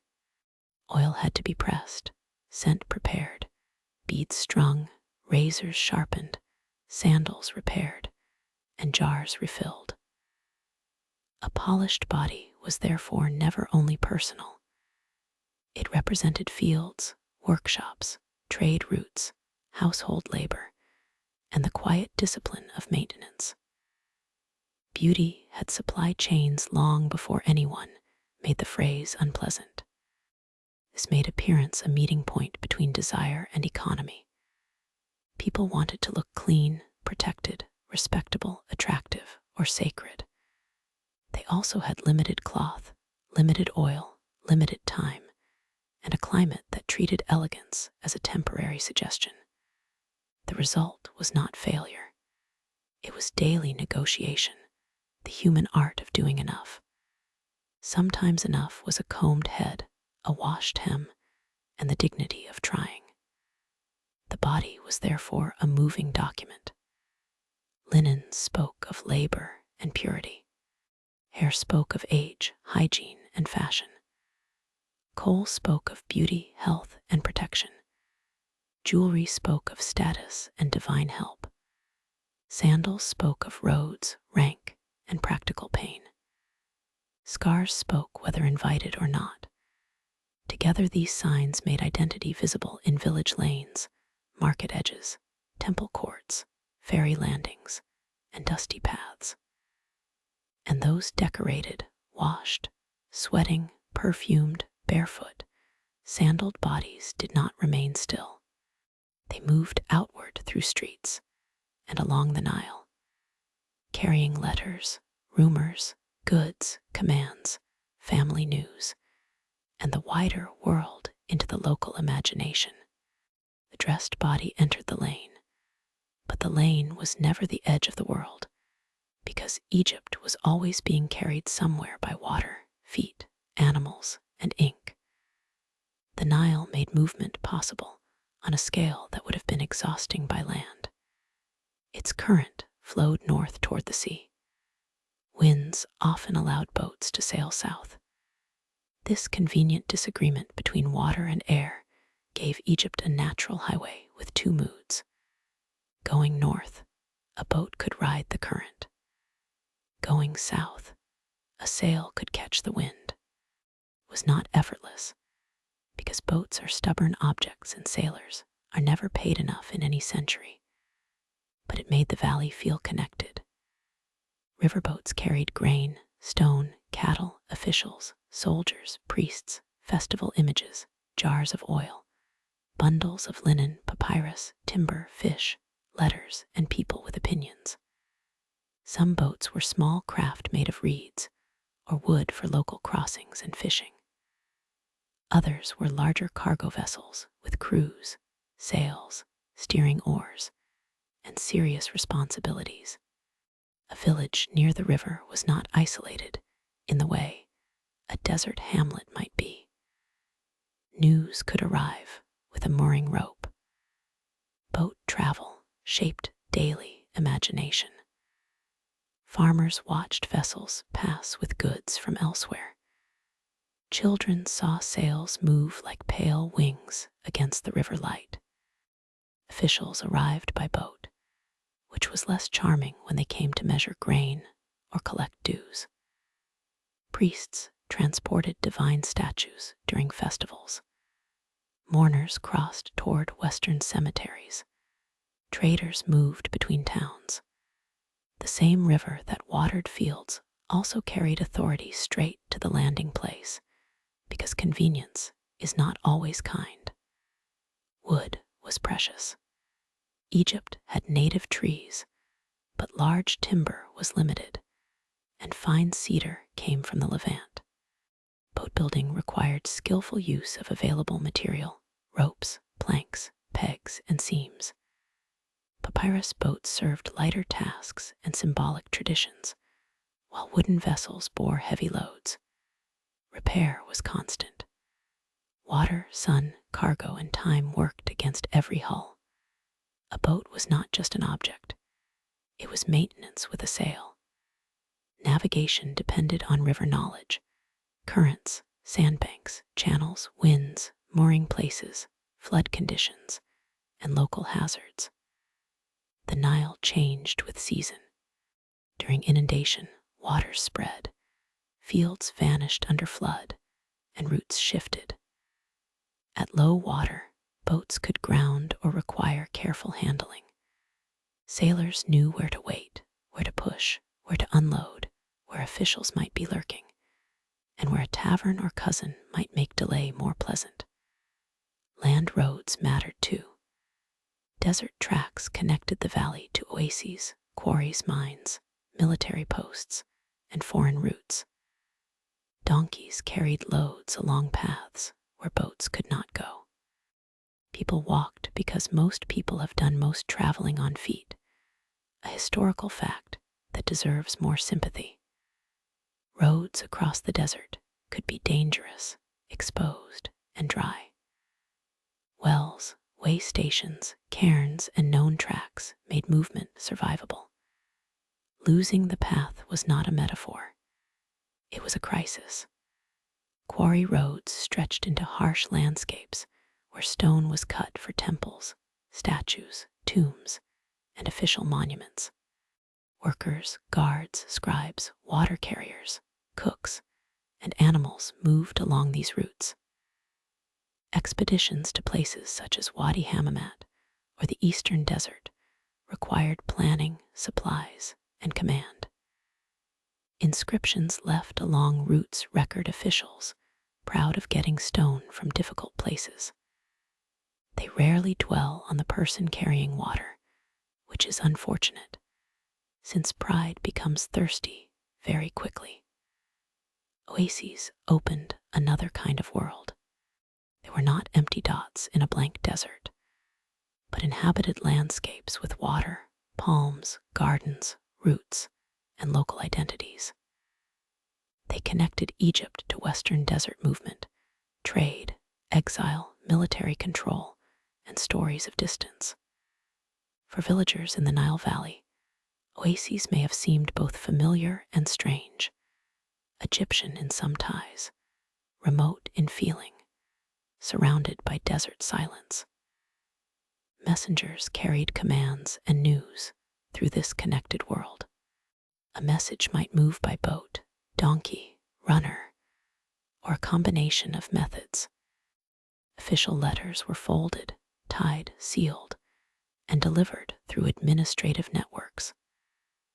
The seal mattered because a closed document carried authority and privacy. Breaking a seal without right was not a casual act.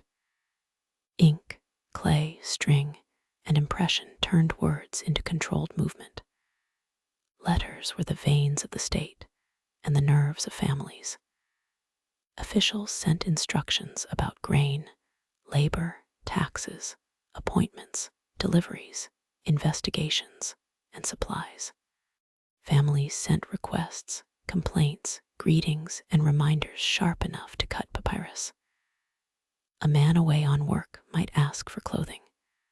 A wife might report trouble. A superior might demand faster action.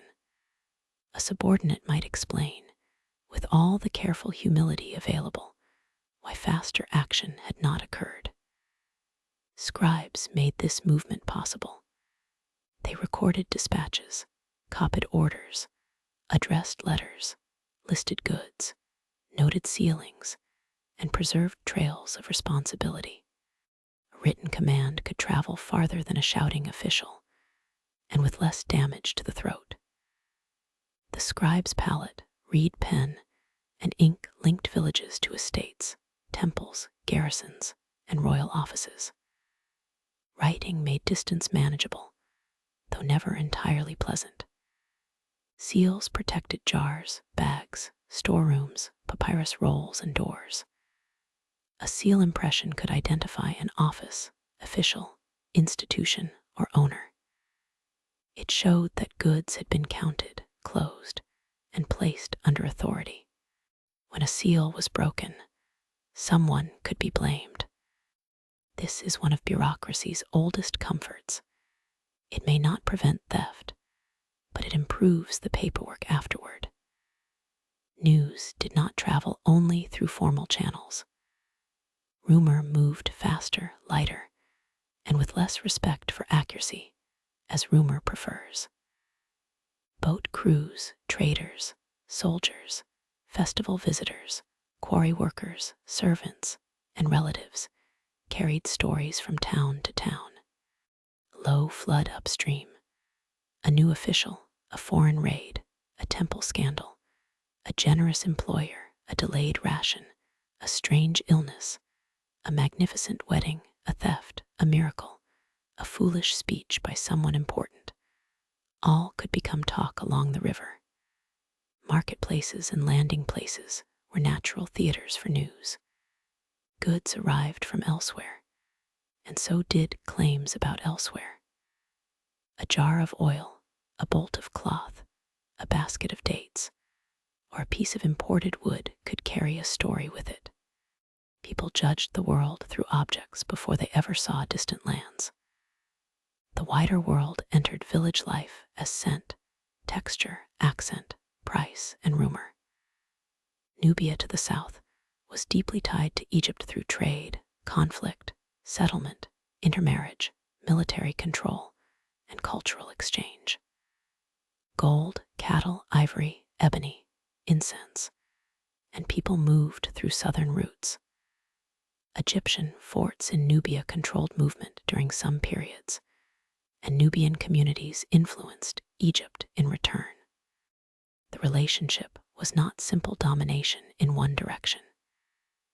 It included violence, commerce, diplomacy, borrowing, prejudice, service, and eventual moments when Nubian rulers would stand at the center of Egyptian power. History enjoys turning categories inside out. For ordinary Egyptians, Nubia might mean soldiers, traders, gold, dark stone, cattle, stories of the south, or people living nearby with names and customs that did not fit neat Egyptian labels. Official art often reduced foreigners into types, tidy and inferior. Daily life was messier. People worked together, married, served, argued, traded, and learned words. The border of identity was real, but it was walked across by human feet. The Levant to the northeast brought other connections. Cedar wood, wine, oil, resins, metals, luxury goods, craftsmen, captives, merchants, and ideas moved between Egypt and Western Asia. Coastal cities, caravan routes, and diplomatic exchanges linked Egypt to a larger Eastern Mediterranean and Near Eastern world. A fine piece of cedar in an Egyptian workshop carried the smell of distant mountains. A jar of imported wine carried prestige, and perhaps a headache, with excellent foreign credentials. Military movement affected civilians even when battles stayed far away. Soldiers needed food, transport, equipment, animals, and labor. Campaigns drew men from households and demanded supplies from communities. Garrisons created markets and tensions. Prisoners and captives might be brought into Egypt as laborers or servants. Veterans could settle in new places. The machinery of empire was not only chariots and royal boasting. It was grain taken from bins, sandals worn out on roads, letters sent home, and women managing households during absence. Official commands could arrive with little interest in local convenience. A village might be ordered to provide workers, grain, boats, animals, or materials. Scribes recorded compliance and failure. Foremen negotiated. People delayed, complained, obeyed, hid, bargained, or prayed the order would become someone else's problem. The state was powerful, but it still had to pass through human reluctance, which is among the most durable substances in history. Desert routes to mines and quarries brought another kind of foreignness. Not foreign people, necessarily, but foreign landscape. The red land beyond cultivation was a place of minerals, stone, danger, gods, bandits, silence, and royal ambition. Expeditions carried the ordered world of the Nile into places where order felt thinner. Camps, water skins, animals, tools, and inscriptions made temporary islands of administration in the harsh distance. For households, travel could mean opportunity or anxiety. Sons sent with a work crew, a husband absent at a post, a relative carrying goods, a messenger delayed, a boat overdue, a letter not answered. Distance stretched emotion. The river connected, but it also carried people away. Families waited for news. They sent messages that mixed affection with demands. They judged character by whether someone remembered to send grain, cloth, or a proper reply. Ancient communication was slower, but disappointment remained prompt. Travel also changed the traveler. A boatman knew currents that a field worker might never learn. A messenger knew which officials delayed, which ferries were reliable, which villages had decent beer, and which dogs considered ankles a public resource. A soldier returned with stories that grew or shrank according to audience. A trader learned accents, prices, and the delicate art of praising goods while hiding worry. Such knowledge did not always enter official texts, but it moved through speech and habit. Hospitality and suspicion traveled together. A stranger might bring news, profit, danger, disease, or a request for help. Inns, in the modern sense, were not the ordinary structure of movement, so travelers depended on networks of officials, temples, households, work crews, military posts, and informal arrangements. A sealed order could open doors. Kinship could open others. So could payment, charm, or the promise of a return favor, that fragile bridge built from hope and selective memory. Weather and season shaped movement as firmly as authority did. Floodwaters could ease some travel and block other paths. Low water could slow cargo. Desert heat punished bad planning. Wind could bless a sail or refuse work like a lazy clerk. A journey was never only distance. It was timing, supplies, water, animals, documents, crew, and luck. Map of Egypt changed with the year, and practical people learned to move with that breathing landscape. Goods arriving from afar changed local imagination.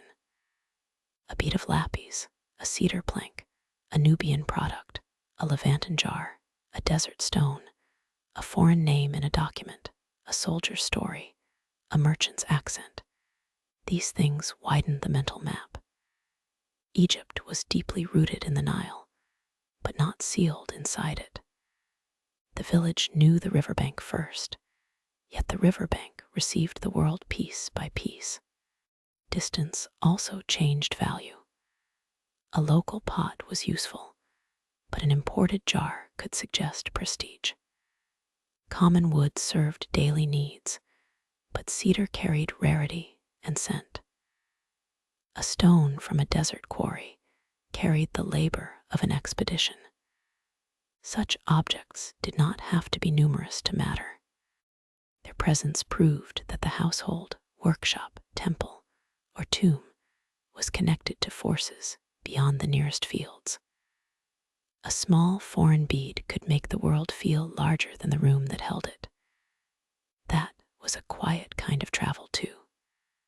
Foreignness, therefore, entered daily life not as a single dramatic arrival, but as a steady drift of materials, people, words, styles, and rumors. A household shrine might hold an amulet made of imported stone. A carpenter might shape foreign wood. A woman might wear beads whose color came from trade. A scribe might record a name that sounded strange to Egyptian ears. A child might hear of lands beyond the cataracts or across the northeastern roads and imagine them through fragments. The Nile carried Egypt outward and brought the outside back. Boats, roads, letters, seals, rumors, soldiers, traders, and travelers made every local life part of wider movement. By the time distant goods reached a village storehouse or a family chest, they had already gathered stories. And those stories made room for the next question. Who counted as foreign? Who became a neighbor? Who served? Who married? Who belonged? And who was kept at the edge? The goods that came up the river did not arrive alone, because baskets, jars, timber, incense, cattle, and bright stones had a habit of bringing human stories with them. Along the Nile, a village might hear foreign speech before it saw the person speaking it. A boat nosed into the bank, ropes creaked, seals were checked, and suddenly the quiet place that had been worrying about onions, taxes, and a missing sandal had to make room for men and women from beyond the familiar fields. Egyptian records often sorted outsiders into tidy categories because bureaucracy enjoys making the world simpler than it is. Nubians came from the south, from lands of gold, cattle, bowmen, river forts, and desert roads. Libyans came from the west, associated in Egyptian imagination with fringed garments, feathers, cattle herds, and troublesome borders.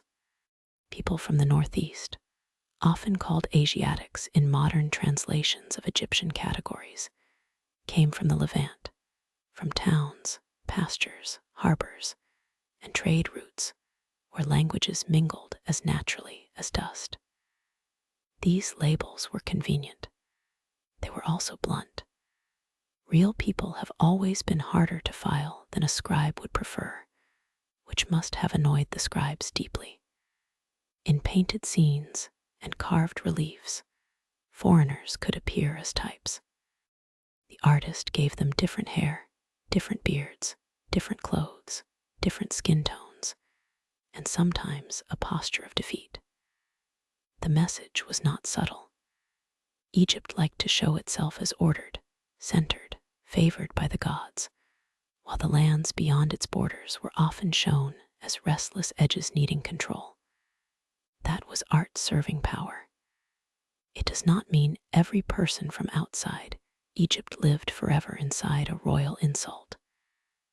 Daily life, being daily life, had more practical arrangements. A Nubian archer might serve in an Egyptian force. A Levantan woman might work in a household. A child with a foreign name might grow up speaking Egyptian in a town where the neighbors cared less about ancestry than about whether the water jar had been returned. The southern border was never just a line on a map. It was a zone of forts, traders, soldiers, interpreters, families, and people who knew the river bends better than distant officials did. Nubia was imagined by Egyptians as both valuable and dangerous, which is how powerful neighbors are often described by people who want their gold, but not their independence. Egyptian expeditions moved south for minerals, cattle, ivory, incense, ebony, and labor. Nubian people moved north as soldiers, servants, traders, captives, wives, husbands, and settled neighbors. Some came by force. Some came by opportunity. Some probably came because life had become difficult at home and the nearest future lay downstream. Captivity was one of the harsher ways foreign lives entered Egyptian households and institutions. War could produce prisoners who were distributed as laborers to temples, estates, workshops, and private homes. Royal inscriptions might boast about captives, as though counting people were the same as counting sacks of grain, which is a very old habit of power, and not one of its more charming talents. Behind the boast were bodies, names, hunger, fear, and the bewildering work of learning commands in a new place. Some captives labored in fields. Some served in houses. Some were attached to temples, where holy order depended, rather inconveniently, on coerced human work. Servitude in Egypt was not a single simple condition. Household servants, estate workers, temple dependents, debt laborers, and captives could live under different degrees of control. Some had families. Some held property. Some could be transferred, inherited, or assigned like assets. Some were born into dependence. Some may have entered service through poverty, debt, or famine. Legal documents can make such arrangements sound calm and technical. Because documents are very good at removing the pulse from a situation. A servant appears in a list, a dispute, a will, a ration account, and the words sit neatly on the page. The life behind them was not neat. In a larger household, servants might grind grain, carry water, clean rooms, tend animals, care for children, bake bread, brew beer, spin thread, or accompany a mistress to a festival. Some slept in corners of the same compound. Some were sent on errands and trusted with goods. Some were scolded, beaten, or accused when objects disappeared, because suspicion travels downhill easily. Yet the household was also a place where dependence could become familiarity. A servant might know family quarrels, illnesses, pregnancies, debts, and secrets better than any visiting official. A quiet person carrying laundry could hear enough to make a judge blush, though judges had probably heard worse. Foreign names appear in Egyptian settings with a strange intimacy. They show up in lists, letters, legal texts, and village records, not only in triumphant scenes of conquest. A name could mark origin, but names could also change. A person might take an Egyptian name, keep a foreign one, or carry both identities in different rooms. Children born in Egypt to foreign parents might grow into local customs without entirely losing older ties. Intermarriage and assimilation did not erase inequality, but they did complicate it. The village did not always behave like a border monument. It had bread to bake. People from the Levant were especially visible in some periods, not merely as enemies, but as workers, traders, soldiers, and neighbors. They brought skills, goods, words, music, tastes, and habits that could settle quietly into Egyptian life. A woman from a northeastern land might be called by an Egyptian term that marked her foreignness. Yet she might also raise children under an Egyptian roof, make offerings to Egyptian gods, and quarrel over ordinary domestic matters with impressive local confidence. That is one of the more reliable signs of belonging: the right to complain about household arrangements. Mercenaries and foreign soldiers occupied another uneasy place. Egypt valued skilled fighters from beyond its borders, especially Nubian bowmen and later groups from the Mediterranean world. Their service could bring wages, status, land, or settlement. It could also place them under suspicion. A foreign soldier was useful when defending a frontier and worrying when standing too close to power. Governments have always liked strong arms best when attached to obedient people, a preference that history rarely rewards for long. Foreign communities might cluster near forts, ports, work sites, garrisons, and trade centers. In such places, diversity was not a slogan. It was the sound of bargaining, the smell of unfamiliar cooking, the awkwardness of borrowed words, and the practical peace of people needing the same well. Settlements in the eastern delta, border regions, and trade routes could hold mixtures of customs that royal art flattened into symbols. Archaeology sometimes catches these mixtures in pottery styles, burial habits, tools, and food remains. A cooking pot can be more honest than a victory scene. It has less reason to flatter anyone. Prejudice still mattered. Egyptian texts could mock foreign speech, foreign dress, and foreign lands. The ordered world of Egypt was often set against the supposed chaos of outsiders. Such ideas helped justify conquest, forced labor, tribute, and unequal treatment. They also reassured Egyptians that their own customs were the proper shape of civilization. Every society seems tempted to believe that its own laundry method is divinely approved. The danger was not merely rude art. It was the way such thinking made coercion feel natural. Yet, Egyptian identity was not sealed shut. It could absorb.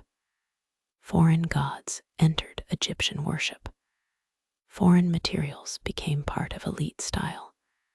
Foreign soldiers served Egyptian rulers. Foreign families settled in Egyptian towns. Some rose in status. Some became scribes, officials, craftsmen, wives of prominent men, mothers of Egyptian children, or respected members of communities that had once marked them as strange. The border between outsider and insider could soften over time, especially when a person spoke the language, honored local gods, paid obligations, and knew exactly which neighbor had borrowed a tool and failed to return it. For ordinary Egyptians, the presence of foreigners probably produced a range of responses: curiosity, fear, contempt, desire, usefulness, resentment, friendship, and indifference could all live in the same village.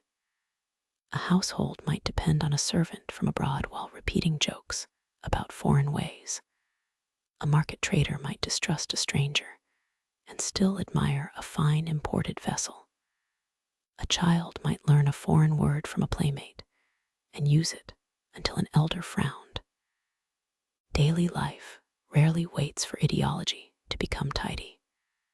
Some outsiders entered Egypt through trade rather than defeat. Merchants and sailors carried goods that widened local imagination. Cedar from distant mountains, oils, resins, metals, lapis, wine, horses, and fabrics.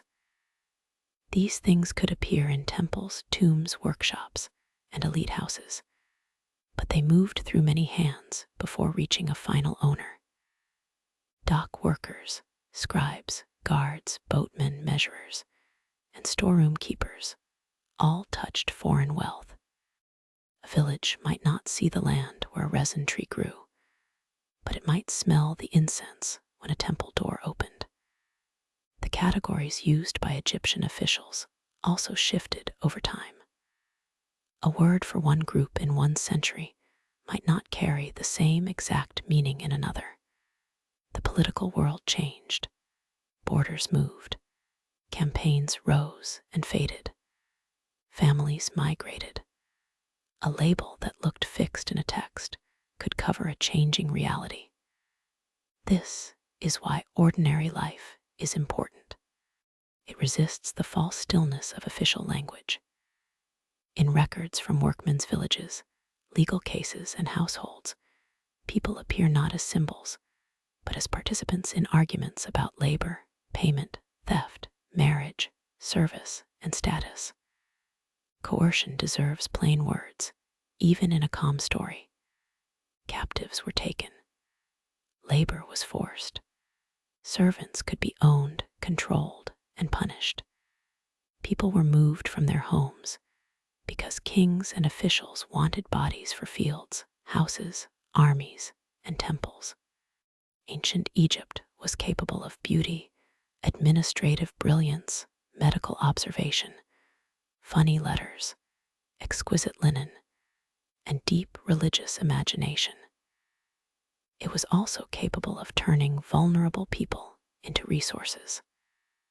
Civilization has often managed both at once, then asked to be praised for the pretty part. At the same time, people under constraint were not only victims in the records of others. They made relationships, raised children, learned systems, resisted quietly, negotiated, adapted, and remembered. A captive might become a household elder. A servant might accumulate small goods. A foreign soldier might settle and marry. A woman brought from another land might carry songs in her memory long after her children spoke mostly Egyptian.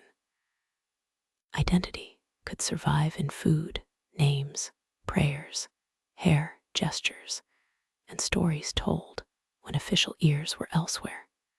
There were tensions within Egyptian society too. The line between Egyptian and foreign was only one boundary among many. Class, gender, occupation, region, and legal status all mattered. A poor Egyptian farmer and a foreign servant might both know exhaustion better than dignity. An elite Egyptian could speak proudly of order while depending on people with fewer choices. A scribe could classify everyone and still fear the foreman who controlled his rations. Society was layered, and every layer had someone above it asking for grain.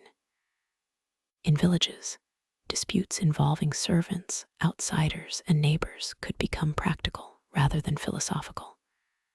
Who owed labor? Who had taken cloth? Who had insulted whom? Who had rights to a woman, a child, a ration, a field edge, a donkey, a room, a debt?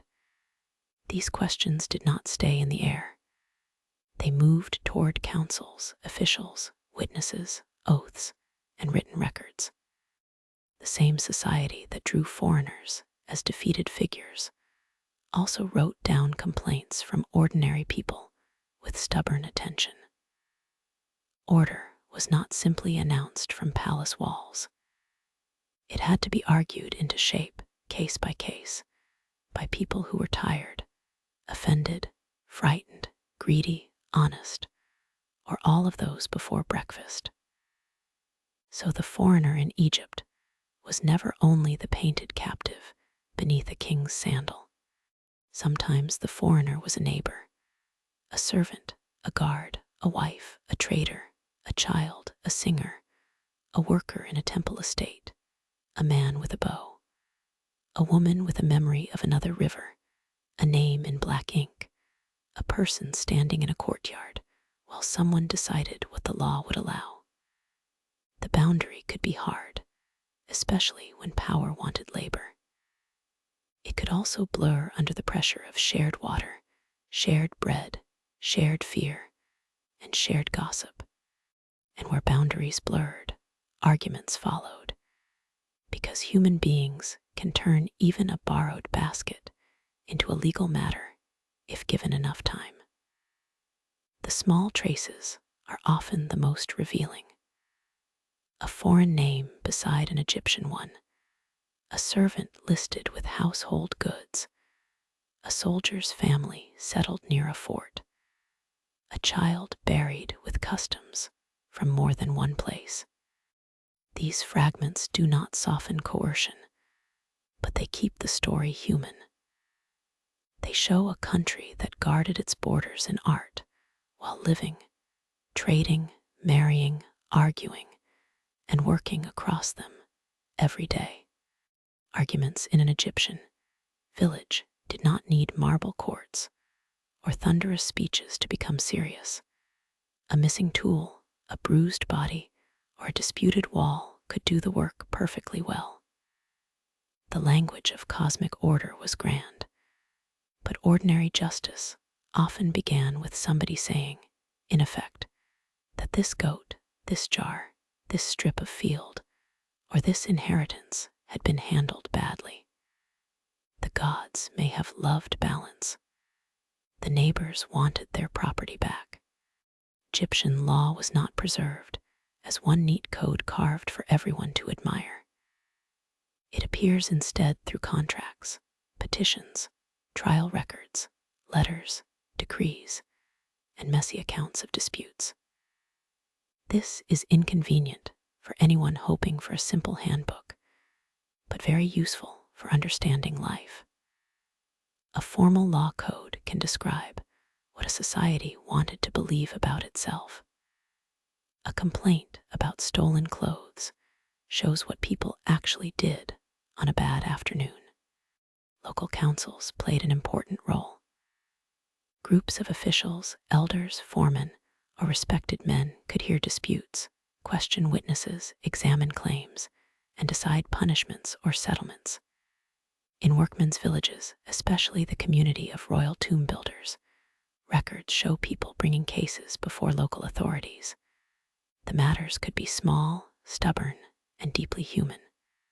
Payments delayed, tools borrowed too long, insults, assaults, marital conflict, tomb equipment stolen. A donkey, because there is always a donkey somewhere in village trouble. Scribes were essential to this world of argument. They recorded statements, copied contracts, listed witnesses, preserved oaths, and turned anger into ink. This did not make anger calmer, but it did make it harder to deny later. A spoken accusation might vanish into dust. A written one could sit in an archive like a sleeping scorpion. The scribe's pallet, already seen in fields, storehouses, workshops, and temples, now entered the nervous space between neighbors who no longer trusted memory. Contracts helped manage ordinary risk. Marriage arrangements, transfers of property, sales, loans, employment obligations, and inheritance plans could be written down and witnessed. A contract did not prevent future conflict, because humans are impressively skilled at making trouble, even with clear instructions. Still, writing created a framework. It named parties, goods, obligations, and consequences. It allowed a person to say not merely that something was unfair, but that it violated an agreement witnessed by others. Inheritance disputes could be especially bitter. Property might include houses, fields, tools, livestock, clothing, servants, furniture, and rights to income or rations. Egyptian women could own property, make contracts, inherit, and bring claims, which gave family conflict a wide field in which to flourish. A widow might defend her share. Children might contest distribution. Siblings could discover that grief and arithmetic are a poisonous mixture. The dead, having departed in theory, remained very present whenever their goods had not been divided to everyone's satisfaction.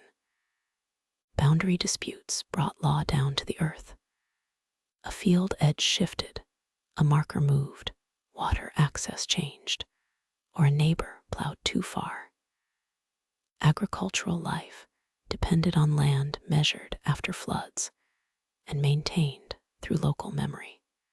Measuring cords and scribal records could settle claims, but not always quietly. The Nile erased and renewed the landscape. People then had to persuade one another where certainty had been before the water arrived and behaved like a liquid lawyer. Theft appears often in records because objects mattered intensely. Cloth took labor. Copper tools had value. Grain was survival. Sandals, jars, rope, wood, and oil were not casual possessions in a world where making and replacing things required time, skill, and access. Theft could happen in homes, storehouses, workshops, fields, and tombs. It could involve need, greed, opportunity, resentment, or the simple ancient principle that unattended goods attract bad ideas. Punishments could be harsh. Beatings, forced labor, restitution, mutilation in severe cases, and even death for certain crimes appear in Egyptian contexts, depending on period and offense. Oaths invoked gods and rulers, placing testimony under sacred danger. A false oath was not simply a lie. It invited divine consequence, at least in theory. In practice, people probably lied anyway, because fear of gods has never fully cured humanity of convenience. Truth mattered as an ideal, and the Egyptian concept of Ma'at gave that ideal sacred weight. Ma'at meant order, rightness, balance, justice, truth, and the proper arrangement of the world. It was not only a moral word, it was the condition that allowed the sun to rise, the river to return, offerings to work, and society to keep from collapsing into the sort of noise that makes officials invent more forms. Judges and officials were expected to uphold Ma'at. Whether they always did is a separate and shorter answer. No, because they were people. Petitions allowed ordinary or lesser people to appeal upward. A petitioner might complain of abuse, unpaid wages, stolen goods, corrupt officials, or an unfair decision. The tone could be formal and humble, but beneath the politeness lay pressure. A petition said that local order had failed, and someone with authority must repair it. Such documents reveal a society that valued hierarchy, but also recognized channels of complaint. Even power needed paperwork to look respectable. The village of tomb builders offers vivid examples of legal life because its records survived in unusual abundance. At Deir el-Medina, workmen, wives, foremen, scribes, and officials appear in disputes over property, family matters, work attendance, and theft. The people who decorated royal tombs also argued over rations and household goods, which is reassuring in a bleak way. Even those building eternity had to settle who owed whom a bed frame. Women appear as active participants in legal records. They bought and sold property, made wills, brought complaints, served as witnesses in some contexts, and defended rights. This does not mean Egyptian society was equal in a modern sense. It was not. Men held most official authority, and social expectations constrained women. But legal capacity gave women important tools. A woman wronged in marriage, inheritance, or property could sometimes use documents and witnesses to press a claim. Ancient domestic life was not a silent room. It had voices, and some of them were very clear. Marriage itself was usually a practical arrangement rather than a ceremony preserved in elaborate official description. Couples formed households, exchanged goods, raised children, and made agreements that could be challenged if the relationship failed. Divorce was possible. Property arrangements mattered. The end of a marriage could produce disputes over support, possessions, and children.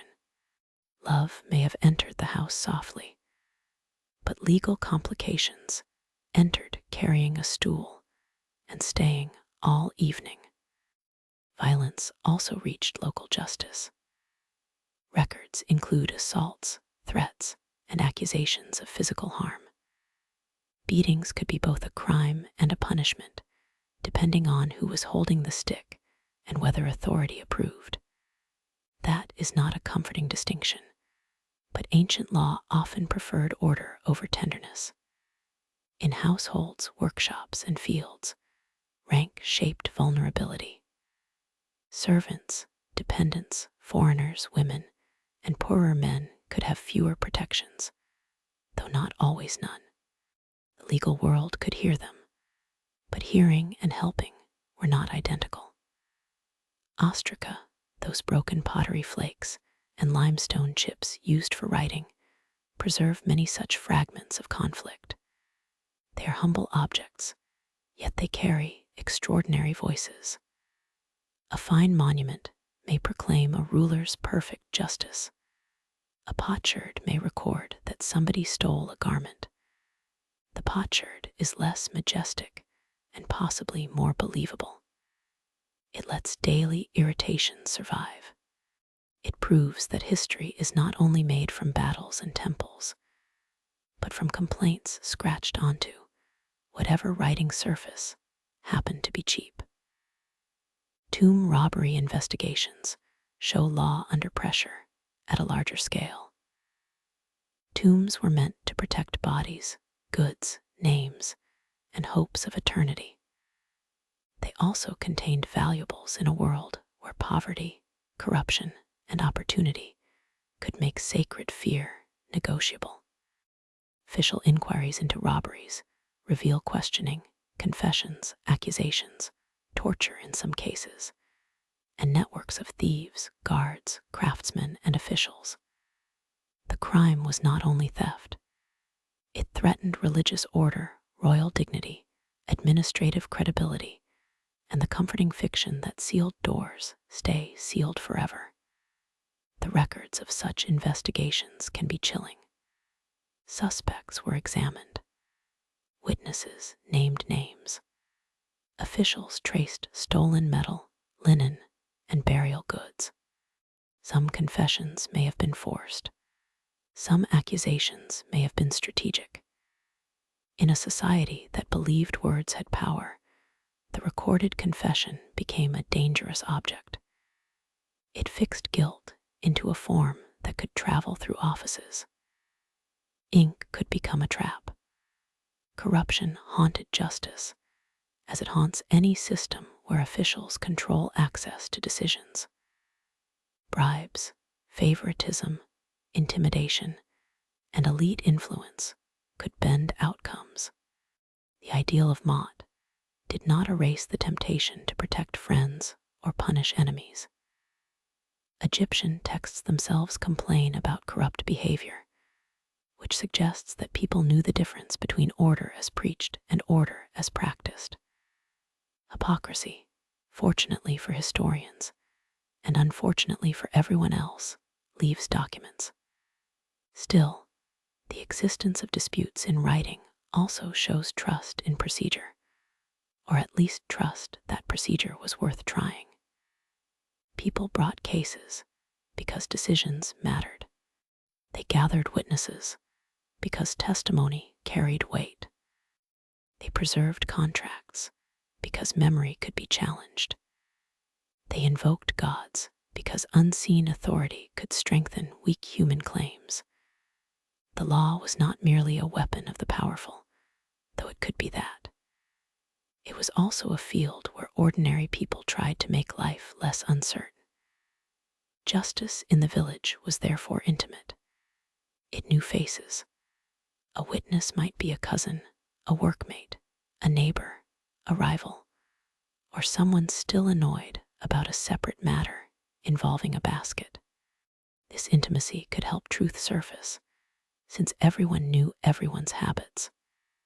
It could also poison a case, since everyone knew everyone's grudges. Small communities are efficient archives of behavior and very poor places to reinvent a reputation. Behind every legal text stands the larger Egyptian fear of disorder.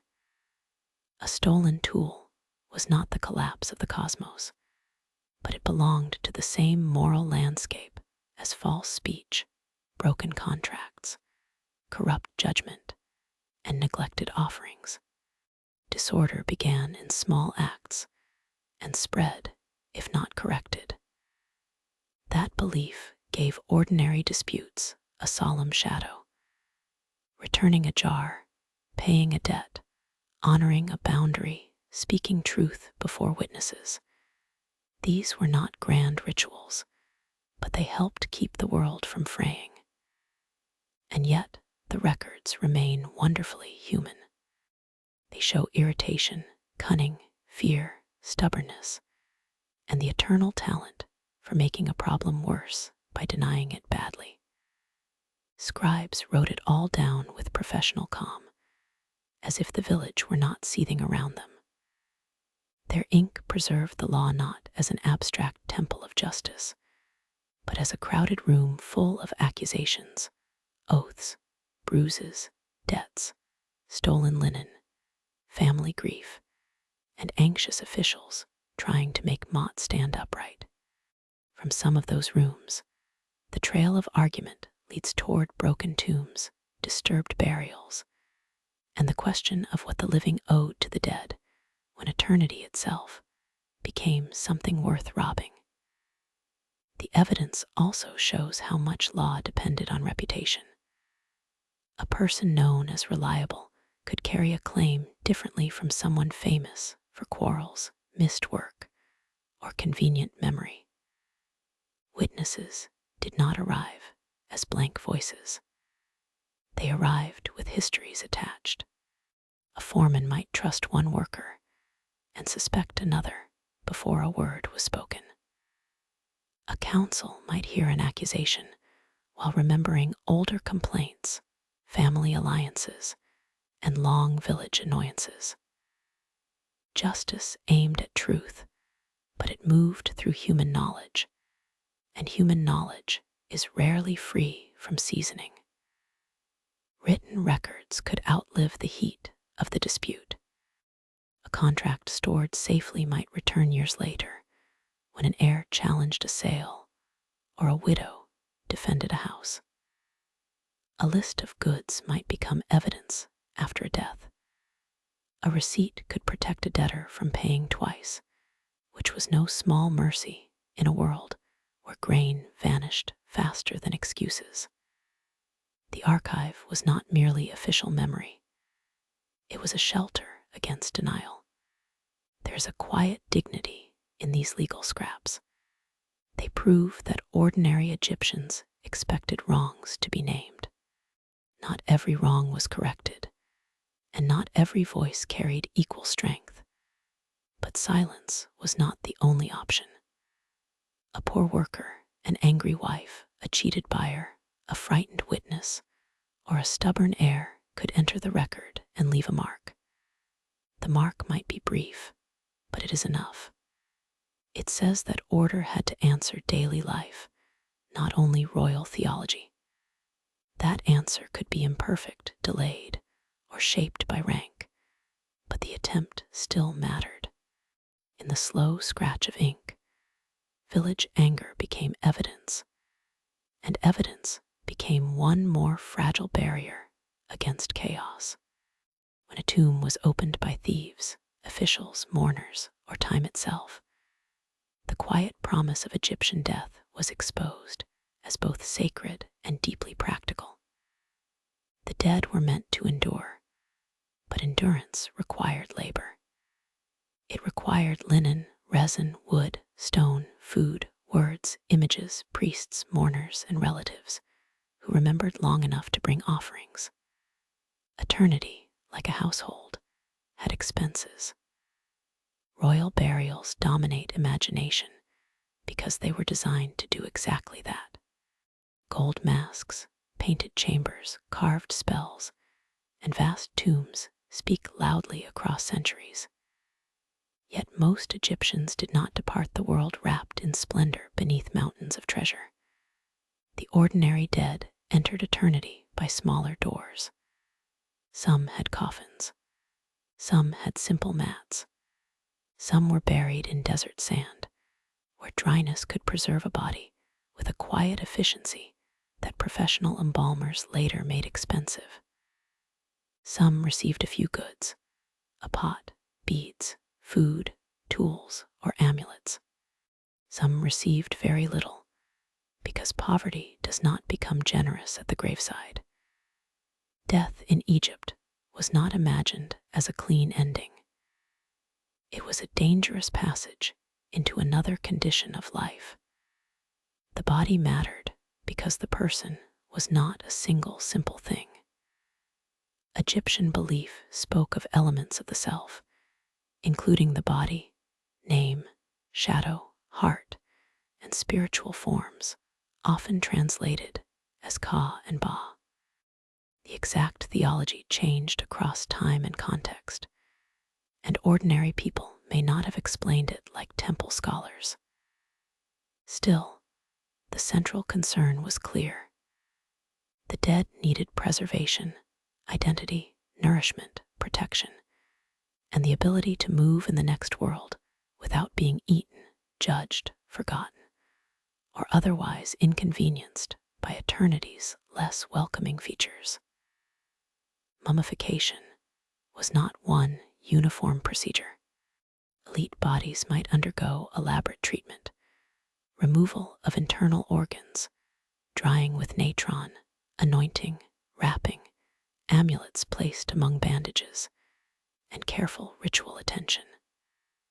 Less wealthy families received simpler forms. Some bodies were dried naturally. Some were wrapped with modest care. Some were buried quickly. The range matters. It keeps death from becoming only a museum of royal technique. For most families, the question was not how to create perfection, but how much protection could be afforded before grief met the household budget. Professional embalmers occupied a strange and necessary place. They handled bodies at a boundary between pollution and holiness, decay and transformation. Their work was physical, skilled, and probably not pleasant in the delicate way later romantic imagination prefers. There were incisions, salts, oils, resins, wrappings, odors, tools, and schedules. The dead had to be managed before nature made its own decisions. Ritual language elevated the work, but the work still involved a body on a table and people who knew what had to be done. Linen was essential. The same textile world that clothed the living also wrapped the dead. Strips of cloth could bind limbs, hold amulets, shape the body, and create a sacred surface. Old household linen might be reused. Fine linen might mark status. Wrapping was both care and control, an attempt to hold the person together against dissolution. It is a tender idea and a practical one. Egypt often preferred not to choose between the two. Coffins developed from simple containers into powerful objects of identity and protection. A coffin could bear a face, eyes, prayers, names, titles, and images of gods. It could become a small sacred house for the body. For those who could afford decoration, the coffin carried words and scenes that helped the dead join the divine order. For those with less, even a plain coffin marked separation and respect. Wood was valuable in Egypt, so a coffin also represented serious expense. Being buried in good timber meant a tree had traveled a long way to become a bedroom for the dead. Grave goods reflected hope, status, affection, and habit. Food vessels, beer jars, cosmetics, tools, jewelry, sandals, weapons, model servants, and personal items might accompany the deceased. These were not merely souvenirs. They were provisions. The afterlife was imagined with needs recognizable from life. Eating, drinking, dressing, moving, working, receiving visitors, and maintaining dignity. Death did not erase the daily list. It moved it westward. Shabtis, small servant figures placed in tombs, reveal a very Egyptian mixture of faith and administrative caution. If the dead were called to labor in the next world, these figures could answer in their place. Even paradise apparently risked becoming a work assignment. The Shabti was a magical substitute, a little worker with a spell, ready to say that the task would be done. It is hard not to admire a civilization that prepared for eternal bureaucracy with miniature staff. Offering tables and tomb chapels allowed the living to sustain the dead. Food and drink offerings, whether physically placed or magically represented through words and images, nourished the Ka. Tomb scenes showed bread, beer, cattle, birds, vegetables, and servants bringing abundance.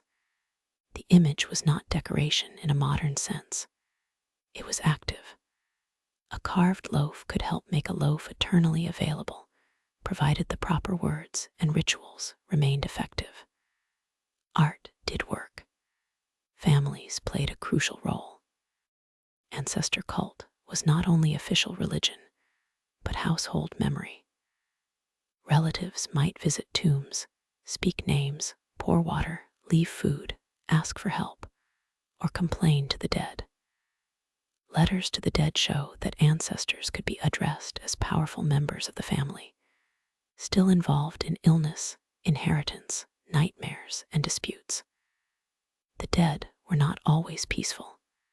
They could assist, ignore, or trouble the living. Family did not become simpler merely because one party had stopped breathing. Mourning had public and bodily forms. Women are often shown lamenting, raising arms, loosening hair, crying out, and accompanying the dead. Professional mourners may have performed grief in ritualized ways. Such performances were not necessarily fake. Ritual can shape real feeling, giving grief a path when the body has too much sorrow and no useful task. The procession to the tomb, the gestures, the songs, and the offerings turned private loss into recognized passage. Cemeteries lay at the edges of settlements, in desert margins, cliffs, and necropolis zones. The West, where the sun set, carried strong funerary meaning. To go west was to enter the land of the dead, though geography and belief were never as tidy as a phrase. Tombs clustered near older tombs. Families might maintain burial places over generations. Workers crossed between living villages and dead landscapes, carrying tools, offerings, coffins, and gossip. The necropolis was not empty. It was a workplace, a sacred district, a memory field, and regrettably, a target. The Book of the Dead was not a single fixed book in the modern sense. It was a collection of spells, images, and guidance that could help the deceased navigate dangers, speak to divine beings, pass gates, avoid traps, and emerge justified. Wealthier individuals could commission papyri with selected spells. Others had shorter texts on coffins, bandages, amulets, or tomb walls. The desire was broad even when access was unequal.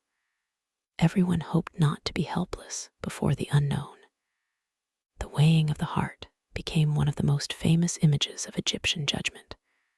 The heart, seat of thought and moral life, was weighed against the feather of Mot.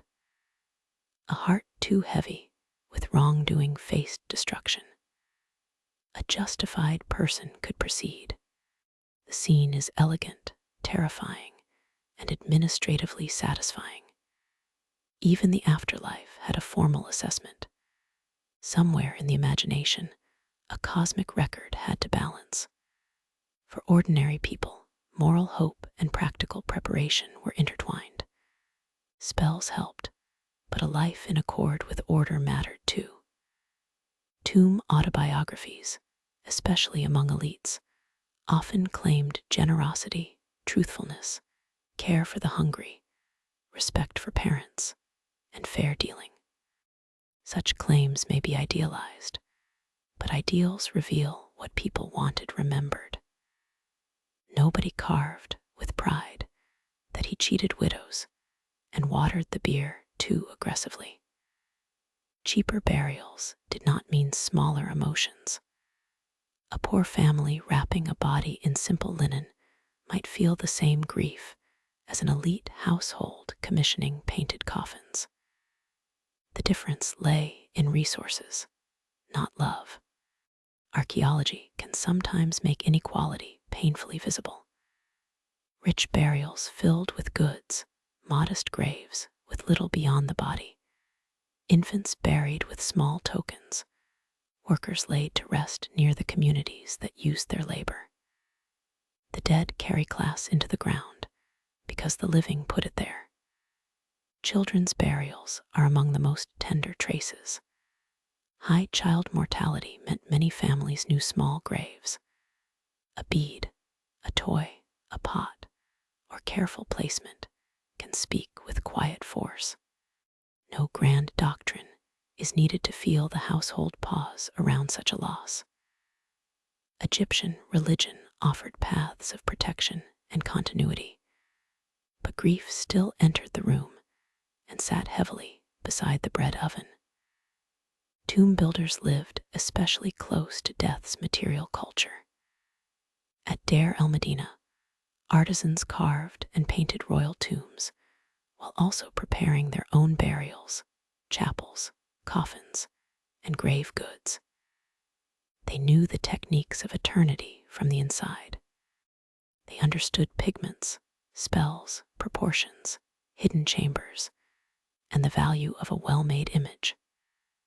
Their private tombs could be vivid and affectionate, filled with family scenes and hopes for the afterlife. The workers who made royal immortality also wanted their own names to survive, which seems only fair. Tomb robbery complicates the beauty of all this.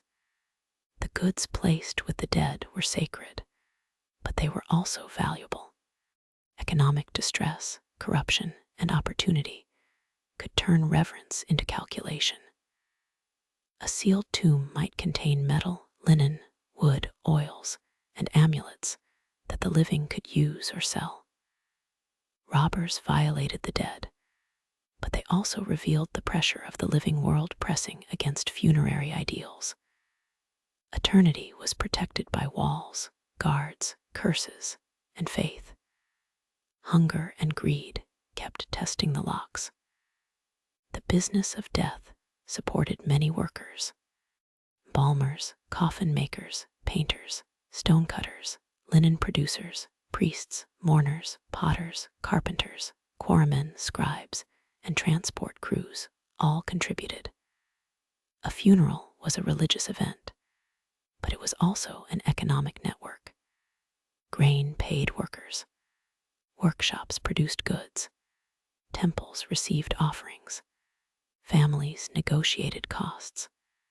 The dead generated employment, which may sound cold until remembering that every sacred system needs someone to sweep the floor. Tombs also preserved scenes of ideal life. Banquets, fields, fishing, hunting, music, family affection, servants, animals, and offerings appear on walls. These were not simple snapshots. They created a perfected world where hunger, illness, and conflict could be replaced by abundance and order. The tomb was a machine of memory. It selected what should endure and politely ignored the bad harvest, the toothache, the argument about inheritance, and the servant who dropped a jar at the worst possible moment. Still, even ideal images help recover ordinary hopes. People wanted food, family, cool water, clean clothing, music, work without misery, protection from danger, and a name spoken by descendants. They wanted continuity. They wanted the West to be less frightening than silence. Whether buried in a painted chamber or a shallow grave, the dead entered a landscape shaped by the same needs that ruled life along the river. So death in Egypt was not only pyramids, masks, and golden rooms. It was linen folded by tired hands, a pot placed beside a body, a name written carefully, a mourner's cry, a priest reciting words, a child buried too soon, an artisan painting fields that would never flood, and a family hoping offerings would still matter after memory thinned. In the West, tomb builders and villagers imagined survival as a continuation of the world they knew, only safer, brighter, and better supplied. Yet even that hope depended on the river, the harvest, and the fragile ability of the living to spare something for the dead. Names were especially fragile.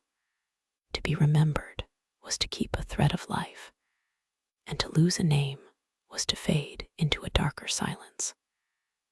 This is why inscriptions mattered even on modest objects. A name on a coffin, a stela, a pot, or a chapel wall could call the person back into presence whenever spoken or read. The poor had fewer chances to carve themselves into endurance, but even a small mark could resist disappearance. The living also sought protection from the dead. A neglected ancestor might become restless. A wronged spirit might trouble dreams or illness. Families therefore maintained a relationship that was affectionate, nervous, and practical. Offerings soothed. Prayers requested help. Letters explained grievances with a politeness that suggests the dead were still expected to behave like relatives, which is to say, usefully if possible and dramatically if ignored. Between fear and affection, burial became a lasting conversation. The tomb held a body, but it also held obligations that passed back into the village with every returning mourner. When the living could no longer spare bread for the dead, the old promise between river, field, household, and tomb began to tremble. Egypt's confidence rested on repetition. The Nile rose, the mud darkened, seed entered the soil, grain filled jars, offerings reached gods and ancestors, and people complained about taxes with the comfort of having something to tax. But some years came thin. The river failed to rise enough. Canals held too little. Fields cracked at the edges. The black land narrowed, and the red land seemed to lean closer. A low Nile was not merely bad weather. It was a crisis moving slowly enough for everyone to watch. First came measuring, waiting, murmuring, and denial. Officials checked levels.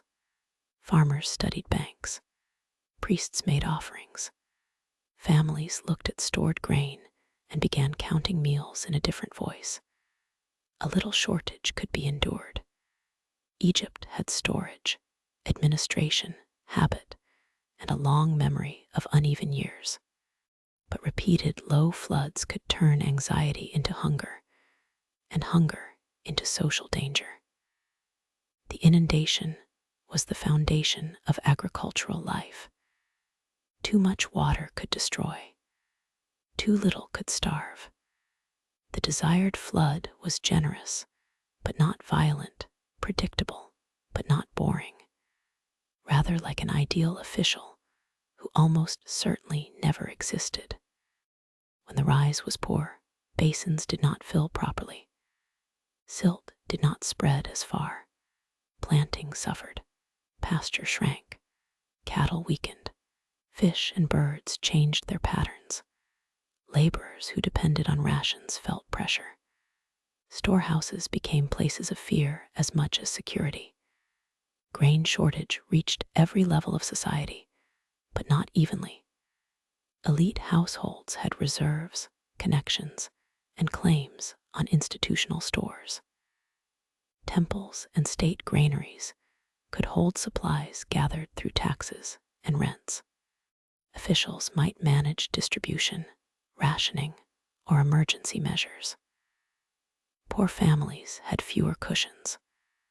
A bad harvest could mean selling goods, taking loans, entering service, sending children to relatives, migrating in search of work, or eating seed grain that should have belonged to next year's hope. Debt grew easily in lean times.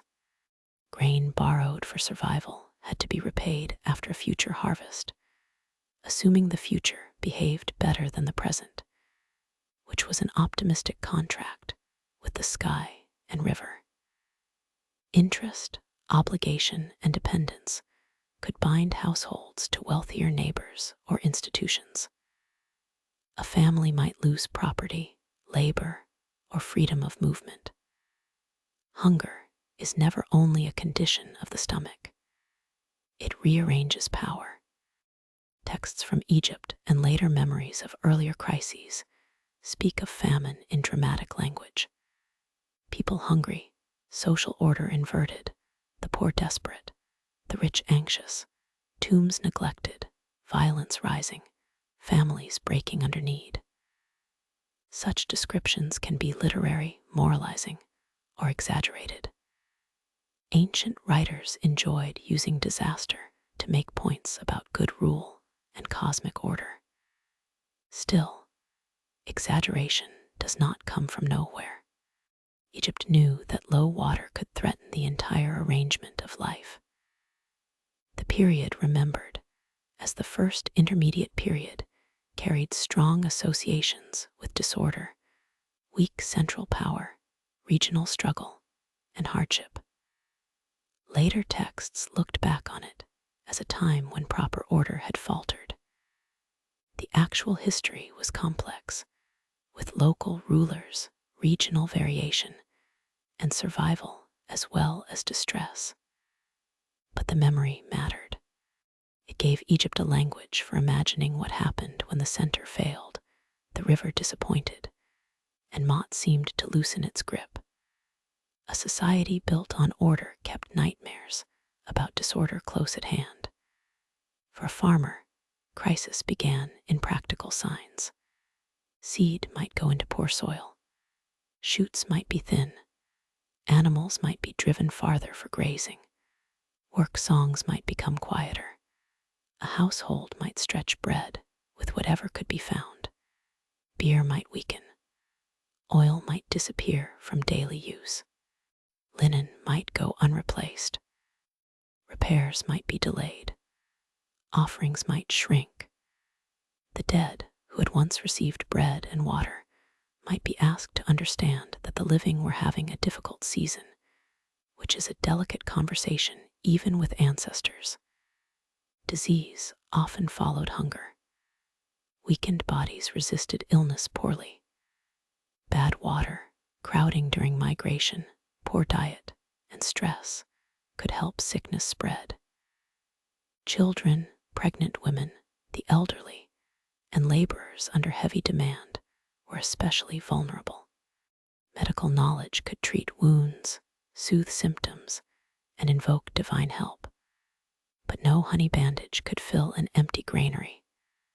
Egyptian medicine was practical, but it could not negotiate with a failed flood. Migration became one response. People might leave marginal areas, move toward better watered districts, seek employment near temples, estates, towns, or construction projects, or attach themselves to households with food. Movement changed communities. Newcomers could be welcomed, exploited, feared, or blamed. A hungry stranger at the edge of a village was both a human being and a warning. The boundary between neighbor and burden could become painfully thin. State storage was meant to soften such shocks. Grain collected as tax and rent could be redistributed as wages, rations, offerings, and emergency support. In theory, administration transformed surplus from good years into survival during bad ones. In practice, much depended on transport, honesty, local officials, political stability, and whether the storehouse actually contained what the records claimed. A full ledger has never fed anyone unless the grain behind it also exists. Temples, with their estates and granaries, could also matter in crisis. They received offerings and rents, employed workers, and distributed food within religious and economic systems. A temple might appear as a holy house, a landlord, an employer, a storage center, and a place where desperate prayers rose with incense. People did not separate hunger from religion. If the river failed, gods were questioned, honored, pleaded with, or blamed in careful ways. Divine order was supposed to sustain the world. When fields dried, theology had to work harder. Religious interpretation gave crisis meaning, though not necessarily comfort. A poor flood could be understood as divine displeasure, cosmic imbalance, failure of proper ritual, weakness of rule, or the mysterious will of powers beyond human control. Kings claimed responsibility for maintaining Mot, which included the fertility of the land. That made abundance politically useful and famine politically dangerous. A ruler could boast of feeding the hungry. He could not easily boast of explaining why they had no bread. Local resilience mattered more than royal slogans. Families rationed. Neighbors shared or refused to share. People gathered wild foods, fished where possible, repaired canals, moved animals, borrowed grain, sold ornaments, took work, appealed to officials, and prayed. Small strategies kept households alive. Such resilience should not be romanticized. It was not charming. It was exhausting. Survival under pressure is admirable, but it is also what people do when better choices have been removed. Canal maintenance became even more important when water was scarce. A blocked channel, neglected basin, or broken embankment could waste what little flood arrived. Labor crews might be summoned to clear silt and repair works. Those same laborers might be hungry. The state could demand effort in the name of common survival, and the common people could reasonably wonder why common survival always seemed to involve their backs. Irrigation was cooperation, coercion, engineering, and mud, all at once. Social disorder could grow from scarcity. Theft increased when grain was precious. Storehouses needed guarding. Fields might be raided. Boundaries might be contested more fiercely. Debts could become traps. Servants and dependents might flee harsh households. Officials might extract taxes from people who had little left, because institutions are sometimes slow to notice misery, unless misery blocks a doorway. Law, already busy in ordinary years, became a sharper instrument when hunger entered the room. Famine also touched memory. Families remembered lean years in stories, warnings, and habits of storage. A household that survived one crisis might become cautious for generations, keeping jars fuller when possible, distrusting easy abundance, watching the river with older fear. Communities learned which officials helped, which neighbors hoarded, which kin could be trusted, and which promises became dust. Crisis is an archive written in behavior. The poor were not the only ones afraid. Elites depended on the system too. States needed workers. Temples needed offerings. Officials needed taxes. Craftsmen needed patrons. Soldiers needed rations. A starving countryside could not support splendid ceremonies forever. Even wealth becomes nervous when the fields fail. Gold cannot be eaten, though many powerful people have required several famines across history to fully appreciate this subtle fact. In art and official inscriptions, rulers presented themselves as providers. They fed the hungry, rescued towns, filled granaries, dug canals, and restored order. Some claims may reflect real relief efforts. Others are polished memory. The ideal king was the one who prevented famine or ended it, who made the Nile behave and the people praise. Royal ideology took environmental uncertainty and turned it into a test of rule. If the land flourished, power claimed credit. If the land failed, explanations became more complicated. And and usually someone lower in rank, became convenient. Households under famine pressure had to make painful choices: which grain to save for seed, which animal to slaughter, which debt to pay, which child to send away for work or care, which offering to reduce, which possession to sell. Such choices leave little trace when made by the poor, but they shaped lives more deeply than many royal campaigns. The drama of famine is not only crowds in distress. It is the quiet arithmetic of a mother at a storage jar, a farmer looking at a thin field, an elder eating less without announcing it. Foreigners, migrants, servants, and captives could become especially vulnerable. People already marked as outsiders or dependents had fewer protections when resources tightened. A hungry society looks for lower-ranking bodies to absorb the shock. Rations could be reduced. Labor demands could grow. Blame could move toward strangers. Yet movement and mixture also meant survival networks could cross boundaries. A migrant might bring news of food elsewhere. A foreign soldier might secure grain. A servant might know which households still had stores. Crisis exposed prejudice and dependence together. The dead were affected as well. Tomb offerings might decline. Burials might become simpler. Robbery might increase as hunger made grave goods tempting. Ancestor cult depended on surplus, memory, and family stability. In hard years, even devotion had to compete with the living stomach. This did not mean belief vanished. It meant belief was practiced under strain. A small libation might replace a fuller meal. A name might be spoken when bread could not be spared. The gesture narrowed, but the need remained. Eventually, the river could return. A better flood might refill basins, soften fields, and allow planting to recover. Storehouses could be rebuilt. Herds could grow again.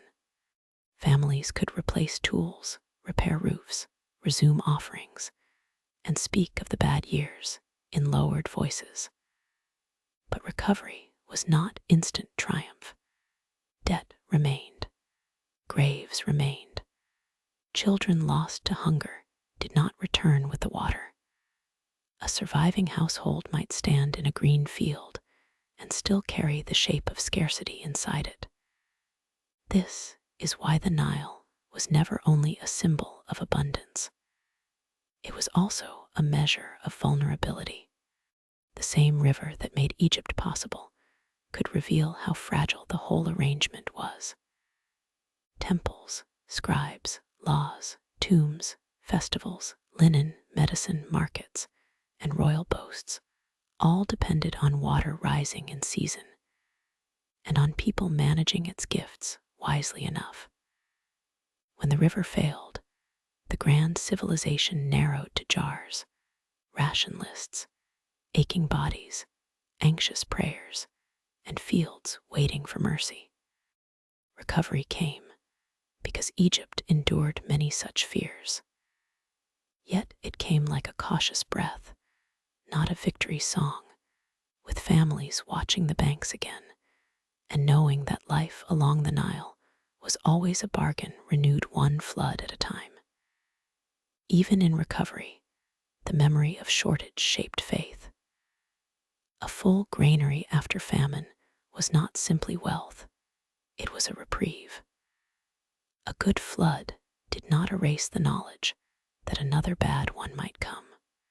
People thanked gods, repaired channels, rebuilt herds, and resumed ordinary quarrels with the relief of those allowed to be petty again.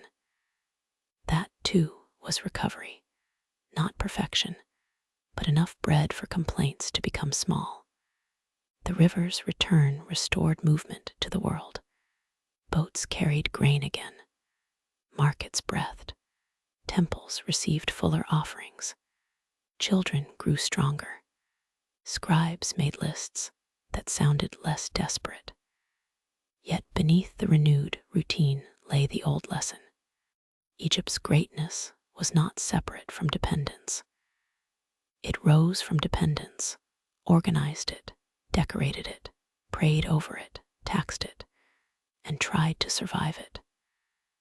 So a recovered village did not forget the failed river. It stored the memory beside the grain, quiet but present, ready to be opened when the next uncertain season began. Recovery after hunger did not arrive like a trumpet at the gate, but more like a cautious hand testing the weight of a grain jar.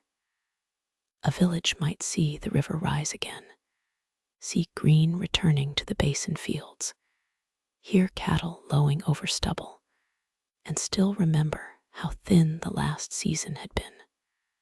The body remembered. The storehouse remembered. The scribe remembered, because scribes had a talent for making anxiety permanent with ink. In that fragile space, empire could seem both distant and suddenly very close. The great campaigns carved on temple walls belonged to kings, generals, chariot horses, and heroic poses that were kind enough not to mention the sore feet of the infantry. Yet, war reached ordinary homes through lists, levies, taxes, absences, and the slow rearrangement of labor. A family did not need to stand on a battlefield to feel the weight of battle. It was enough for one son to be summoned, one donkey to be requisitioned, one extra measure of grain to vanish toward a fort, a garrison, or a royal storehouse with a very grand purpose and a very ordinary appetite. Egyptian armies were not made only of flashing chariots and polished bows. Chariotry mattered, especially in the New Kingdom, and it carried the bright smell of elite display. Horses had to be trained. Wheels had to be made, repaired, and guarded from the usual conspiracy of dust, heat, and bad roads. The men who rode in those vehicles belonged closer to wealth and official favor than to the common mud floor. For most people, military life meant infantry carrying loads, marching behind officers, guarding roads, rowing ships, digging defenses, hauling supplies, or waiting in some far place where the bread tasted wrong, and the local insects were clearly in league with chaos. Conscription was not always a simple matter of every household losing a man at once. Egypt had many forms of labor obligation, and the state drew from villages for different duties. Some men served in military units. Others were sent for corvée labor, building fortifications, clearing routes, moving stone, or supporting campaigns without receiving the honor of being called warriors by later storytellers.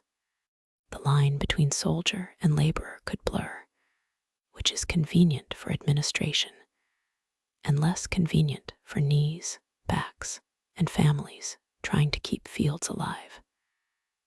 The village saw empire first as a demand. A local official might arrive with orders, or a scribe might sit with a list of names, counting bodies as if each one were as tidy as a jar of oil. Men were grouped, assigned, and moved. Some returned with pay, wounds, stories, foreign words, or a small object that had traveled farther than most villagers ever would. Some did not return. Their absence left a gap that had to be worked around, because barley does not pause in sympathy, and irrigation ditches do not clear themselves out of respect for military service. Women, children, elderly relatives, servants, and neighbors carried the ordinary cost of absence. A household could lose labor at the exact season when labor mattered most. Planting still had to be done. Animals still needed water. Bread still needed grinding, kneading, and baking. A wife might manage property, negotiate rations, press a claim, or appeal to kin. Egyptian women could hold and inherit property, which mattered greatly when public events wandered into private rooms with muddy sandals. Still, legal capacity did not make every burden light. It only made survival more possible, which is not quite the same thing. Widows and dependents lived in the shadow cast by imperial ambition. A king might boast that foreign lands trembled before him, while a woman in a village wondered whether the ration owed to her household would arrive. The records do not always give a full voice to that woman. They preserve petitions, complaints, accounts, and fragments. They show the outlines of need, and sometimes the sharp edge of unfairness. The great machine of empire could feed temples and reward officials, but it could also miscount, delay, and forget. Bureaucracy, like a crocodile, was powerful, ancient, and rarely troubled by personal inconvenience. Garrisons changed the texture of frontier life. In Nubia, forts rose along the river, and at strategic places where Egypt watched movement, trade, and resistance. These forts were built from mud brick, stone, labor, and suspicion. Soldiers stationed their guarded routes and resources, but they also cooked, repaired clothing, wrote letters, complained, made offerings, drank beer, and waited. The frontier was not only a line on a map. It was a set of rooms, courtyards, storage areas, barracks, granaries, and small routines performed under the pressure of distance. Local people near forts lived with opportunity and coercion braided together. Trade might increase. Goods might pass through. Work might be found. So might surveillance, requisition, and violence. Egyptian categories for foreigners were often stiff and insulting in official art, because official art enjoyed making the world flatter than it was. Real settlements were messier. Nubian names, Egyptian names, mixed households, soldiers, servants, traders, and administrators could occupy the same landscape. Empire did not simply conquer and then sit quietly. It settled in, asked for food, built walls, married occasionally, insulted frequently, and kept records. Campaigns into the Levant brought another kind of pressure. Soldiers marched beyond the green ribbon of the Nile into lands of fortified towns, hills, different crops, different languages, and political arrangements that made Egyptian scribes sharpen their pens with grim enthusiasm. For the king, these campaigns became scenes of triumph. For the rank and file, they meant thirst, dust, fear, boredom, and the strange intimacy of sleeping near men from other districts who snored in unfamiliar ways. The heroic poem rarely lingers over blisters. That is one of the many ways poetry protects itself. Booty mattered. War brought prisoners, metals, livestock, textiles, timber, luxury goods, and tribute. Temples received gifts. Officials received rewards.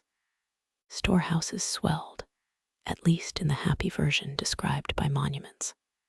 Some soldiers may have gained land or goods. Veterans could become part of military communities, settled in strategic places, tied to the state through service and reward. For a household, that could mean advancement. A man who returned with favor might bring new status, a little wealth, or access to networks beyond the village. Empire was not only extraction. It could offer openings, though usually through doors guarded by hierarchy, danger, and someone holding a list. Prisoners of war entered Egyptian life in difficult ways. Some were assigned to temples, estates, households, or work gangs. They could become servants, laborers, or dependents. Some were absorbed over time, taking Egyptian names, marrying, or raising children within Egyptian society. Assimilation did not erase coercion.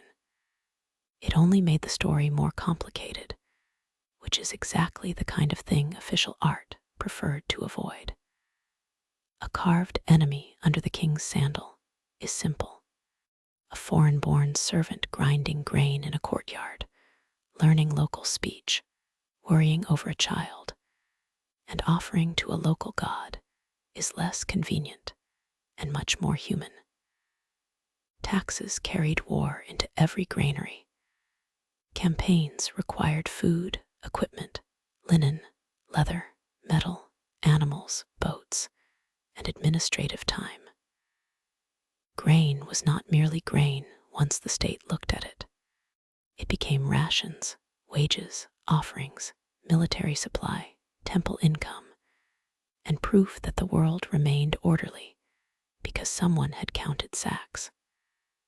Farmers produced the base from which armies moved. Artisans made bows, arrows, sandals, shields, chariot parts, leather fittings, rope, jars, and cloth. Boatmen carried men and supplies. Scribes converted sweat into columns. Priests received victory offerings and helped explain success as divine favor, which was pleasant for the gods and also very useful for the government. Defensive labor could feel less glorious, but no less heavy. Walls, watch posts, forts, roads, wells, and storage depots required hands. Men might be sent into desert margins where water had to be carried, and shade was a rumor. Quarry roads and military routes overlapped with older paths used by miners, traders, herders, and messengers. To hold territory, Egypt needed more than battles. It needed maintenance. Maintenance is the sleepy cousin of conquest, rarely invited into inscriptions, yet always present with a basket, a hoe, and a sore shoulder. The emotional cost of war is harder to measure. Egyptian texts could praise courage, loyalty, and royal power, but ordinary fear sits mostly between the lines. A conscript leaving home might worry over a pregnant wife, aging parents, an unfinished roof, or a debt. A mother might count days without news. A child might remember a father as a voice, a smell of sweat and oil, a hand on the head before departure. Letters, where they survive, show people asking after health, property, supplies, and obligations. They also show irritation, because even at a distance, family had a gift for making disappointment travel. Soldiers themselves were not only victims of the state. Some found identity in service. Military life could bring comradeship, rations, movement, and a place in the larger story of Egypt. It could offer a route away from village limits. A man stationed in a garrison might learn new skills, handle foreign goods, or serve under officers connected to power. There was pride in endurance. There was also discipline. Orders were not suggestions wrapped in polite linen. Punishment could be harsh, and desertion or failure might bring consequences beyond one person. The temples benefited from empire in visible and invisible ways. Victories justified gifts to gods. Captured wealth flowed into sacred estates. Prisoners could be assigned to divine workshops or fields. Exotic materials appeared in rituals and building projects. The god's house became brighter because other people had been made poorer, which is one of history's less soothing arrangements. Incense, gold, cedar, lapis, fine cloth, and foreign animals moved through religious spaces as signs that Egypt commanded the world. The ordinary temple worker saw the result as inventory, labor, offerings, and another day of cleaning, carrying, measuring, and pretending the divine household was not also a very large business. War also fed bureaucracy. Every campaign produced needs that administrators loved and feared: rosters, ration lists, equipment accounts, letters, orders, reports, tax demands, and records of prisoners. A scribe could sit far from the battlefield and still participate in empire by making sure grain moved in the right direction. His reed pen did not bleed unless he cut his hand, but the marks he made could send men away, move food from one district to another, or assign labor to hard places. Ink was quiet. Its consequences were not. For villages, the cost of empire depended on season, status, distance, and luck. Some communities near major routes felt repeated pressure. Some households gained from military wages or goods.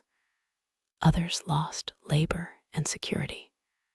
A good harvest might hide the burden. A bad one exposed it.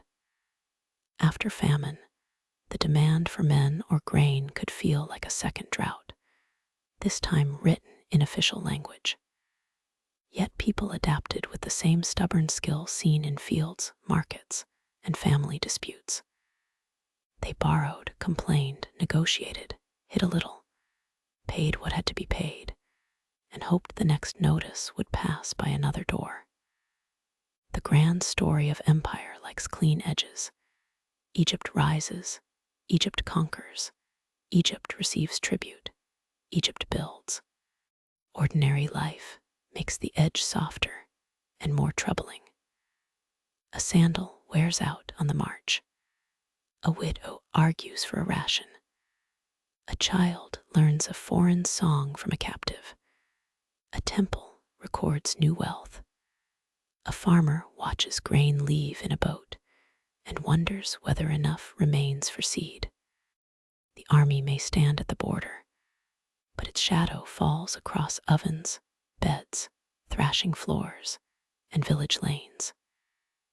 Even the soundscape of war could enter peaceful places in small pieces. A marching order repeated by a messenger. A rumor of defeat carried by boatmen who had heard it from someone who had heard it from someone very confident and possibly wrong. The clatter of equipment being repaired in a workshop. The anxious silence before officials announced new labor demands. Such moments did not need a battlefield to feel military. They made empire into atmosphere, a pressure in the room, a reason for lowered voices near the doorway at dusk. So the empire that filled temples with offerings and scribal offices with work was not separate from daily life. It was made out of daily life, gathered from fields, workshops, families, and storehouses, then returned in altered form as glory, grief, foreign goods, official pride, and more paperwork than any sane civilization should have trusted to reeds. The same hands that paid for empire in grain and labor also kept working when the names above the palace door changed.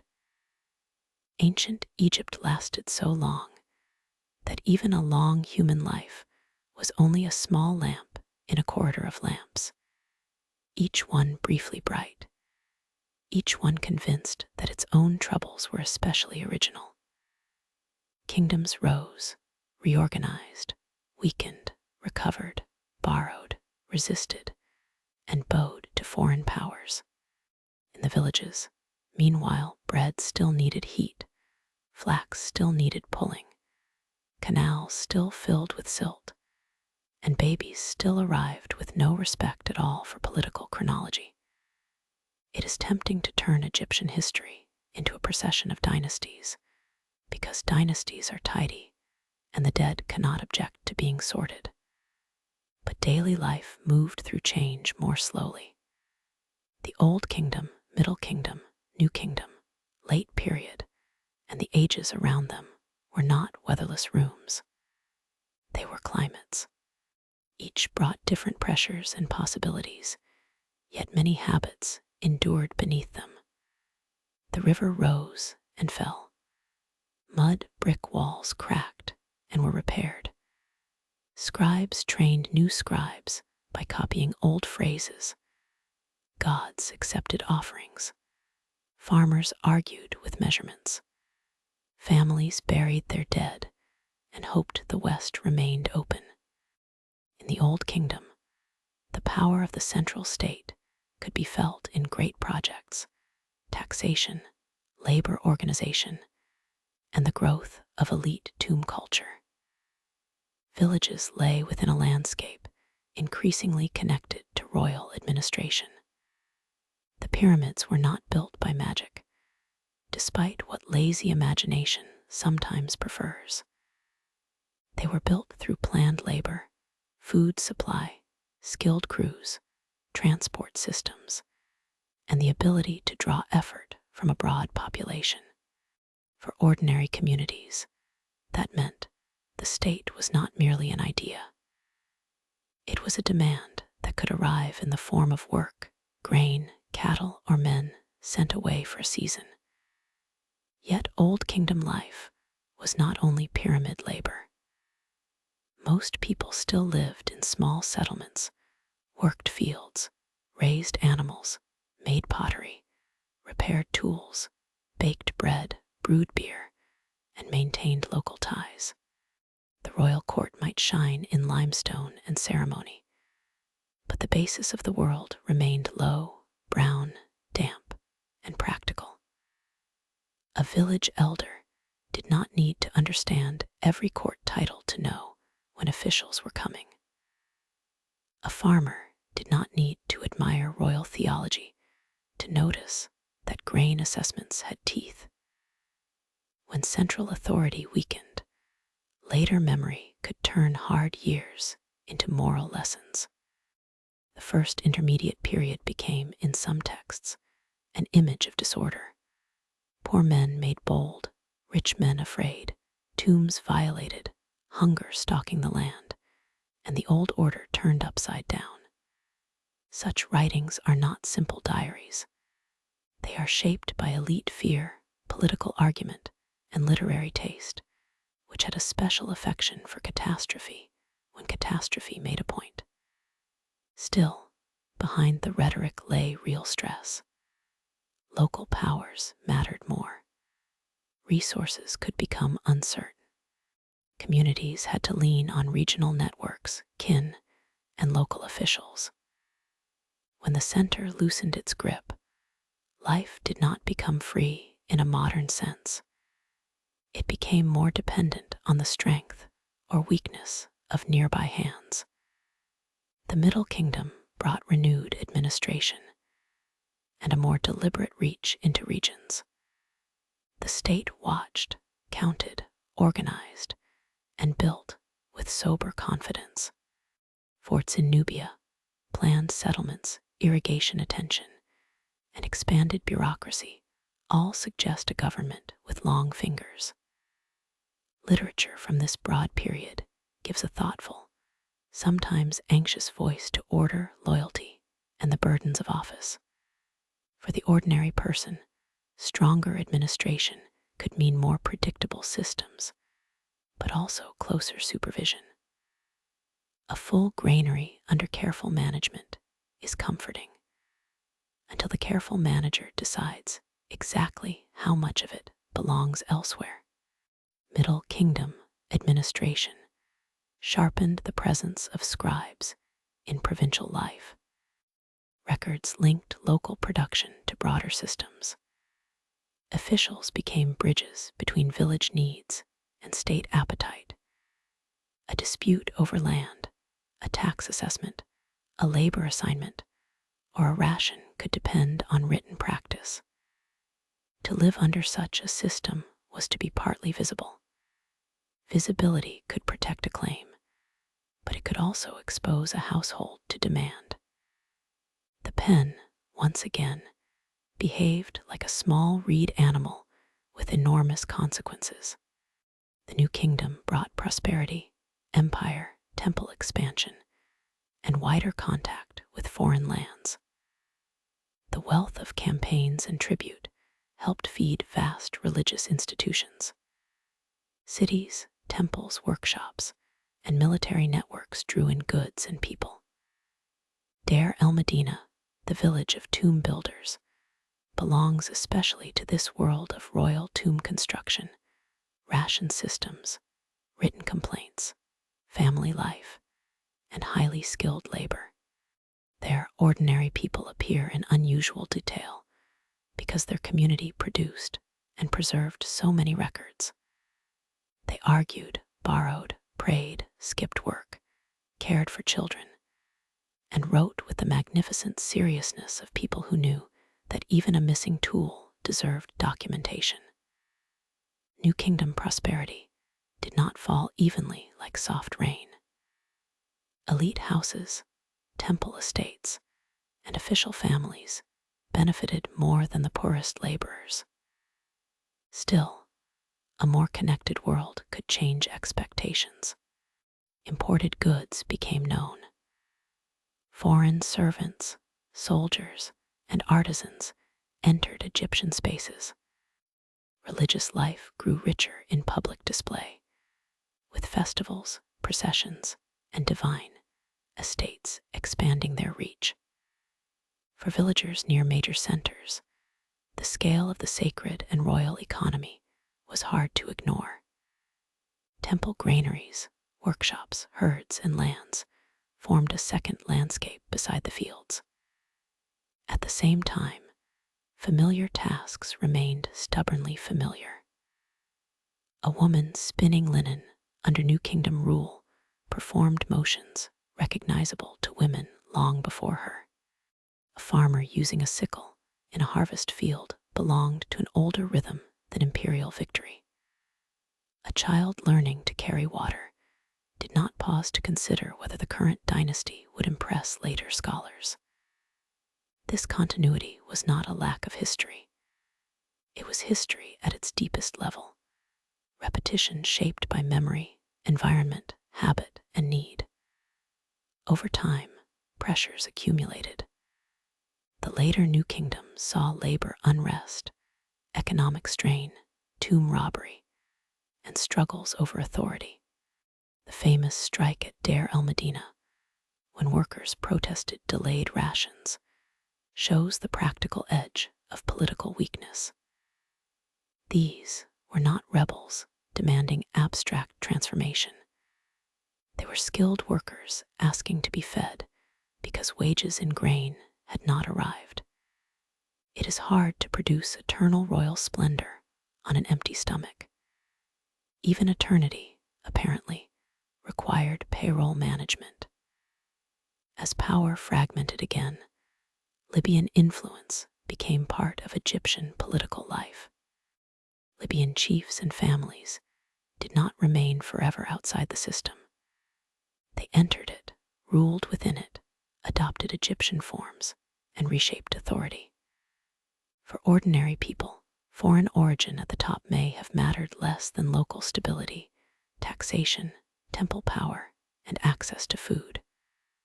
A ruler's ancestry could be discussed by elites, priests, and rivals.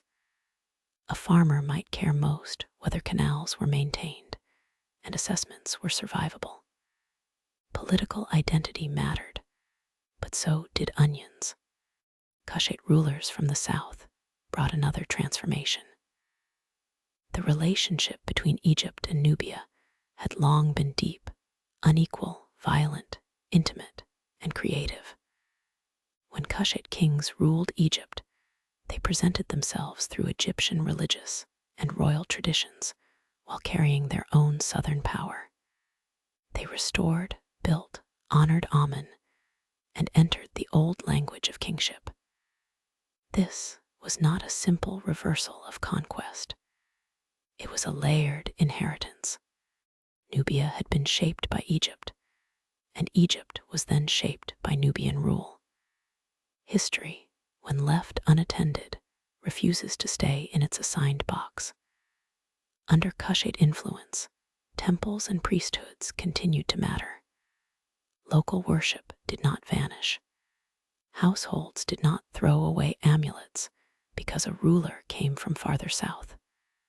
The gods remained in their shrines, though politics around them shifted. Farmers still planted. Craftsmen still repaired.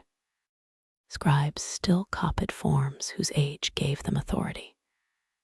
The endurance of Egyptian culture was not a frozen purity. It was a capacity to absorb, rename, negotiate, and continue. Assyrian pressure brought violence from the northeast and exposed Egypt to the brutal machinery of Near Eastern imperial politics. Armies moved, cities suffered, rulers fled or returned, and official confidence was shaken. For common people near conflict, the impact could be direct: requisitions, fear, disruption, and the passage of soldiers. Farther away, the same events might be felt through taxes, temple prayers, rumors, and changes in local authority. A world could be shaken at the top, while a village still measured life by flood, planting, harvest, illness, marriage, and burial. Persian rule brought Egypt into a vast empire stretching far beyond the Nile Valley. The Persians governed through administrative structures, garrisons, tribute, and negotiation with local elites. Egyptian temples could receive support, but resentment and rebellion also appeared. For ordinary Egyptians, imperial rule meant another layer of demand and another set of officials, some foreign, some local, all capable of wanting grain. The language of power might shift, but the practical questions remained familiar. Who collects? Who judges? Who protects? Who takes? Who listens? And who pretends not to hear?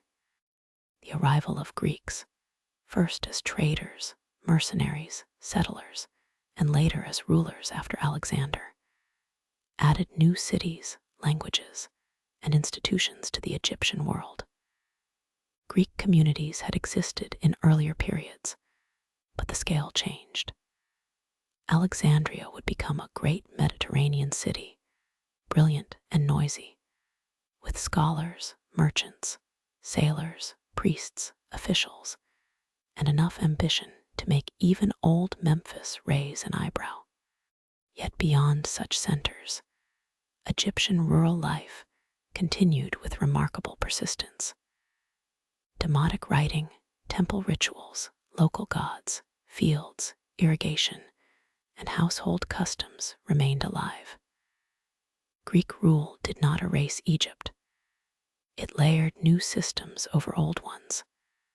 Documents might be written in Greek, Demotic, or both. Legal status could depend on ethnicity, location, and administrative category. Taxes could become more complex because apparently no empire ever looked at a tax system and thought it seemed complicated enough. Villagers navigated these structures through scribes, agents, petitions, and practical knowledge. Some learned new languages. Some remained within older patterns.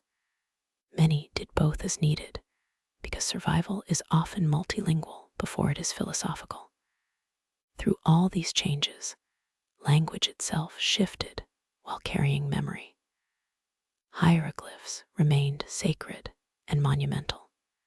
Hieratic and demotic served more everyday written needs across different periods. Speech changed, as all living speech does, quietly and constantly. Yet old phrases survived in rituals, titles, and texts. priest reciting ancient words in a temple participated in a chain of sound stretching backward through centuries. Whether every syllable felt fresh is doubtful. Ritual does not require novelty. In fact, it often distrusts novelty, which is sensible for a system built on keeping the cosmos from misbehaving. The gods endured by changing.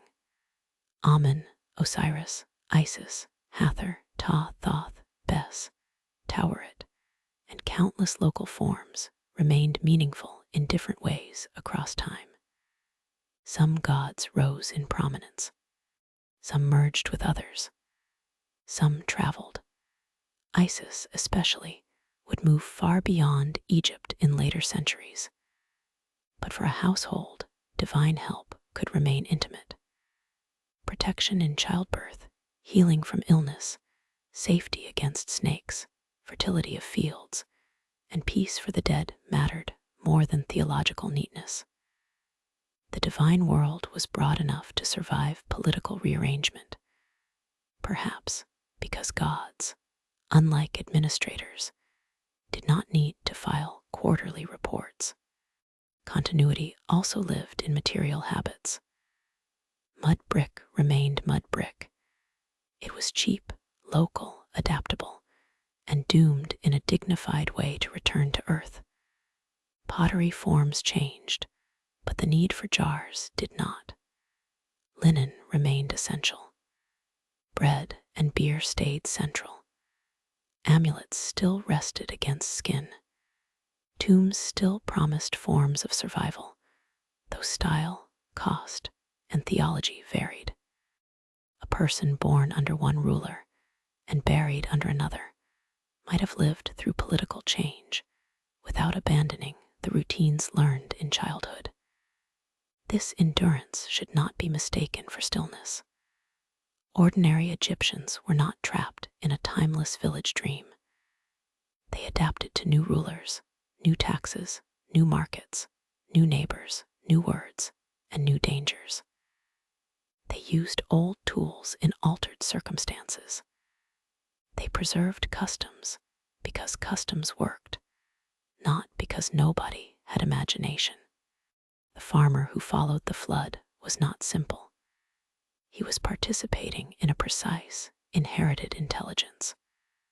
The woman managing a household through political uncertainty was not outside history.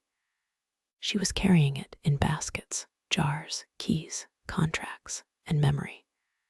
The aging kingdom, then, was not one long decline from golden youth into dusty failure. It was a long conversation between change and habit. Foreign rulers came. Local elites adjusted. Priests defended temple privileges. Scribes learned new formats. Soldiers entered and departed. Villages endured losses, opportunities, and confusions. The names of kings shifted above them like weather, sometimes mild, sometimes violent, sometimes bringing a storm that tore roofs away. Beneath that weather, old habits survived, not untouched, but stubborn enough to keep the river world recognizable. Old habits survived because ordinary people kept leaving traces, often without meaning to be remembered at all. The great monuments announce themselves with stone, height, and royal confidence. The lives beyond them speak more softly. They appear on broken pottery, in letters, in tools worn smooth by hands, in sandals shaped by walking, in crumbs of bread hardened by time, in bones, bandages, village walls, account books, and the patient dust of abandoned rooms. History did not preserve every voice. It preserved accidents, leftovers, official copies, family complaints, and objects too humble for anyone to bother stealing. That is why the ordinary Egyptians who made the country work come to the present in fragments. An ostracon, a flake of limestone, or a broken piece of pottery used for writing, might carry a work note, a sketch, a school exercise, a list, a joke, a receipt, or a complaint. Papyrus was valuable.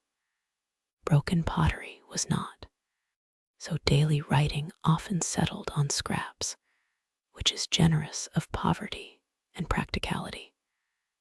These small surfaces can feel more immediate than monuments because they were not always designed to impress eternity. Some were designed to remind someone about grain, and somehow that is more touching. Letters preserve the pulse of ordinary concern. People asked after health. They complained about neglect.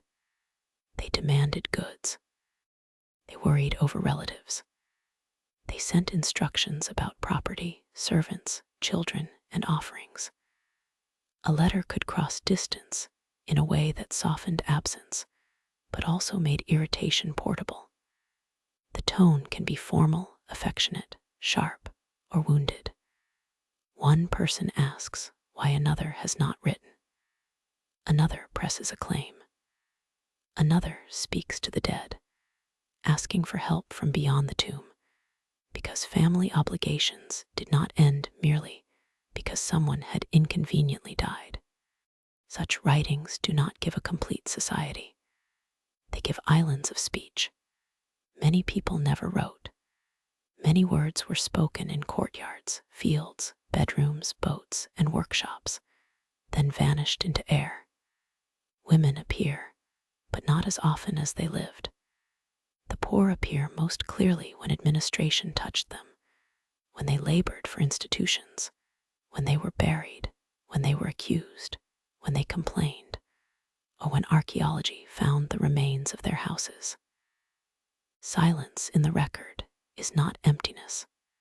It is a warning that evidence has manners of its own, and they are not always polite. Tools offer another kind of testimony. A sickle blade, a wooden mallet, a chisel, a spindle whorl, a loom weight, a fishing hook, a basket, a jar, or a grinding stone does not narrate in sentences. It narrates through wear. The edge dulled by cutting, the handle polished by grip, the stone hollowed by grain, the jar blackened by use, all carry the slow signature of labor. These objects tell that work was repeated, skilled, and bodily. A field was not an idea. Bread was not a symbol before it was a task. Linen did not become clean white cloth by wishing politely at flax. Sandals are especially intimate. A sandal is the shape of movement made into an object. Some were woven from reeds or palm fiber. Some were leather. Some were simple, some finer. Some repaired because throwing away useful things has never been the habit of sensible households. A sandal remembers pressure, dust, and distance. It belongs to roads, courtyards, boats, markets, temples, cemeteries, and fields. It may have carried a laborer to work, a priest to ritual, a child across hot ground, or a widow to make a claim. Royal statues stride barefoot into eternity. Ordinary sandals quietly explain how anyone got there. Bread remains speak with similar modesty. Archaeologists have found loaves, crumbs, molds, ovens, grains, and traces of brewing. Food survives by accident, charring, dryness, burial, or neglect. These remains return the grand civilization to the mouth and stomach. Emmer wheat, barley, dates, onions, fish, lentils, beer, and oil were not background details. They were the daily negotiation with hunger. A ration list tells one part of that story. A loaf found in a tomb tells another. A worn grinding stone tells the part involving shoulders, wrists, and patience. Medical papyri preserve a world where observation and spell sat close together, perhaps closer than modern categories prefer. A wound might be treated with linen, honey, resin, and careful binding. A disease might be described, diagnosed, and addressed with remedies from plants, minerals, animal products, and ritual language. Some instructions are practical enough to make immediate sense.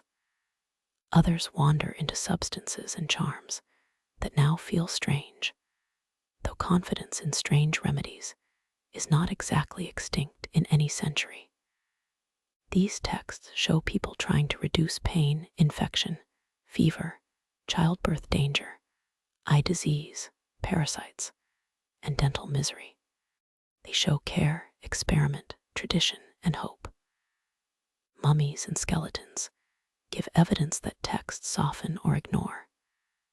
Bones can show labor stress, arthritis, injury, infection, poor nutrition, dental wear, and disease.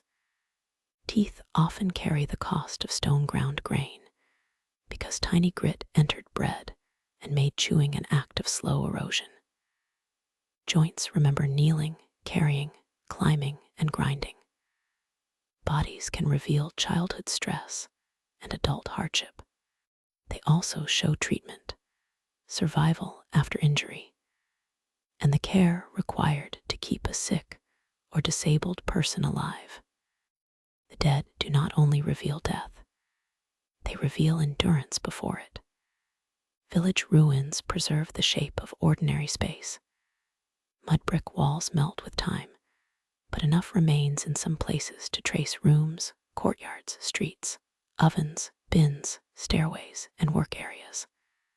A house plan can reveal privacy, storage, food preparation, sleeping patterns, and household production. A village is not merely a cluster of buildings. It is an arrangement of relationships made in earth. Walls direct movement. Courtyards gather labor. Roofs hold sleep in hot weather. Doorways manage gossip, which in any village is nearly an architectural force. Deir el-Medina offers an unusually bright window, though not a universal one. Its workers were skilled, state-supported, and unusually literate compared with many communities. Their records preserve absences from work, ration delays, disputes, prayers, jokes, letters, wills, laundry troubles, and legal claims. The village can seem wonderfully alive because the paperwork is so rich. Yet, it must not stand for all Egypt. It was special. Still, special evidence can reveal general truths when handled carefully. Households worried, workers organized, women owned property, neighbors quarreled, officials annoyed everyone, and life was made of tasks large and small. Tomb scenes add beauty and danger. They show plowing, harvesting, fishing, fowling, banquets, workshops, boats, dancers, offerings, servants, animals, and families. They are invaluable, but they are not simple photographs of daily life. Tomb art was shaped by ideals, status, symbolism, and the hope of eternal provision. A painted field was a field made obedient, abundant, and orderly forever. Real fields had mud, pests, uncertain water, and people with aching backs. The art tells what elites wanted preserved and what activities were considered essential to a good afterlife. It also gives glimpses of tools, gestures, clothing, and labor, though filtered through a world that had been cleaned up for eternity. Temple accounts tell another part of the story. They record offerings, land, animals, grain, cloth, oil, workers, deliveries, and distributions. A temple was a holy house, but also a manager of resources. The god's table required fields, herds, bakers, brewers, gardeners, scribes, priests, cleaners, guards, and craftsmen. Behind incense and hymns stood storage rooms and ledgers. This does not make religion false or cynical. It makes religion embodied. A divine statue might live in a dark sanctuary, but its household depended on farmers carrying grain and officials counting jars with the solemnity only inventory can inspire. Archaeological limits matter. Dry desert preserves what damp ground destroys. Elite tombs survive better than poor houses. Stone lasts longer than mud brick. Written records favor officials, institutions, and the literate. Beautiful objects attract attention, while broken storage jars sit patiently in heaps, waiting for someone kind enough to care. Much of ordinary life happened in materials that decay. Wood, reed, cloth, food, leather, skin, voice, memory.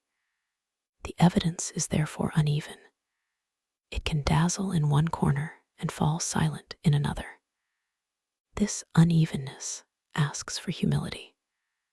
A single object can be powerful, but it should not be forced to carry more certainty than it can bear. A toy may suggest childhood, but not every feeling of a child. A legal document may reveal a dispute, but not every private word spoken before it. A mummy may show disease, but not the jokes told by the person who carried that disease. A house may show storage bins, but not the smell of dinner on a particular evening. The past allows approach, not possession. It opens doors, then keeps some rooms dark. Still, the fragments are enough to restore dignity. Not perfect knowledge, not sentimental fantasy, but dignity. The people beyond royal names were not a blurred crowd waiting for kings to act. They made bread, beer, linen, pottery, boats, walls, spells, accounts, coffins, songs, fields, jokes, complaints, marriages, inheritances, and graves. They suffered hunger, illness, taxes, conscription, family conflict, and loss.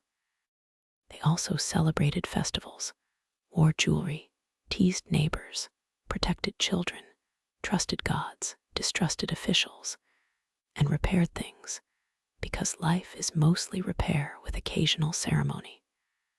The Nile runs through all of it, not as scenery, but as the old engine of possibility.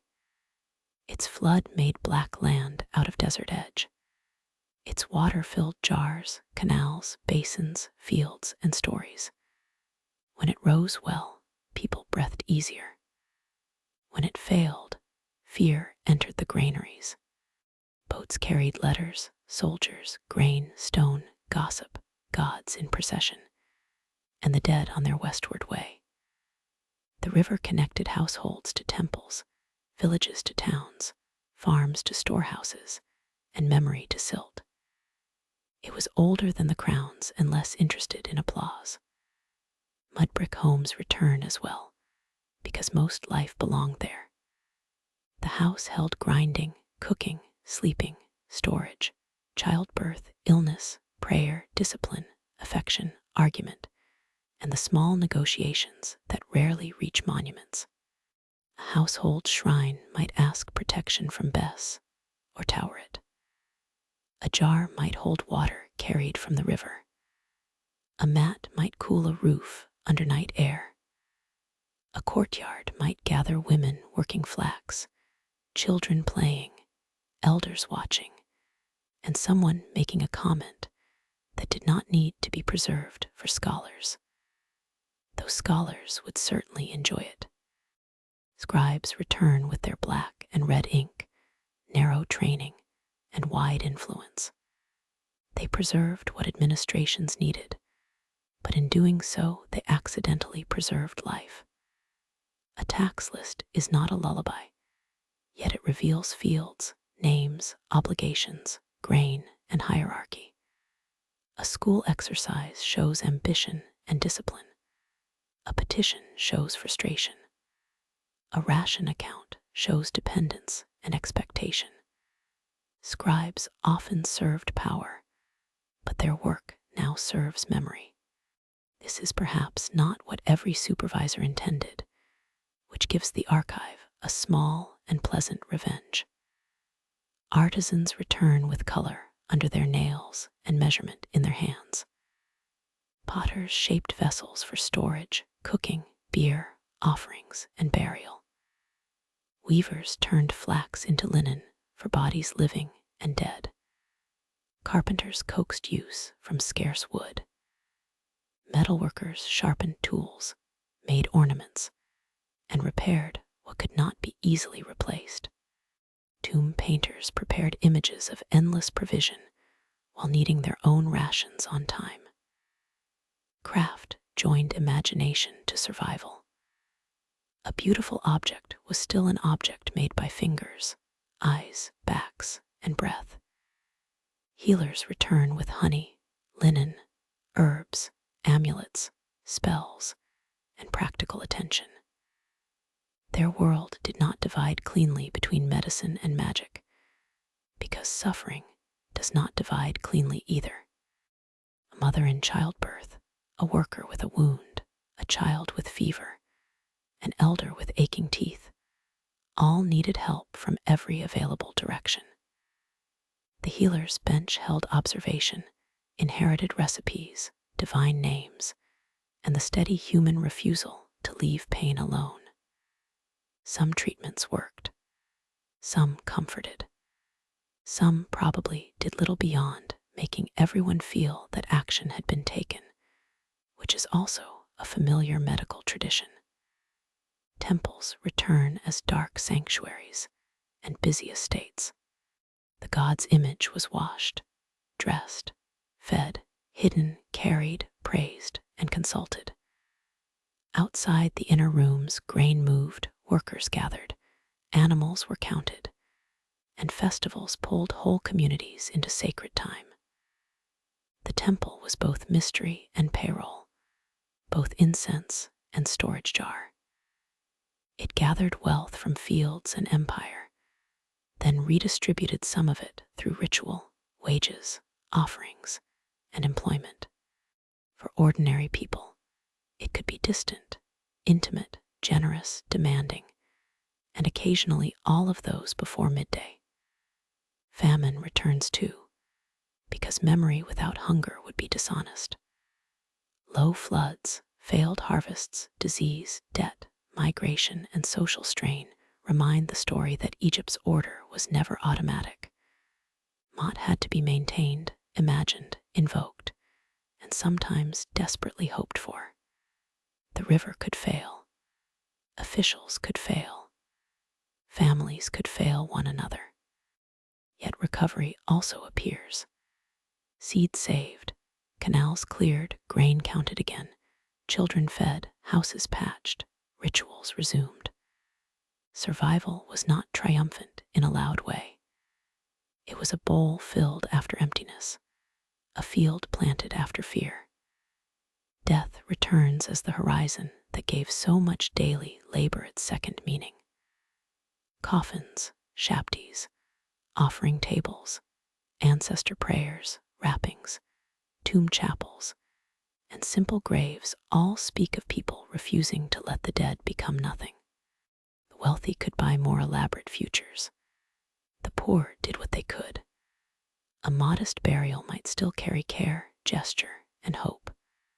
Mummification, offerings, and spells were not only elite obsessions.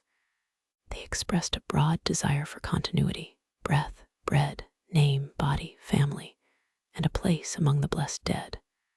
What ordinary Egyptians left behind is therefore not a single message. It is a field of small survivals, a name scratched on a pot, a child's toy, a receipt for grain, a healed fracture, a sandal sole, a painted servant in a tomb, a temple account, a spell against snakes, a loaf never eaten, a letter full of impatience, a house wall melted back toward earth. Each fragment is limited. Together, they form a low murmur, calm but persistent, saying that civilization was not made only by crowns, battles, and divine titles. It was made by repetition, skill, fear, hope, and the daily decision to continue.